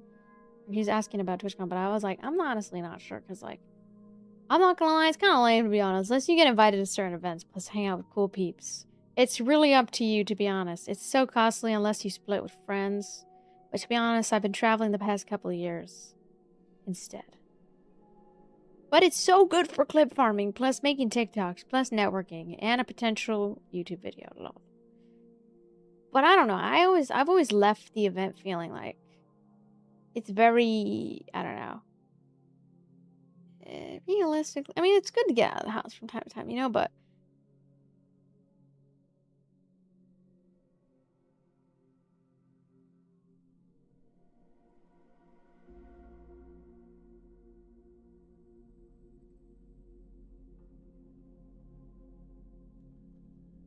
I might go one day. It's really good for, like, partnership activations as well, like working with brands.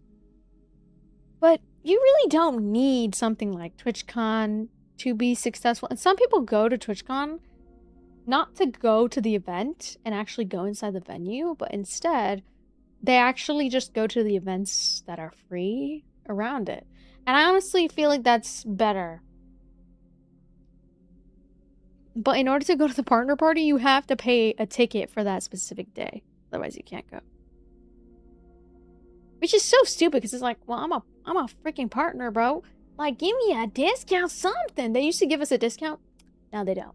Which fucking sucks. And it makes me realize how, like, every time you go to TwitchCon each year, you are no longer, like, I don't know. It's just, in my opinion, it's stupid that us partners, like, we have to pay for it. And then on top of that, they take 50% of our paycheck. Like, you are an asshole. You're an asshole. They're an asshole. We're getting scammed, chat. That's what's happening. Yeah, like, don't I be making the money? Exactly. And then they're over here. No, you need to pay full price. And then in order to go to the freaking nice party and shit. Frick you. You know, frick you. That's why I didn't go yet. That's why I didn't go last year. Time to stream on Kick, guys. No, I'm just playing. I know they gave me the platform, but, like, do they get the viewers here? No. They need to lock in. It's just, I think you need to reach like 100 subs for the Partner Plus in order to get a 60-40 split. And then you need a...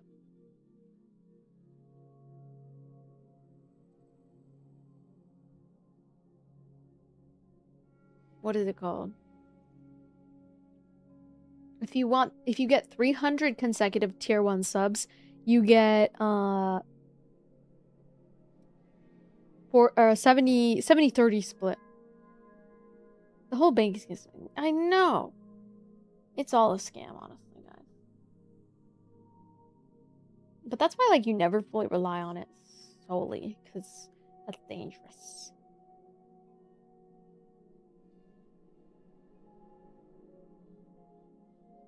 I think I'm gonna go turn the AC on, guys. It's getting hot in here. You always streaming, though? I mean, you guys wonder why I, like, be multicasting on TikTok and YouTube. It's because they're scheming me. They're scheming me. So, I have to go to other platforms. I really want to stream on Kick, too, but I don't know, because... Name a car for an edit? BMW i8. I've been doing it as a hobby and it's really fun. Yeah, that's exciting. Like, I'm gonna be honest, like, some streamers will be playing that reverse psychology on you, because I could be using that reverse psychology. I think that sometimes you just gotta be real. Like, it is true that, you know, people who support, they get the most, like, acknowledgement because they're doing, like, really solid effort behind, like, making things work, because the games aren't gonna pay for themselves, you know. It has to, like, kind of, like, if you want to keep going in terms of, like, content creation, you gotta keep up with the trends, right? So, like, buy the new games, buy the new right? Like, buy new equipment. It's definitely not a free, like, hobby, like, or free, like, job or career. Like, you definitely, in order to make money, you have to spend money. And so that's why, like, sometimes it is good to acknowledge those who've made a really, really big impact. But there's people who be chatting, and they chat, like, every second, and it's very noticeable, too. Like, that is very helpful, too. Or, like, every time they're just always trying to yap, and that's a good thing, too. Okay, I'm gonna turn the AC on. I'll be right back. 23 more minutes.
Hello, Ale. It's a big game, though. This is a big game, so thank you, Roman, for the hot me. Why do you think you're God's chosen? Humble yourself. What?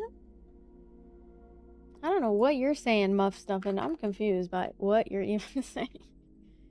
Humble yourself. I'm God's chosen one?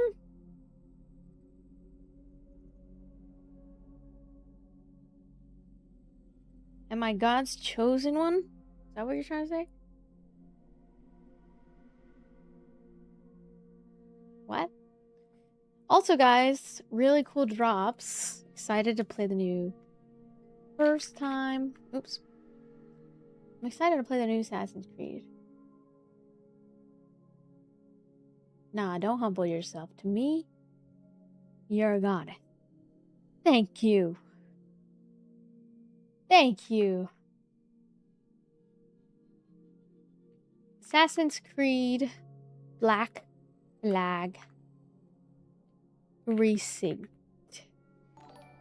Thank you for the makeup brush, Liam. Oh, I really want to do the pirate cosplay. You're the chosen one. Yes. Yes, it is I, the chosen one. Drops.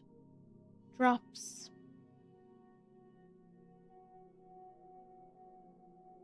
I don't know what Muff Stuffin is saying. But okay.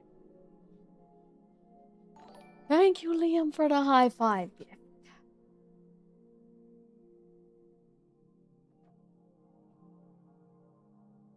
Now I'm getting chilly.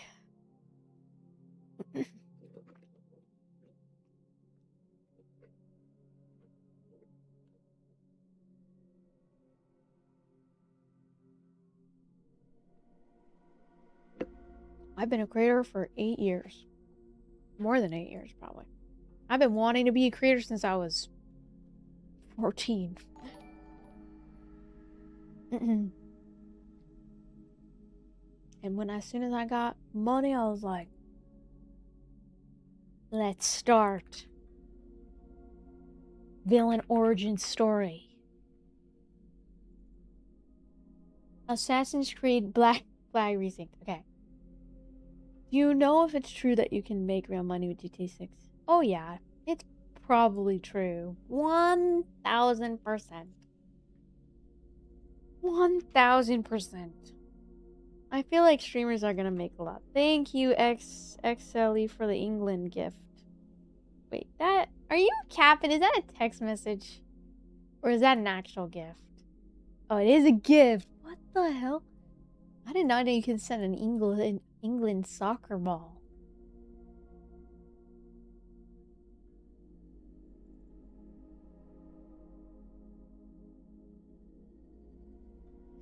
Question is, why do mediocre working women think they deserve the world? Okay. Weirdo. Blocked. I do.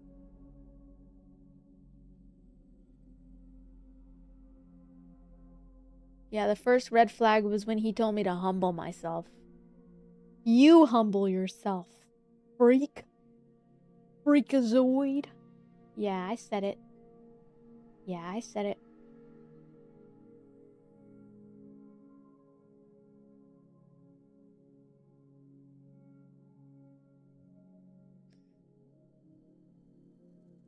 Yes, this is my first time. Let us make a Assassin's Creed thumbnail, shall we?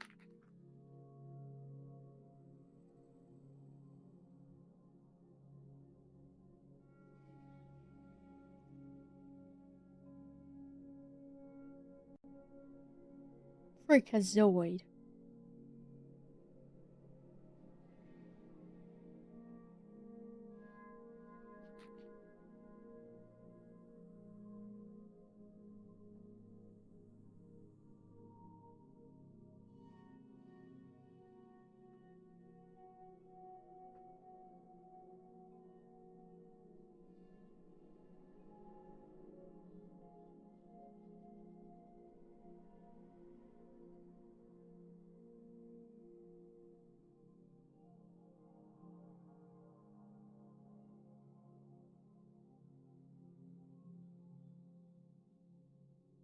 Yo ho, a pirate's life for me.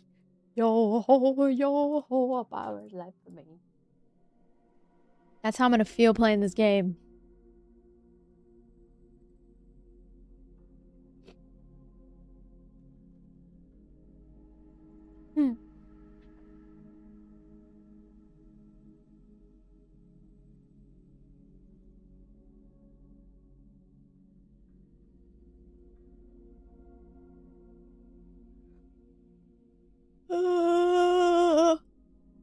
I don't know, I've like been feeling so tired. Like as of late, I've been feeling so flippin' tired.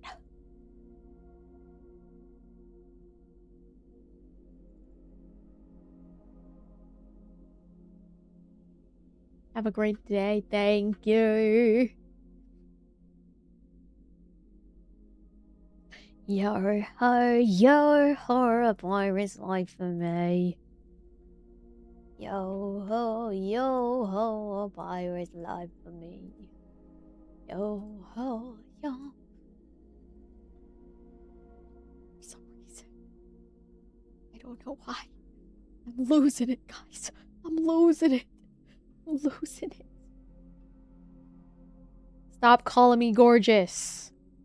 You're getting blocked for 5 minutes.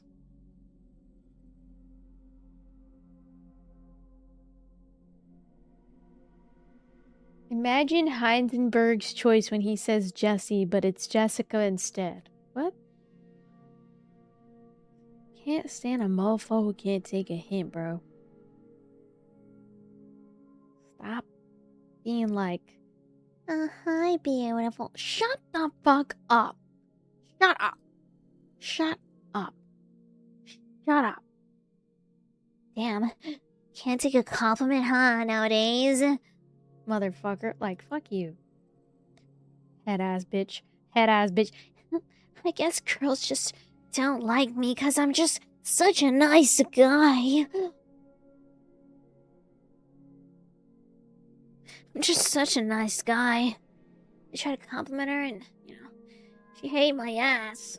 Fuck you. Fuck you. Alright. Let me stop crashing out. I apologize. But that's literally how they sound in my brain.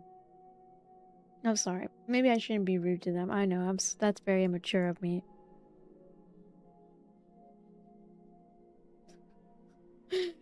What are those emotes for?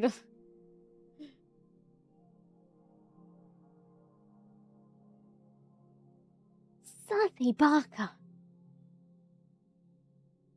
Sassy baka. ¿Qué pasó? I haven't tried it yet, Quantum. Can't stand a... You're the real Assassin's Creed Black Flag Resynced.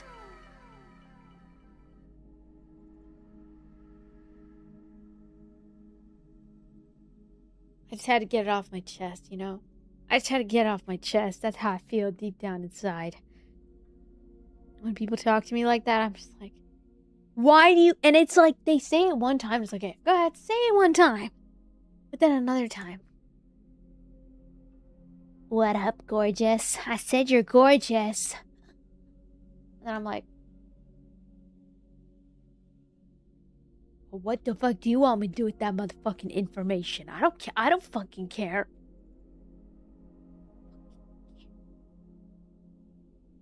I'm gonna fucking make myself ugly. You're gonna see.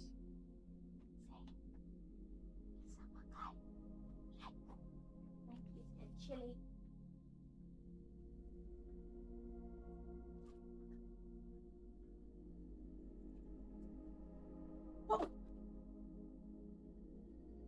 Do you like me now?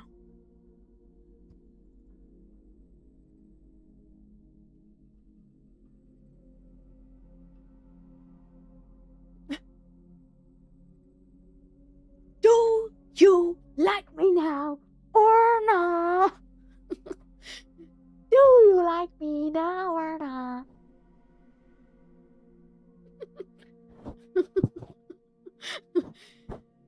just so curvaceous and so voluptuous.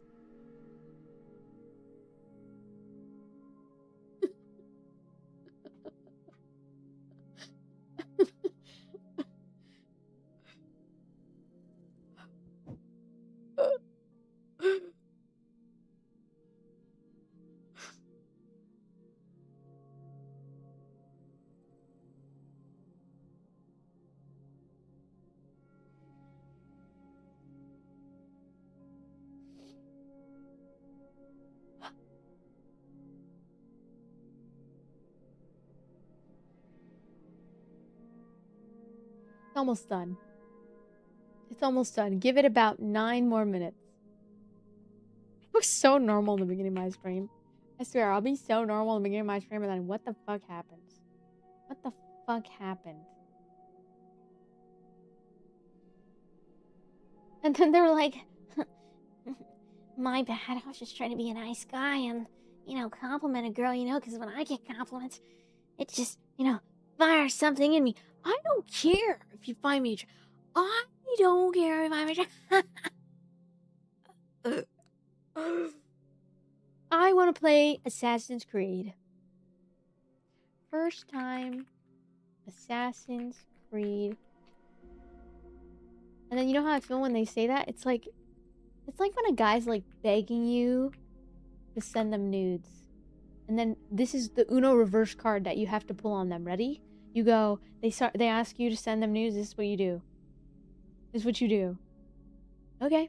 Send me $5,000 right now. He's not gonna like that one.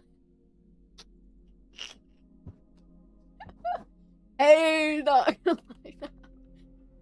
Okay. Send me motherfucking money, ho.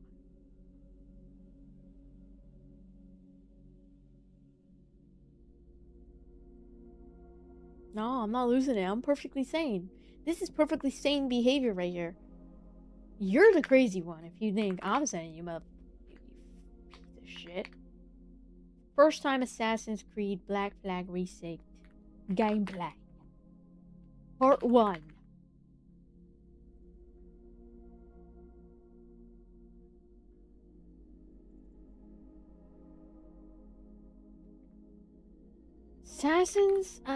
Assassin's Creed Black Flag Resynced. Black Flag. Okay.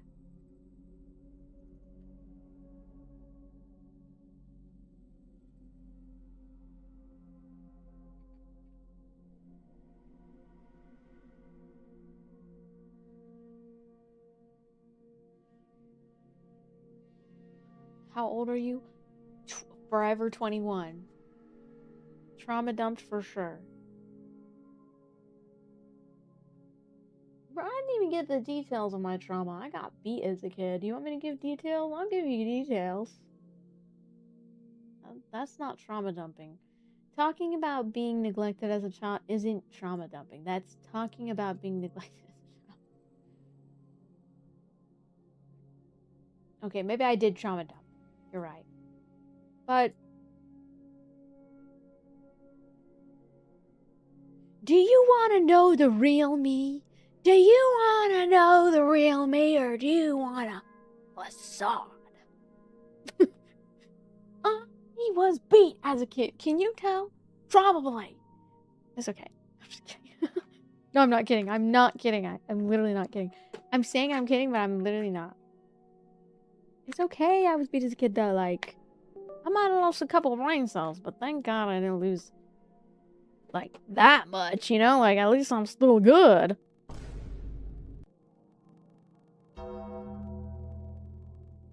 You know why I have a problem? You know why I have a problem? You know why I have a problem with people that compliment me?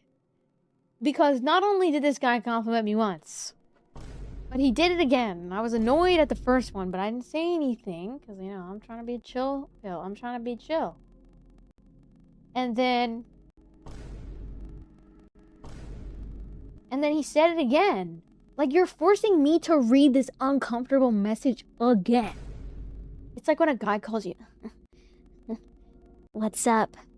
Do you like when do you like being called a good girl? Ah!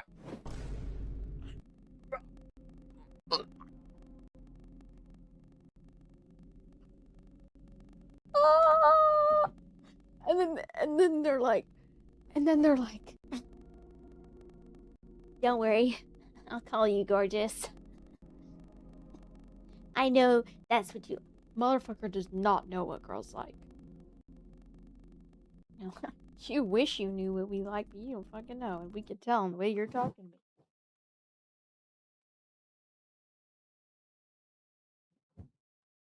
me. Like, try not to make girls uncomfortable. Challenge impossible. Take a compliment. How about you shove? How about you shove? How about you shove something up your ass? How about you shove something up your ass and go fuck yourself? How about that? That's how I feel.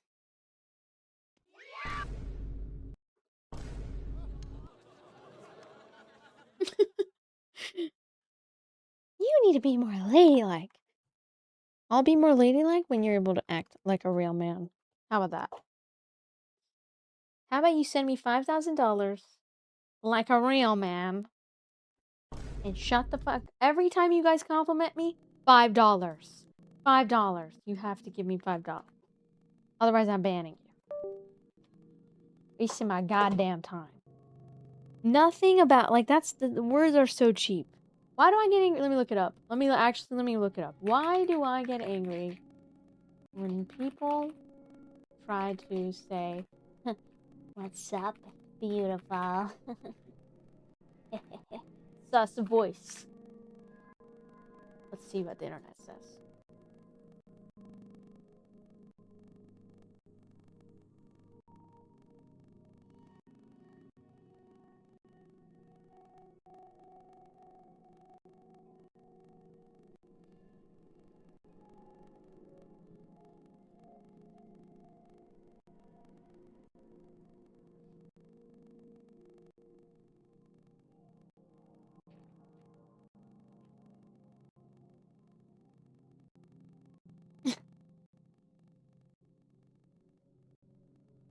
Receiving that kind of text is incredibly irritating. Over text, that specific phrase feels highly invasive. What is wrong with my capture card? Production! Production! Production! I'm not supposed to use AI, you're right. Let me stop. Why does it piss me off? Here we go. Let's just use this. Why does it piss me off? Oh my god, leaked. Why is it lagging? Oh my god. My fucking shit is crashing right now. Hold on. What is it buzzing for? Hold on 1 second. Maybe I need to replug in my headset real quick.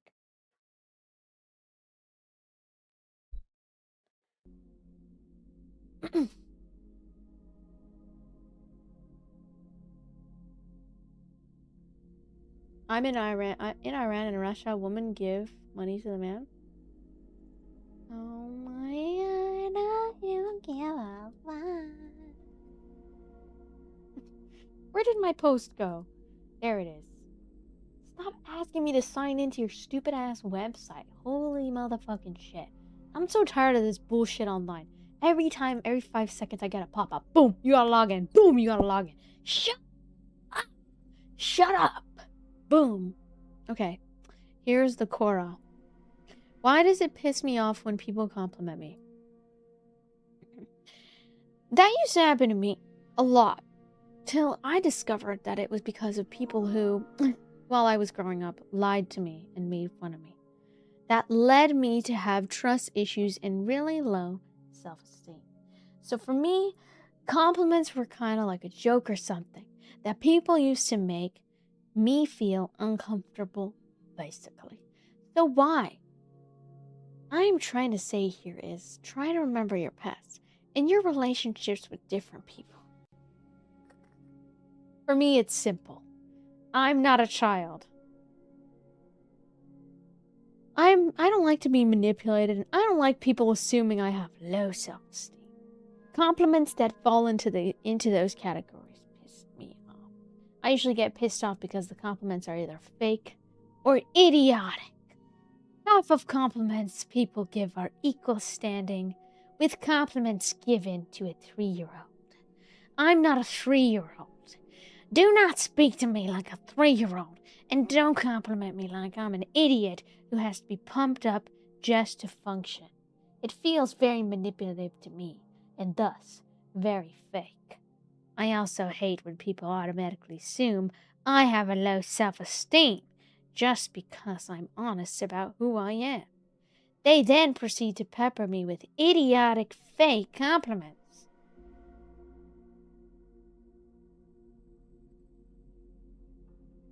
They always assume I don't know how great I am, when in reality, I do. I'm very aware of my strengths and weaknesses and very direct about what I can't do. I don't need compliments because I know I suck at something. I also don't need compliments when I'm good at something. It's such a pointless waste of time. I also feel like it gets used to manipulate me into doing whatever that person is wanting. I set a boundary. Everyone has to compliment me out of a boundary until they get their way. I put my foot down and people start trying to soften me with compliments. It's a game. It's fake. And it's a joke. Honestly, I understand Kim. However, I will say, I don't feel this way about every person who compliments me. When someone I trust or care about compliments me, I'm not bothered. So maybe you'll be able to relate that it's not all compliments that piss you off, just fake and manipulative ones.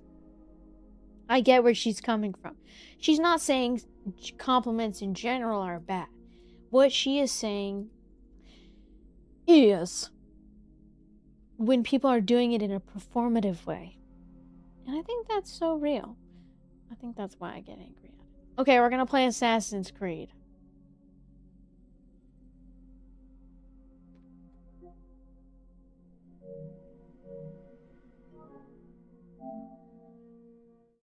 Yeah, I think the main reason I don't like it is because it shifts the focus from like what the subject matter is, which is the game, to what I look like, and I don't like focusing on that all the time because I like the game. That's why this game is making up more of the screen than me. So lock the fuck in. Lock the fuck in right now. Lock in.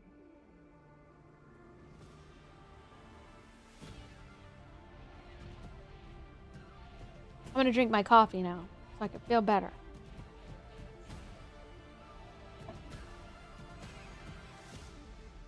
You didn't deserve to be complimented. You right, my bad.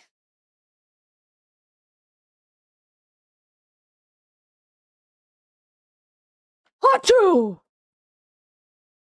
Achoo! Press R3 button to enable narration. Ah! Fuck you, and fuck you, and fuck you. And fuck you. What just happened?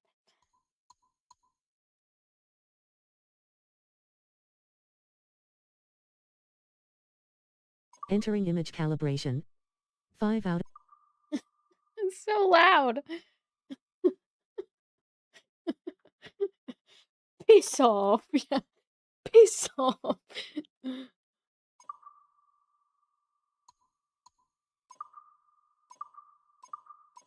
It's too loud.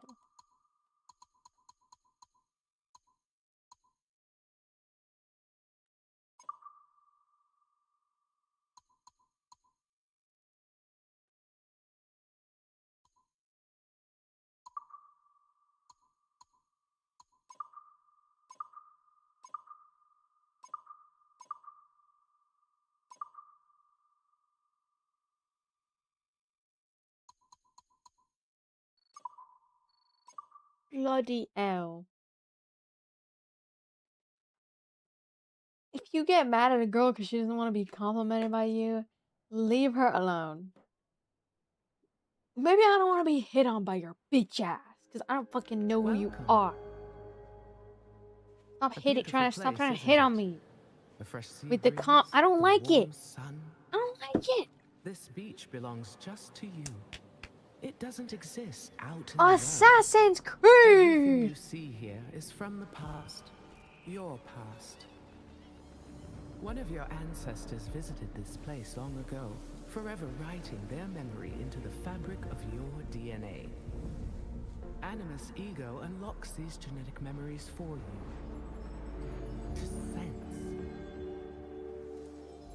Wander. Whoa. And connect. Oh. We're flying. Like grains of sand Into the Matrix. rocks, you have been shaped by these past lives, honed into who you are today. You've been lied to. What? Your journey to mindfulness begins through these ancestral memories for a total perspective on what makes you you. New memory streams are activating now. I think someone hacked into my Erase fucking self-doubt, PS5. fear, and weakness. Give yourself the confidence to conquer the world. Follow the trail, and we'll be in touch. Welcome to the dark.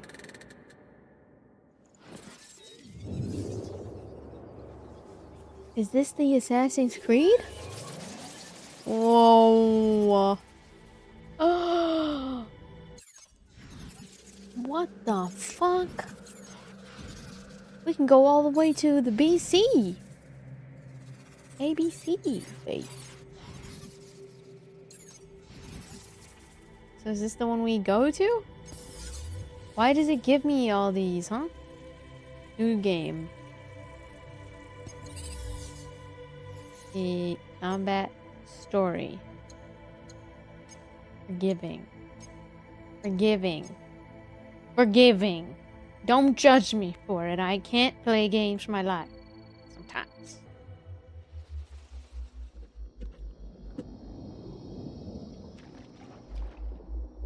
What the hell? This is so cool. Oh my god. Hold fast! That's way too loud. Sorry. She's on us! It's way too loud, huh?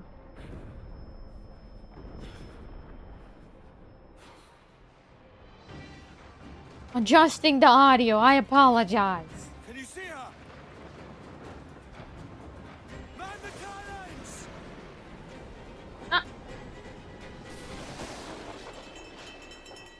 Man the sails! Man the sails! Oi!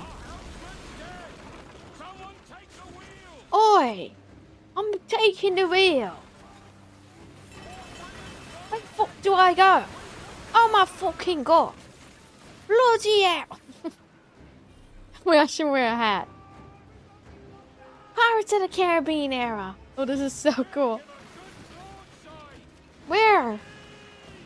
I'm going both sides. What the fuck?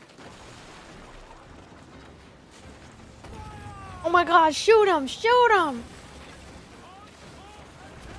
I'm so whiffing. I'm so whiffing. Fire!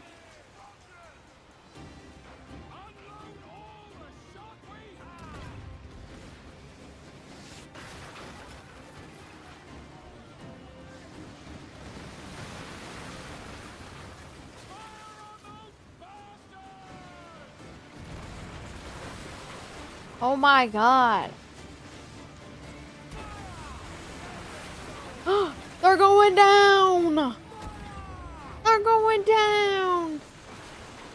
Timber!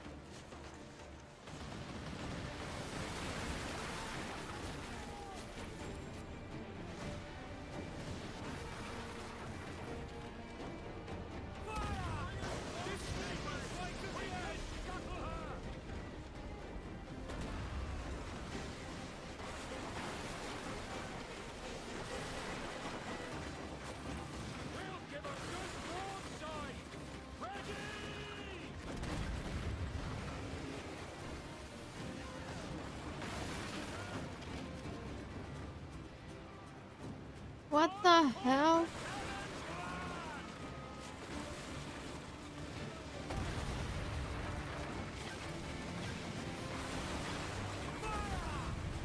Unload all the shot we have!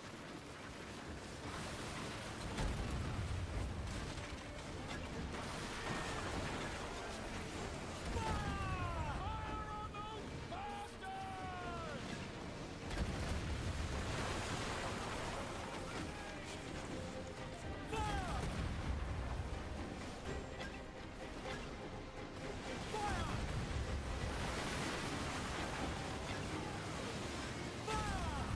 Am I shooting them?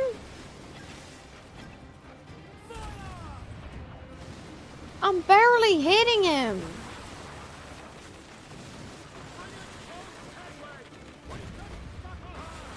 I think I got it. Oh no! Boom! Nice! Fuck yeah!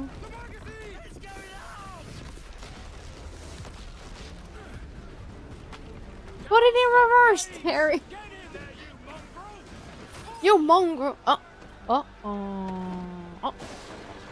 Oh!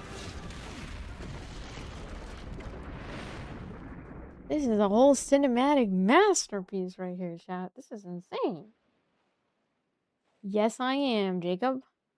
Is it dangerous? Hmm? Edward. Privateering. Is it dangerous? Bloody hell! Wouldn't pay so nice if it weren't. Why not sail with the King's Navy? Earn a proper wage, sail under gentlemen. Sod the Navy's gentlemen. Thank you, Yari. For every shilling I'd earn, the captain gets 600. That's no way to earn a fortune. We don't need a fortune. It's not about need, Caroline. Uh-oh. What I is want it food about? that don't make me sick. I want walls that hold back the wind. I want a decent life. How long would you be gone with these privateers? A year, I reckon. You and me date. 2 at the most. If you're by, you can bring a friend. It's gonna need more than $2 Alright, to take me out on no a date. more than 2. Promise me.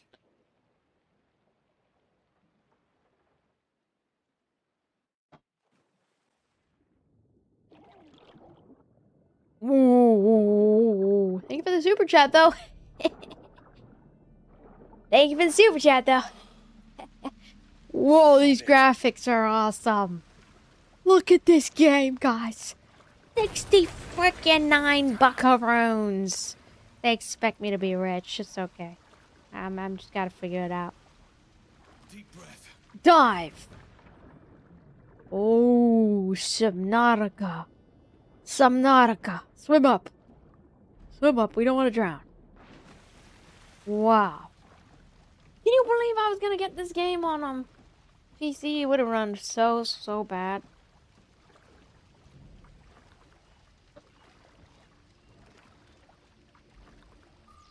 Also, guys, reminder.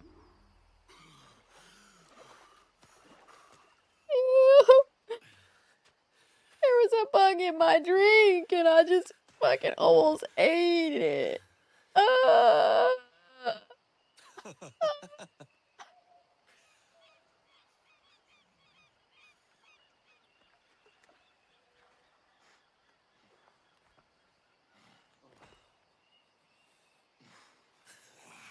Was it good for you as well? Havana. I must get to Havana. If I would have ate it, extra protein. There's another ship, will I? Ugh, that's so gross. Isn't that the sound you pirates like best?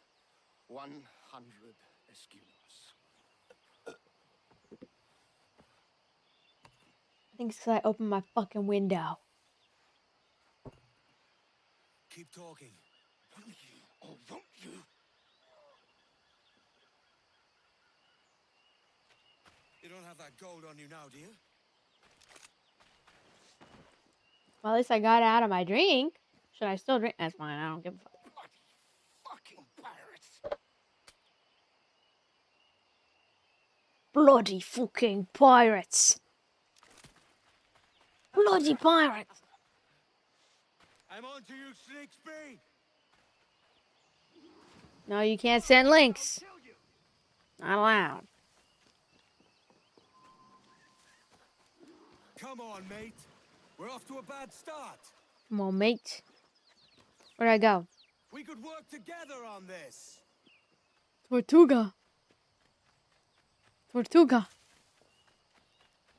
Tortuga, beep beep.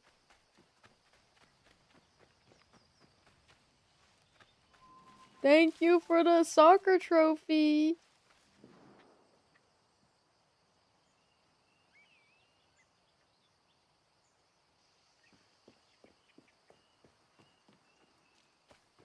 Where did he go? Where did he go? This way? Whoa, whoa, whoa, whoa, whoa, whoa. Ooh. Better not be Diddy Island. I can't click on no links. 100 leagues or more to Havana. Will you walk that distance?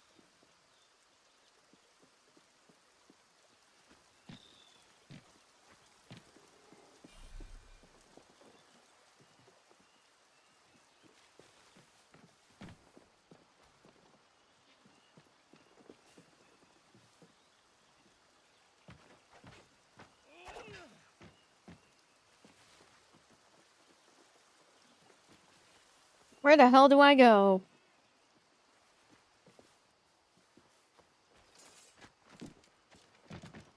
Scuba, scuba. See you later. See you later. You thought this was Fortnite, huh? Why would I think this is Fortnite? I don't even play Fortnite anymore. I've grown up and I don't like Fortnite anymore. I've grown. Oh, maybe I go up here. Right? Oh, oh, there we go. I knew it. I knew it.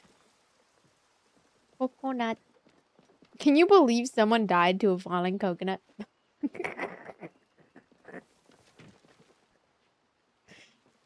It's crazy work. Oh my god. Put the lime in the coconut. They literally died because of they had a coconut all on their head. Bro had bad RNG from the jump. He probably got birds pooping on him too. Everything's falling out of the sky. Cooked. Oh, there we go. Up, hop, hop, hop, hop, hop, hop, hop. Go, go, go, go. Ooh, I talked to the bird? Oh no, the bird left. Synchronize. Coconut water. Coconut water. There's no way there's a game that's $1,000. You're lying to me. I'm gonna look it up.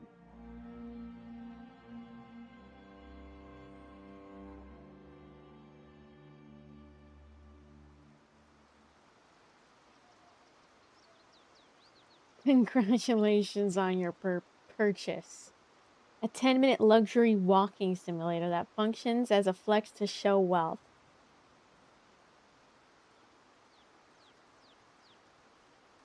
There's a PS2 game that's worth $1,000.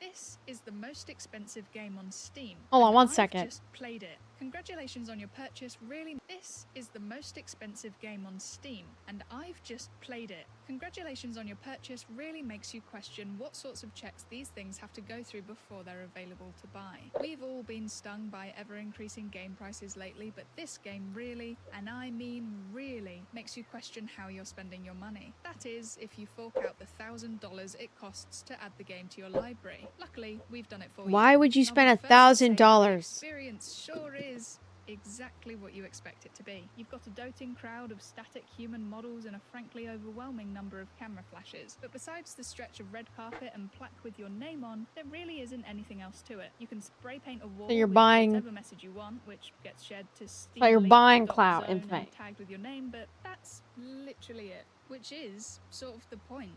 As shared on the Steam page, the question of whether this experience is worth $999.99 is, philosophically speaking, unanswerable. Worth is constructed, price is arbitrary. The fact that you're reading this suggests that you are already considering it, which means the answer for you may already be yes. We I respect am that not about you. considering Clearly, we're not it. the first people to make this decision either, as 6 people have already trodden the carpet before us and I'm left gonna their put mark. that I find it towards a hard flight to believe that we'll Korea. be the last as Or well. to Be sure check out dance the Foster class, and like PCGamer.com dance and career. follow us here for more gaming news. This is the Joking. most expensive game on Steam. Buys it. I would not buy that. That's crazy. How to go net negative as a streamer. Buy too many games. Good morning. Tortuga. Tortuga, now what do? I can't see the assassin, man.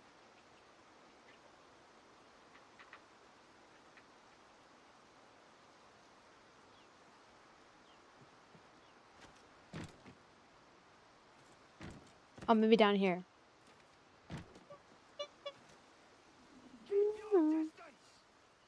Oh.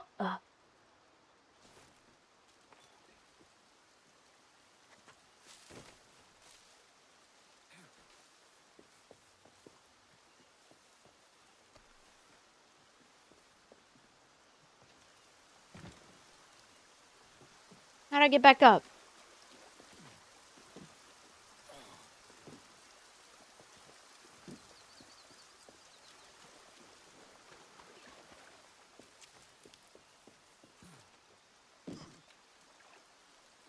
I can't get back up.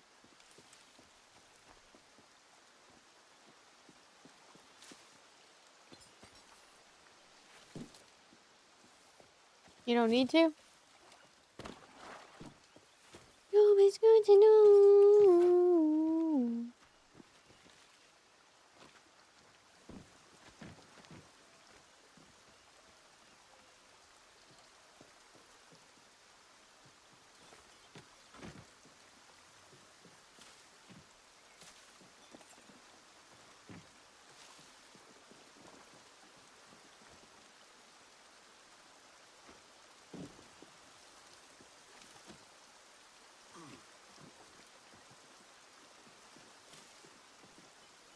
I'm very lost as to where I have to go.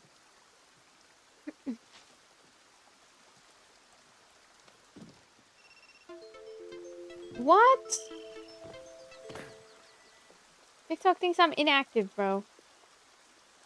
What is wrong with you? What is wrong with you? What the bloody hell is wrong with you?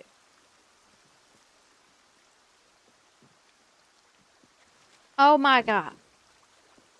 I don't know what the fuck I'm supposed to do. The gap through the tree? Right here?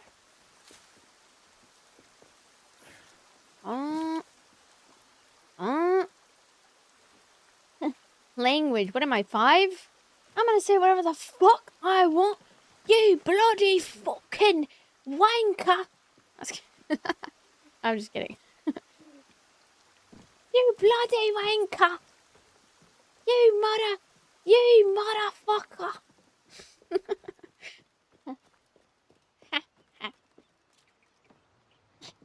And a motherfucker's gonna be like, I don't like a girl who cuss, and I don't like a man with a damn opinion. And you look like a radiator, you bell pepper built bitch. Where the fuck do I go now? And then, oh my god, you should not be cursing. That is unladylike. You know what else is unladylike? Your asshole. Yeah, your mom. So, yeah, and I said it. Forget what I said. We can start over. Well, shove off, you vulture. Wait, that's a new one. Shove off, you vulture. Go, go, go, go, go. He's running. He's running. Chase him. Seize him. Seize him. She's into shadow. Where did he vanish into the shadows? I don't know what the fuck you're talking about. Pissing me off. And I almost ate a fucking bug. I fucking hate this shit. Are you okay? No. No. Terry, does it look like I'm okay, Terry? And now we've grown No, friends, mate. Terry. I'm beginning to think you're not keen We're on 1v1ing the Assassin's Creed. There's greater purpose than a thief like you could comprehend. Boom, boom, boom. Elden Ring in this bitch. By the ill temper. Lock on him. Hiding something? R1, R1, R2, R1. Right, left, left. Don't have to. Left, right, one. One more, one. Go. Fuck. Filthy. Imbecile. Harry. That looks Harry, dodge. Die, you leech! You leech. You bell pepper bill bitch. Are you guys gonna get Assassin's Creed? Are you guys gonna get Assassin's Creed? It's fucking bugs on my fucking lip. Take him down. Take him down. Oh, it's my hair. It's not a bug.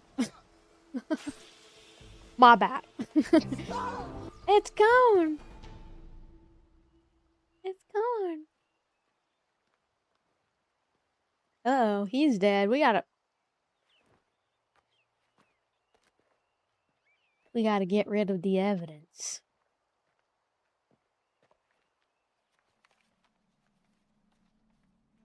Between you and me, chat. We gotta get rid. Thank you, Billy, for the rose. What is he doing digging in there? We have the means to reward you handsomely. Handsome. I would not know your face by sight. I believe I can recognize Me? Handsome? by your secret order. Maybe. Therefore, come to Havana in haste. And trust. This is how you get a guy to not like you. Ready? Just, I'm the most prettiest girl in the world. I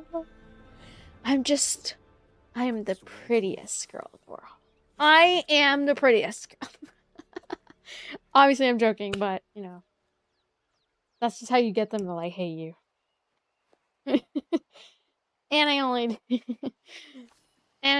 I only date rich men, 6'5".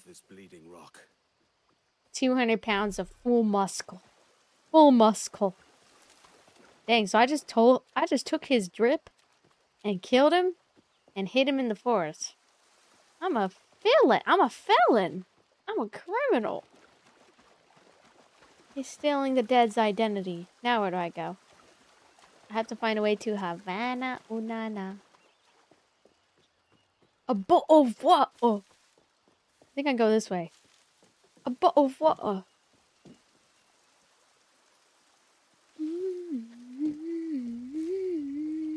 Go on the tree branch. Oh.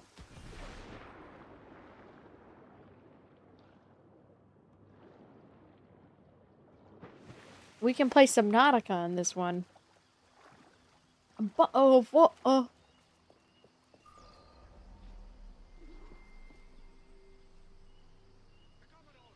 Pirates don't have police back in that era. It was mostly governed by military. I'm just diving into the... Ooh. Oh my god, how did he see me? How did they see me, bruh?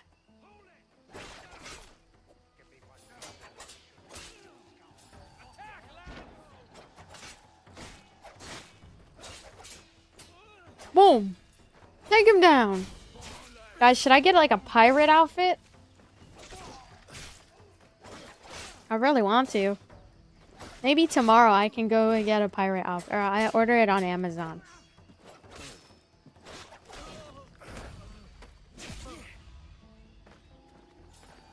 Get an eye patch? Oh my god, it's a turtle! Look, it's kind of cute.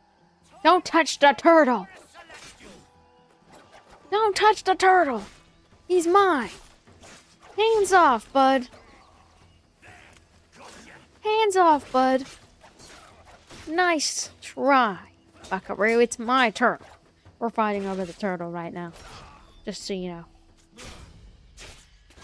Damn, this game is gory as hell. Stealth gameplay right here, chat. Totally stealthy gameplay. Total stealth. You can whistle? Okay. Whose Gramps is taking a nap on the side of the beach? By God's grace, sir, you saved me. A profusion of thanks.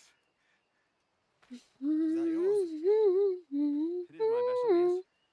But here lies its poor captain, and I have no art for sailing. I can pilot her myself, no mind. Finally, some good games are coming out, chat. Huh? Ship, do you? Finally. Been waiting all June. What's your name, friend? Steed Bonnet. Well, Mr. Bonnet. Steve. Let this stay Steve betwixt Bonnet. us, but I'm on a secret I errand should be a for His voice Majesty actor. The King, God save him, Steve. and I must get to Havana with Steve speed. Bonnet. Oh, that is a relief, sir. Havana is also my destination. Our ways lie together. Natural allies, then. You put me at ease, sir. To think I took you for a pirate when you first appeared. Did you? Yes. You have uncommon way of handling yourself. Quick and easy, if I may say. Gave me quite a fright. But all things considered, I think it's turned out to be a rather fortuitous day, hasn't it? Good morning. Lacking a rowboat, I'm afraid we'll have to swim to my ship. Hardly the worst. We're thing. swimming. Guys, today I was at the... Guys, yesterday I was at the river. And it felt like I was playing Subnautica. Oh, this is difficult. I should have And taken my coat off. it felt like... And we saw someone swimming in the ocean, like free just swimming. And he was kind of fast. He was free swimming in the ocean. Like this. Like straight up just like... No thanks to you lot that I'm back. You can Like an actual swimmer. Duncan here. How do I get on? Welcome aboard, Duncan. Oh, there we go. She's a modest schooner, but well suited to my purpose, trafficking cargo Boom. to my plantation and such. She'll do fine. If you are so inclined, you may steer her yourself. My helmsman and quartermaster were among those killed. Ready yourselves, lads. Ready yourselves, Spanish make lads. hunts in packs, and we make for Havana. Havana. Ahoy. Oh, I need to do a pirate cosplay, guys. I'm about to order the stuff for the pirate cosplay. I know it's expensive, but we gotta do it. Come on. Aye, aye, Captain.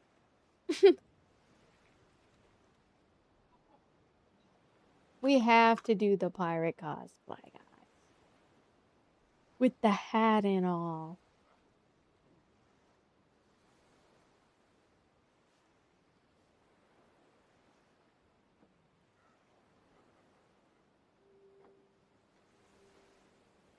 $35 buckaroons. And then where am I gonna get a motherfucking hat? Guess we'll figure. Oh, and it gives you an eye patch. Oh wait. Hold on, I'm picking a different one.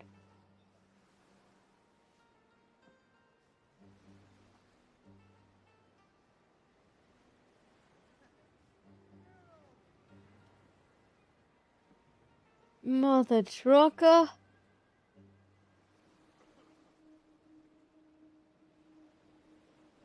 Hold on, I'm ordering the pirate cosplay, guys.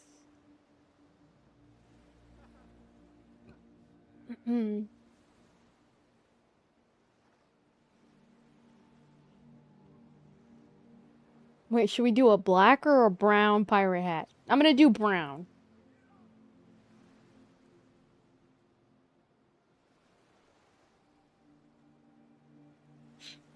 Let's see how long it'll take to get here.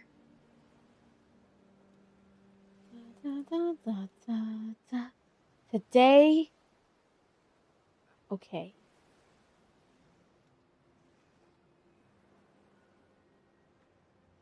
I don't think it'll come today, but maybe later today it'll come. I'm ordering it. Okay, I got the highly rated one. There's a tug of the wind at my hair. I might and return it find if a it's bracing ass. comfort in the feel and smell of the ocean. The raw stink of Woo! Woo! That's a top way of seeing it, mate. Woo! Woo! Roblox getting a little too immersive. Yes, come back tomorrow for pirate cosplay. 'Cause I don't know if it'll ship tonight or tomorrow, but we'll try it out. We'll see.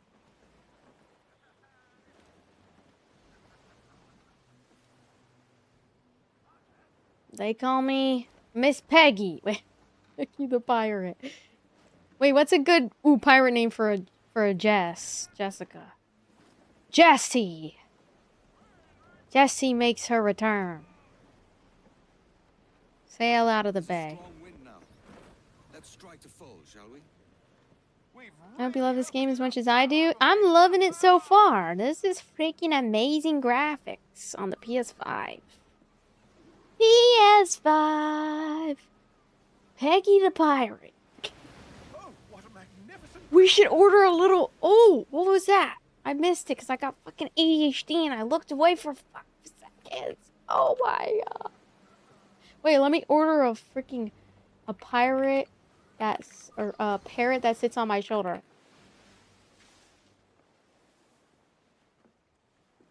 You're a natural sailor, Duncan. I did a decent trick at the helm some time ago. 2 years before the mast as a privateer. Dash my buttons. Your life seems a grand one, if I may say. So full of adventure. How marvelous. I've seen my share of strangeness, aye.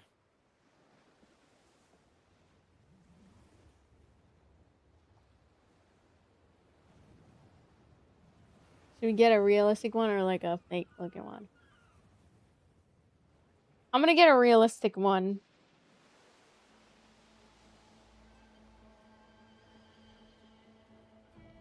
It looks kind of ugly in the pictures.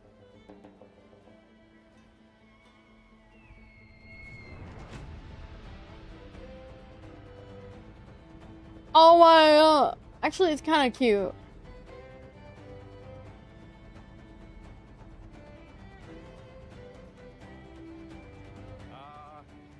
Lively Havana. I've been here once before. It was a truly awful pleasure. Okay, I'm getting a freaking parrot too. See someone you know? No, just putting on a Oops. friendly face. I think I put the wrong I shouldn't address. want Hold to be on. mistaken for a pirate again. Right. Flash rogue like yourself must be cautious. Yeah.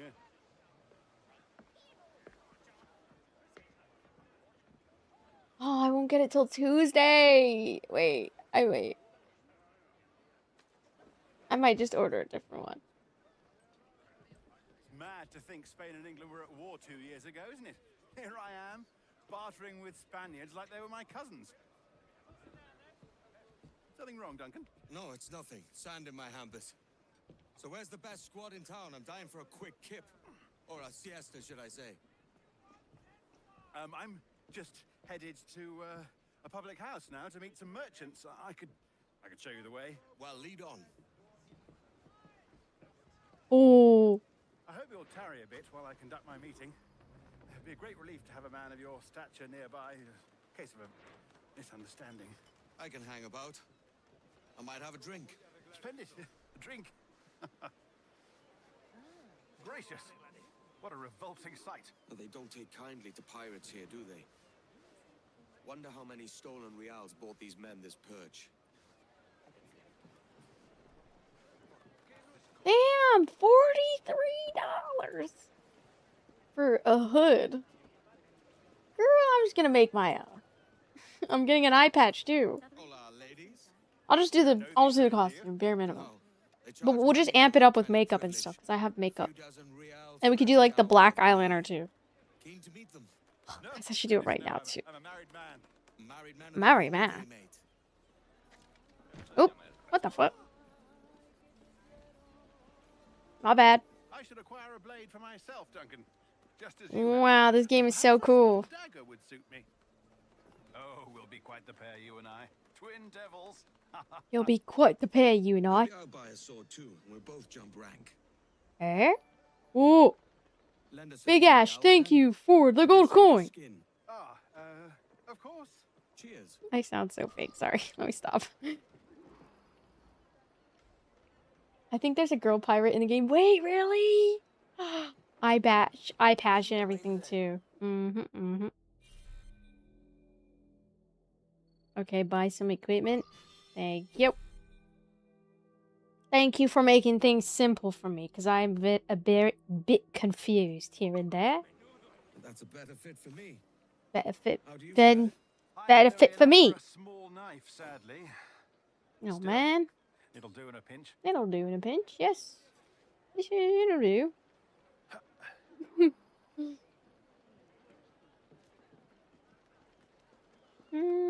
Oh, puffer duff. Mm. I've led us astray, Duncan. Oh, no matter. I'll get us a better view. What are we looking for? A tavern with a sort of courtyard interior. Head to the roofs to locate the tavern. Okay. Right here. Now, how do I climb it? Oops, sorry. Climb the roof. This is giving me flashbacks to when I played Assassin's Creed once before. My goodness, you're an agile chap. Every finger's a fishhook. That's how you tell a true sailor. Yes, a fine way to put it. I'm on top of the world, eh? Where?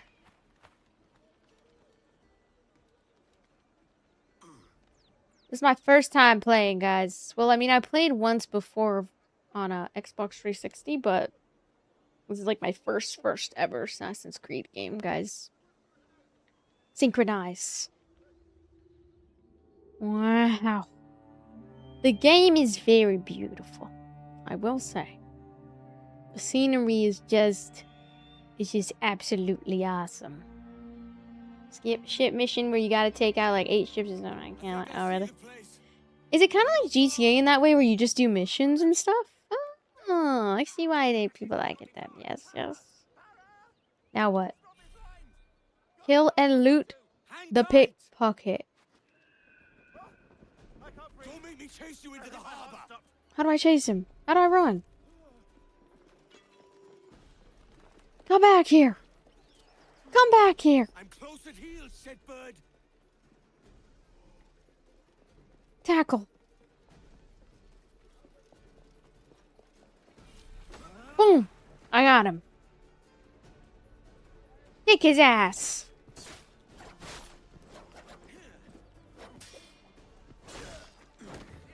That's what you get for stealing. Next time, don't steal. You robbed the wrong man, mate. You robbed the wrong man.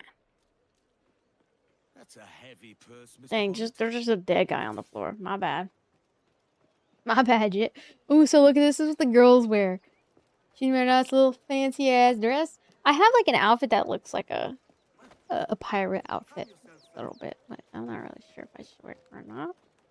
I lost the string that ties it together, so that's the only downside.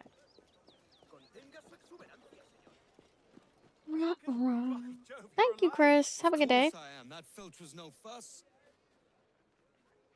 Talk to him. Ah, did you catch that rogue? Yes. And I'll be buying the first round with the money I pulled off him. Oh, wonderful. First my ship, then my purse. It's twice you've saved me now, Duncan. And don't forget your skin. Oh, Save that sorry about too. my webcam. Yeah, thrice then. Very good. Out of the way. Oh, my word. Havana grows livelier all the time. Each funster we meet makes me more impatient to drink. Come on. Ah, this Okay. is the spot. The sea has much to offer, but a popping tavern always draws me back to shore. Hopping, yes. I would normally prefer to conduct my affairs somewhere quieter.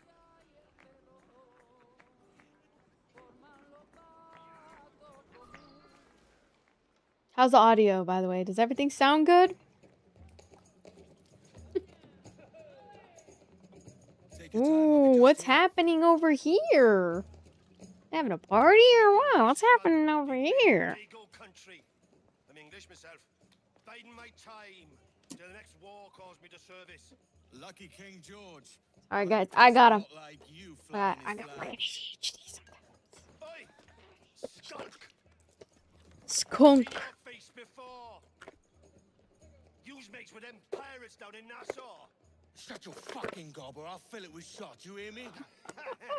Edward, is it? Damn. Damn. Wait. Hey, I warned him. I warned him. True. Wait, am I fighting them? Wait! One more. Come on!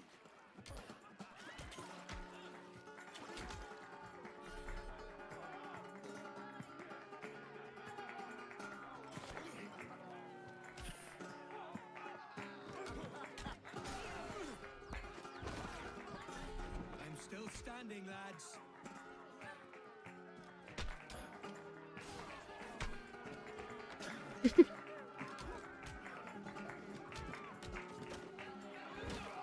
I got Boom. hit harder than that. Fight!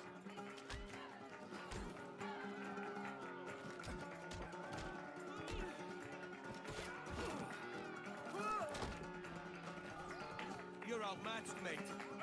Ow! You're not leaving me. I'll catch you up. Pero inglés. Oh. What did he say? Drop a smoke bomb? Again, lovecock.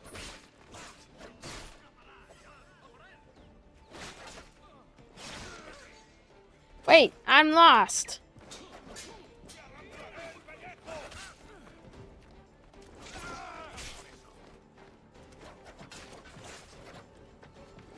Boom!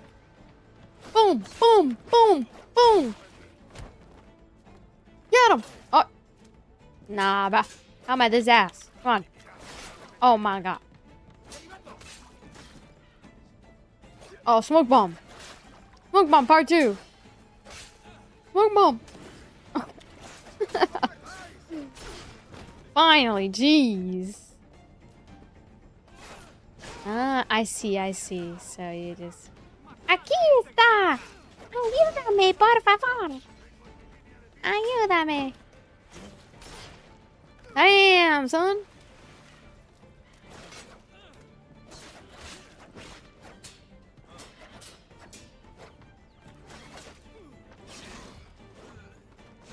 Damn.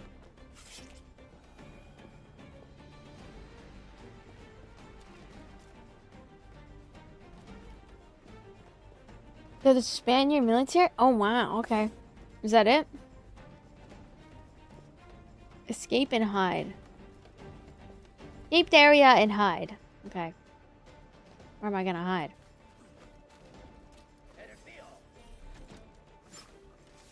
Wait, hide.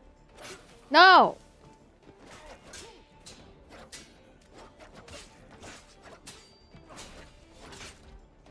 Hopefully Steed wasn't Backs to the wall. I'm climbing the roof. Quest completed. Nice.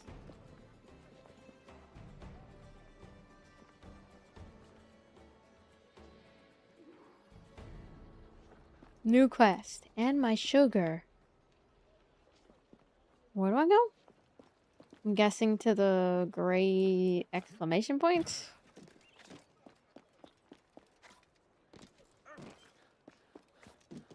Hardcore parkouring. Hardcore parkour. It's very nice. I've been anticipating playing like an Assassin's Creed game. Pretty cool. Okay.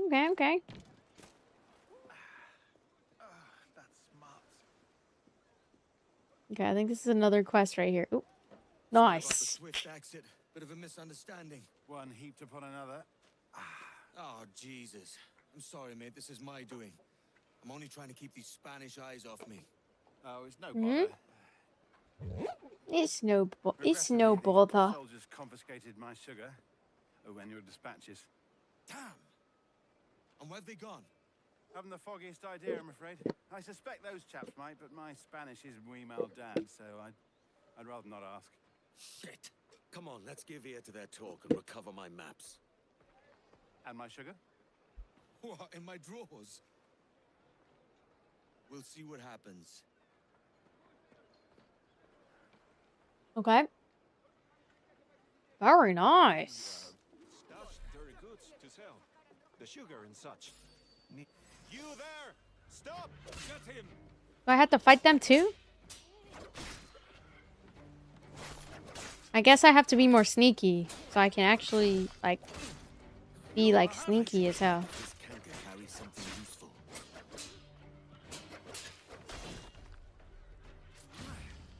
Damn!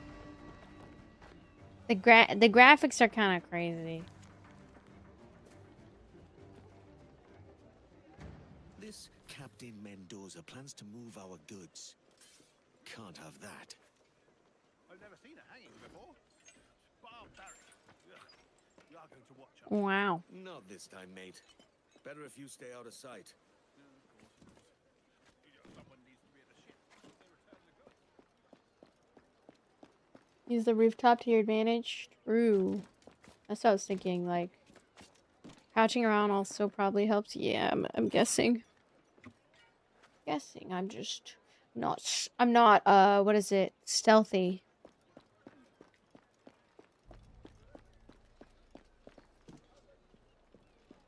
Need to be more stealthy.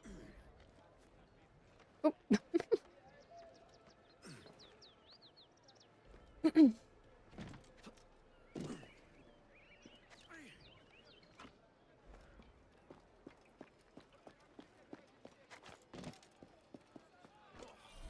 Last thing I saw was a big old sheep shearing Welshman.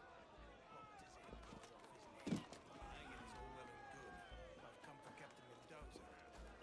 He wouldn't be dodging his debts now, would he? No. The man on the platform there is the captain. Let the show. Were the crimes a forgery Captain Mendoza knows where. and murder? All in the name of piracy. Samuel Carlstock, you are hereby sentenced to be hanged by the neck until dead. You have any last word?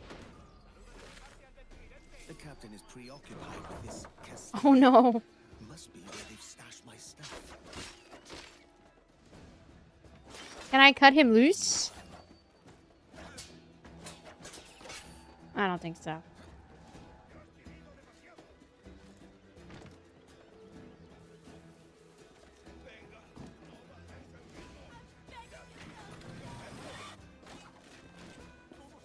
I think he's cooked.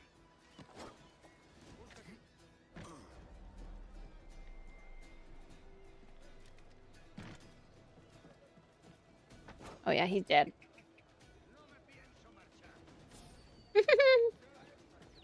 They're like searching around for me.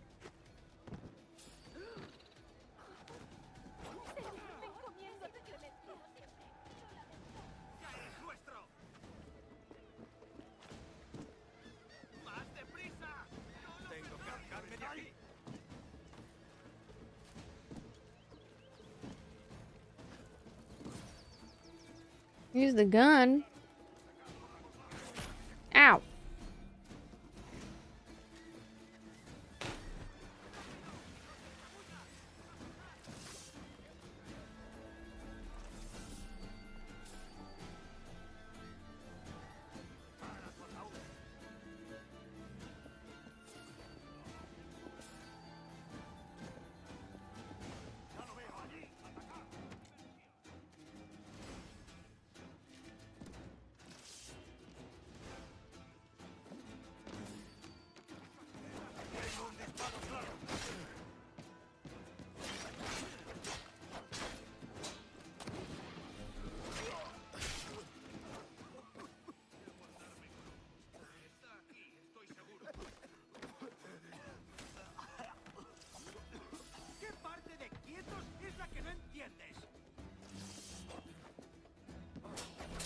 I think I just had to fight them.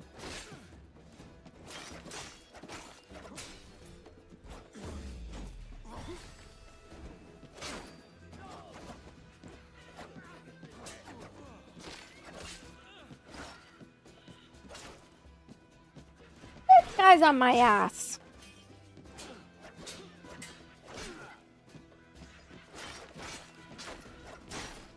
Boom, boom, boom, boom.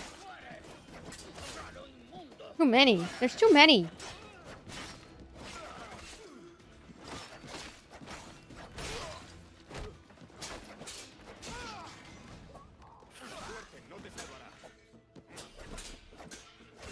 Yeah, I don't think I even have a gun. I need to be more stealthy, bruh. I don't want to fight them anymore.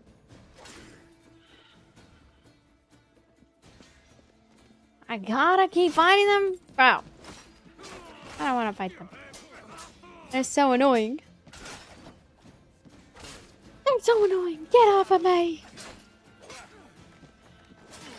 Too many. Too many.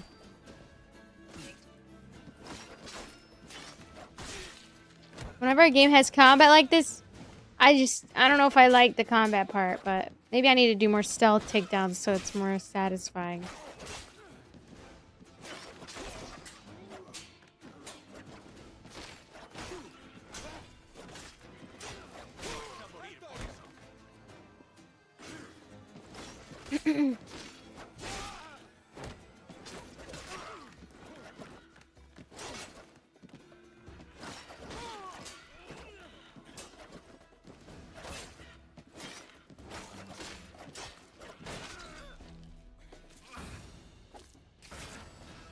Okay, finally, jeez.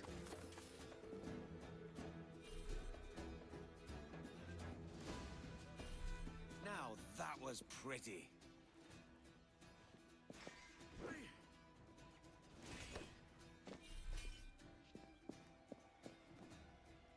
How do I become anonymous? Oh, like this?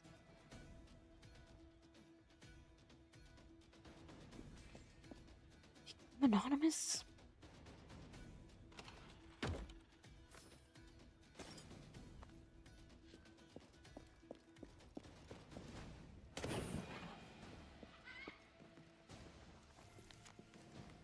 Oh.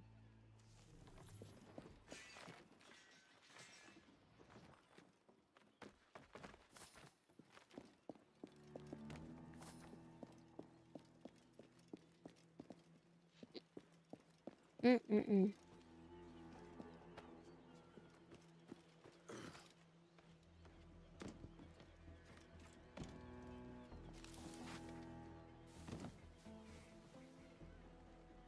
So how am I gonna get up? This way?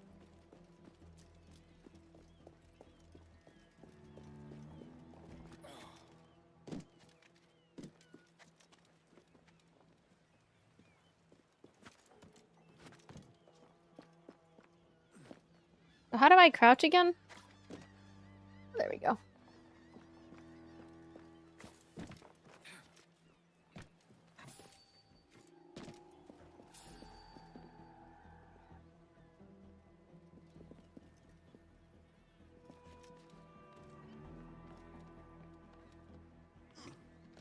Where is it? Oh, right there.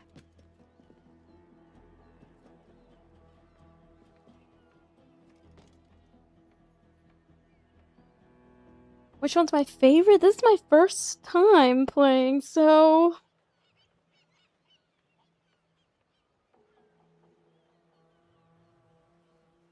Okay.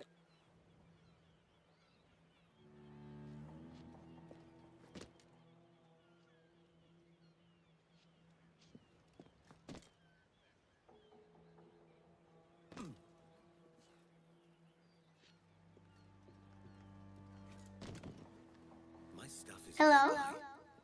Thank you for the hi, bear, D-Book.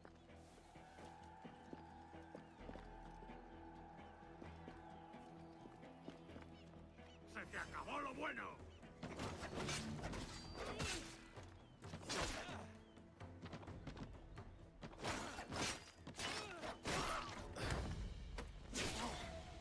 Damn. I have no idea what my first Assassin's Creed is, because I don't even remember. Like, I think it was like it was on Xbox 360, but I don't know exactly which one. And I was super young, so I don't really remember. My uncle let me play it on his Xbox 360. But I honestly don't remember which one. Time to tell Bonnet the bad news. Oh yeah, and there's a drop for Assassin's Creed. Yes, yes. I need to make a command for it.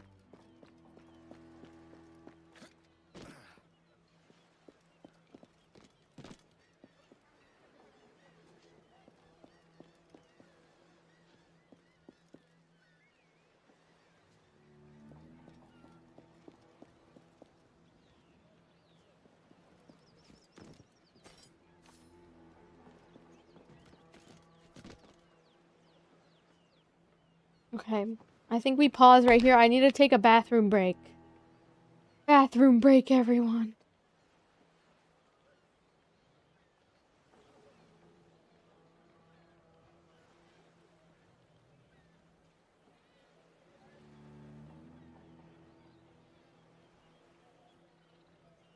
Bathroom break. I'm getting kind of tired too, but I want to stay on. But I don't know if I should like take a break or like, I don't know. Maybe I just need a bathroom break, honestly.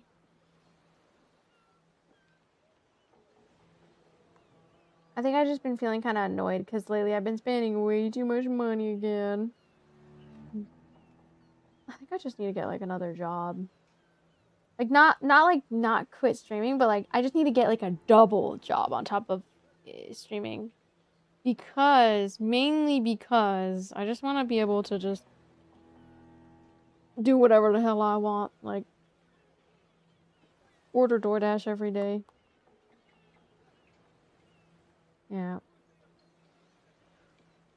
That's why I get like, damn, maybe I need like another job and I make extra money so I could just order DoorDash every day. No.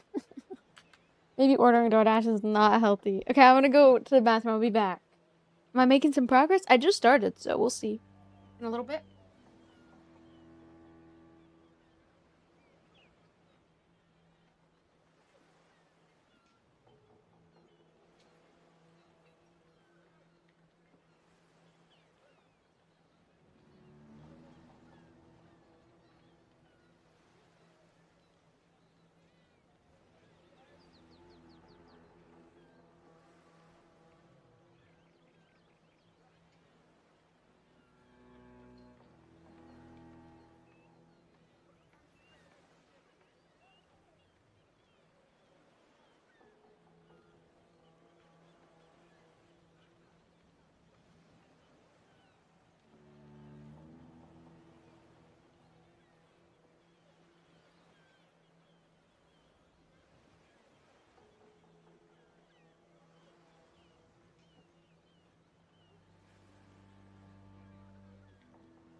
Okay, I'm back. Hello, everyone. I'm just getting some boiling water for my sink as well, so I might like be in and out. I've just been feeling like drained. I don't know why. Last couple of days.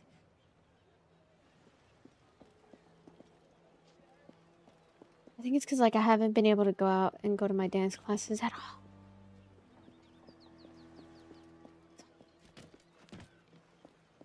I miss my car.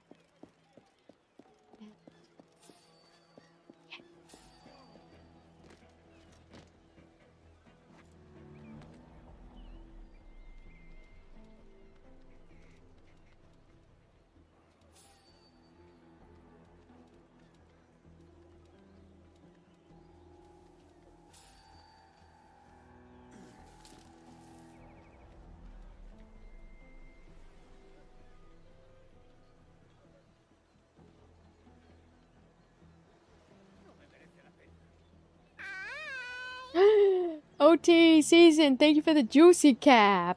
Let's go. Thank you.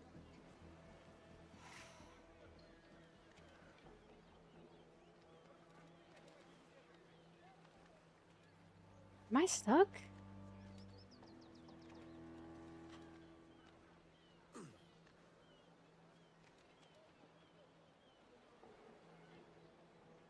Not really sure. I think I'm stuck.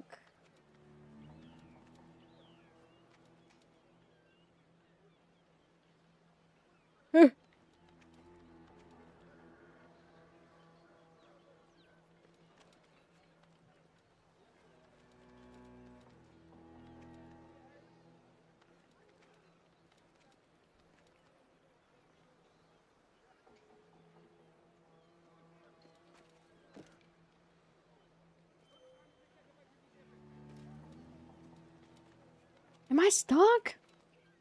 How do I reset my character?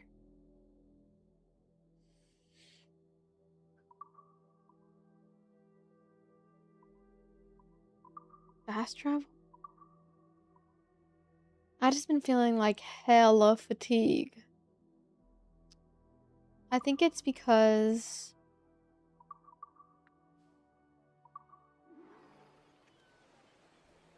maybe I didn't take my vitamins. Oh, true.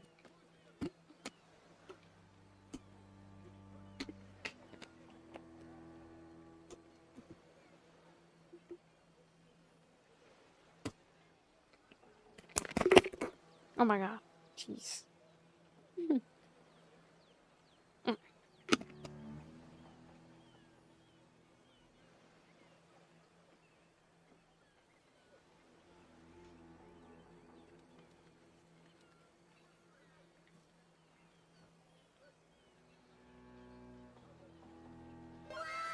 How do I jump back up?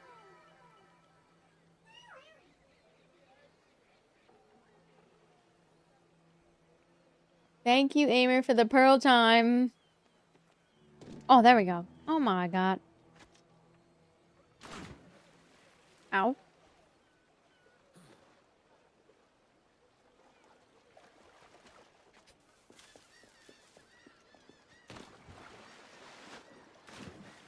These fuck-ass flies keep flying in my fucking face, and I'm so sick of them. I've been trying to do everything to try to get rid of it, and it's so annoying. I think what happens is, like, after a while of, like, I gotta, like, clean the interior of my sink. And for some reason, it gets so... I think it's because of my hair. It keeps food, like, from when I brush my teeth and when I'm... Because I brush my teeth a lot. And then for some reason, the sink gets so, like, fucked up. Sorry about the sugar. And I don't know I've if I only get one pair rid of of it. hands. But I think we're gonna try the boiling water method. I just put some water on the stove no great to loss. boil. I've got, So we're plenty gonna of try cargo it here to today, make a profit guys. on my I'll kit. tell you guys what Will you happens. stay here long? For a few weeks, yes. Then back And then to I think I have to Barbados scrub, like, the to the inside with, freedom like, of domesticity. dish soap or Don't settle something. for tedium. Sail for Nassau. Live life as you see fit. Haven't I heard that Nassau is crawling with pirates? Seems a very tawdry place. Not tawdry, liberated. Oh, God. That would be an adventure. But no. We're gonna try the I'm not boiling a water thriller method. father. I have responsibilities. Life can't be all pleasure and distraction, Duncan. Hey, our bonnet. The name's Edward, in truth. Duncan's only a handle. Ah. Secret name for your secret meeting with the governor. The governor, right. I think I've kept him waiting long enough.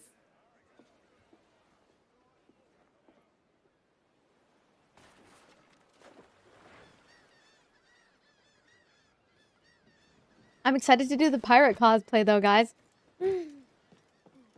I'll update you guys, see what time it comes, but yeah, lately I just been feeling like so emotionally drained and so like just like so like depleted.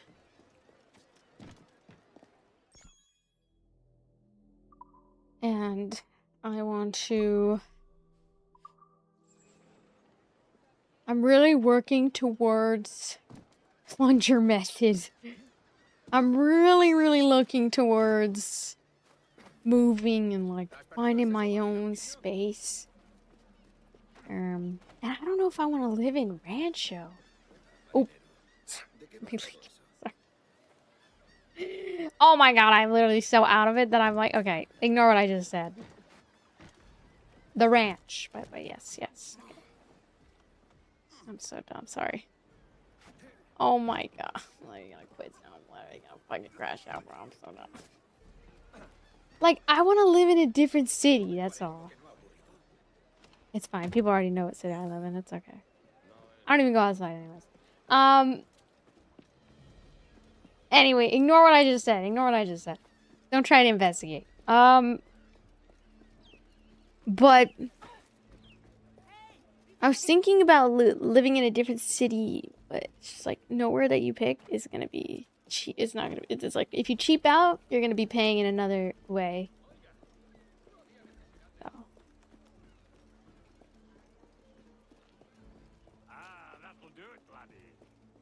Honestly, it's kind of like worth, like, I think moving out would be like worth my mental peace.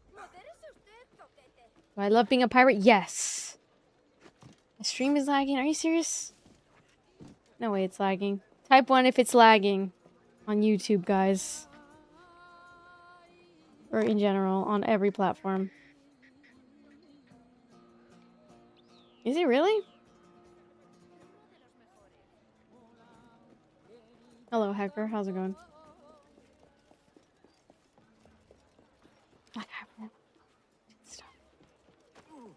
But like, I want to move out for good this time. So I was like, maybe I like find like a good side job that like covers at least like the full, like maybe I'll find a job that covers the full rent. Cause then I could just have the rest of my money to pay the bills and stuff and or whatnot. And I'm almost done paying off my car, so I will have that extra money to like put towards a potential apartment. I just don't want to live here because like even though I'm near my immediate family, I really don't want to be sometimes. Like I just kind of wish I was out of town forever so I could just like be to myself. You know what I mean? Something I really want. And I've been really craving it recently. Like, and so every single day I've been trying to, that I'm here, I'm trying to just stick it out for as long as I can. And then my goal is to meet the governor. Oh. Is it still lagging on YouTube? Are we lagging on YouTube, guys? Good morning, sir. Would I be correct in thinking you are Duncan Walpole? I am indeed. I thought as much. Woods Rogers. A pleasure. The same. You know what I mean? I must say, my wife has a terrible eye for description. I'm sorry? My wife. You met her some years ago at the Percy's Masquerade Ball. Ah. But I have a plan. Like, I talked... I think I just need to... Instead of complaining, I think I just need to take action, you know? Obviously a lie. Like, I'll still spend time with family, but... I really gotta like lock in for myself, you know? Julien Ducasse. I hope your conversion to our order is I don't know what you're honest talking about, one. Splinter. I have no love for assassins, but even Hey. less for liars. I have not come to disappoint. Up for a bit of sport, Duncan? The old man isn't ready just yet.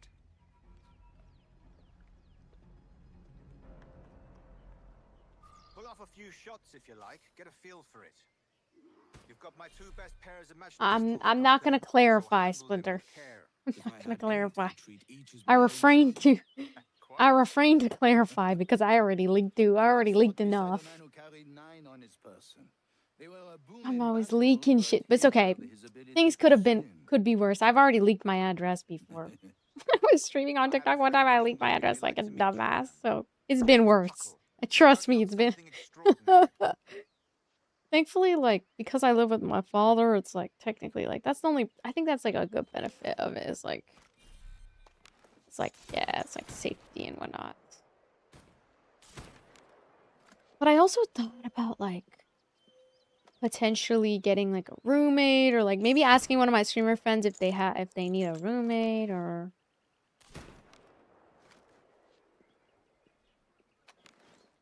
All right. Here's a simple challenge. Try to strike every target before this hourglass empties. Remember, okay. hit every target within the allotted time. Okay. We shooting? Has a good kick, yes? Thank you for the hot me.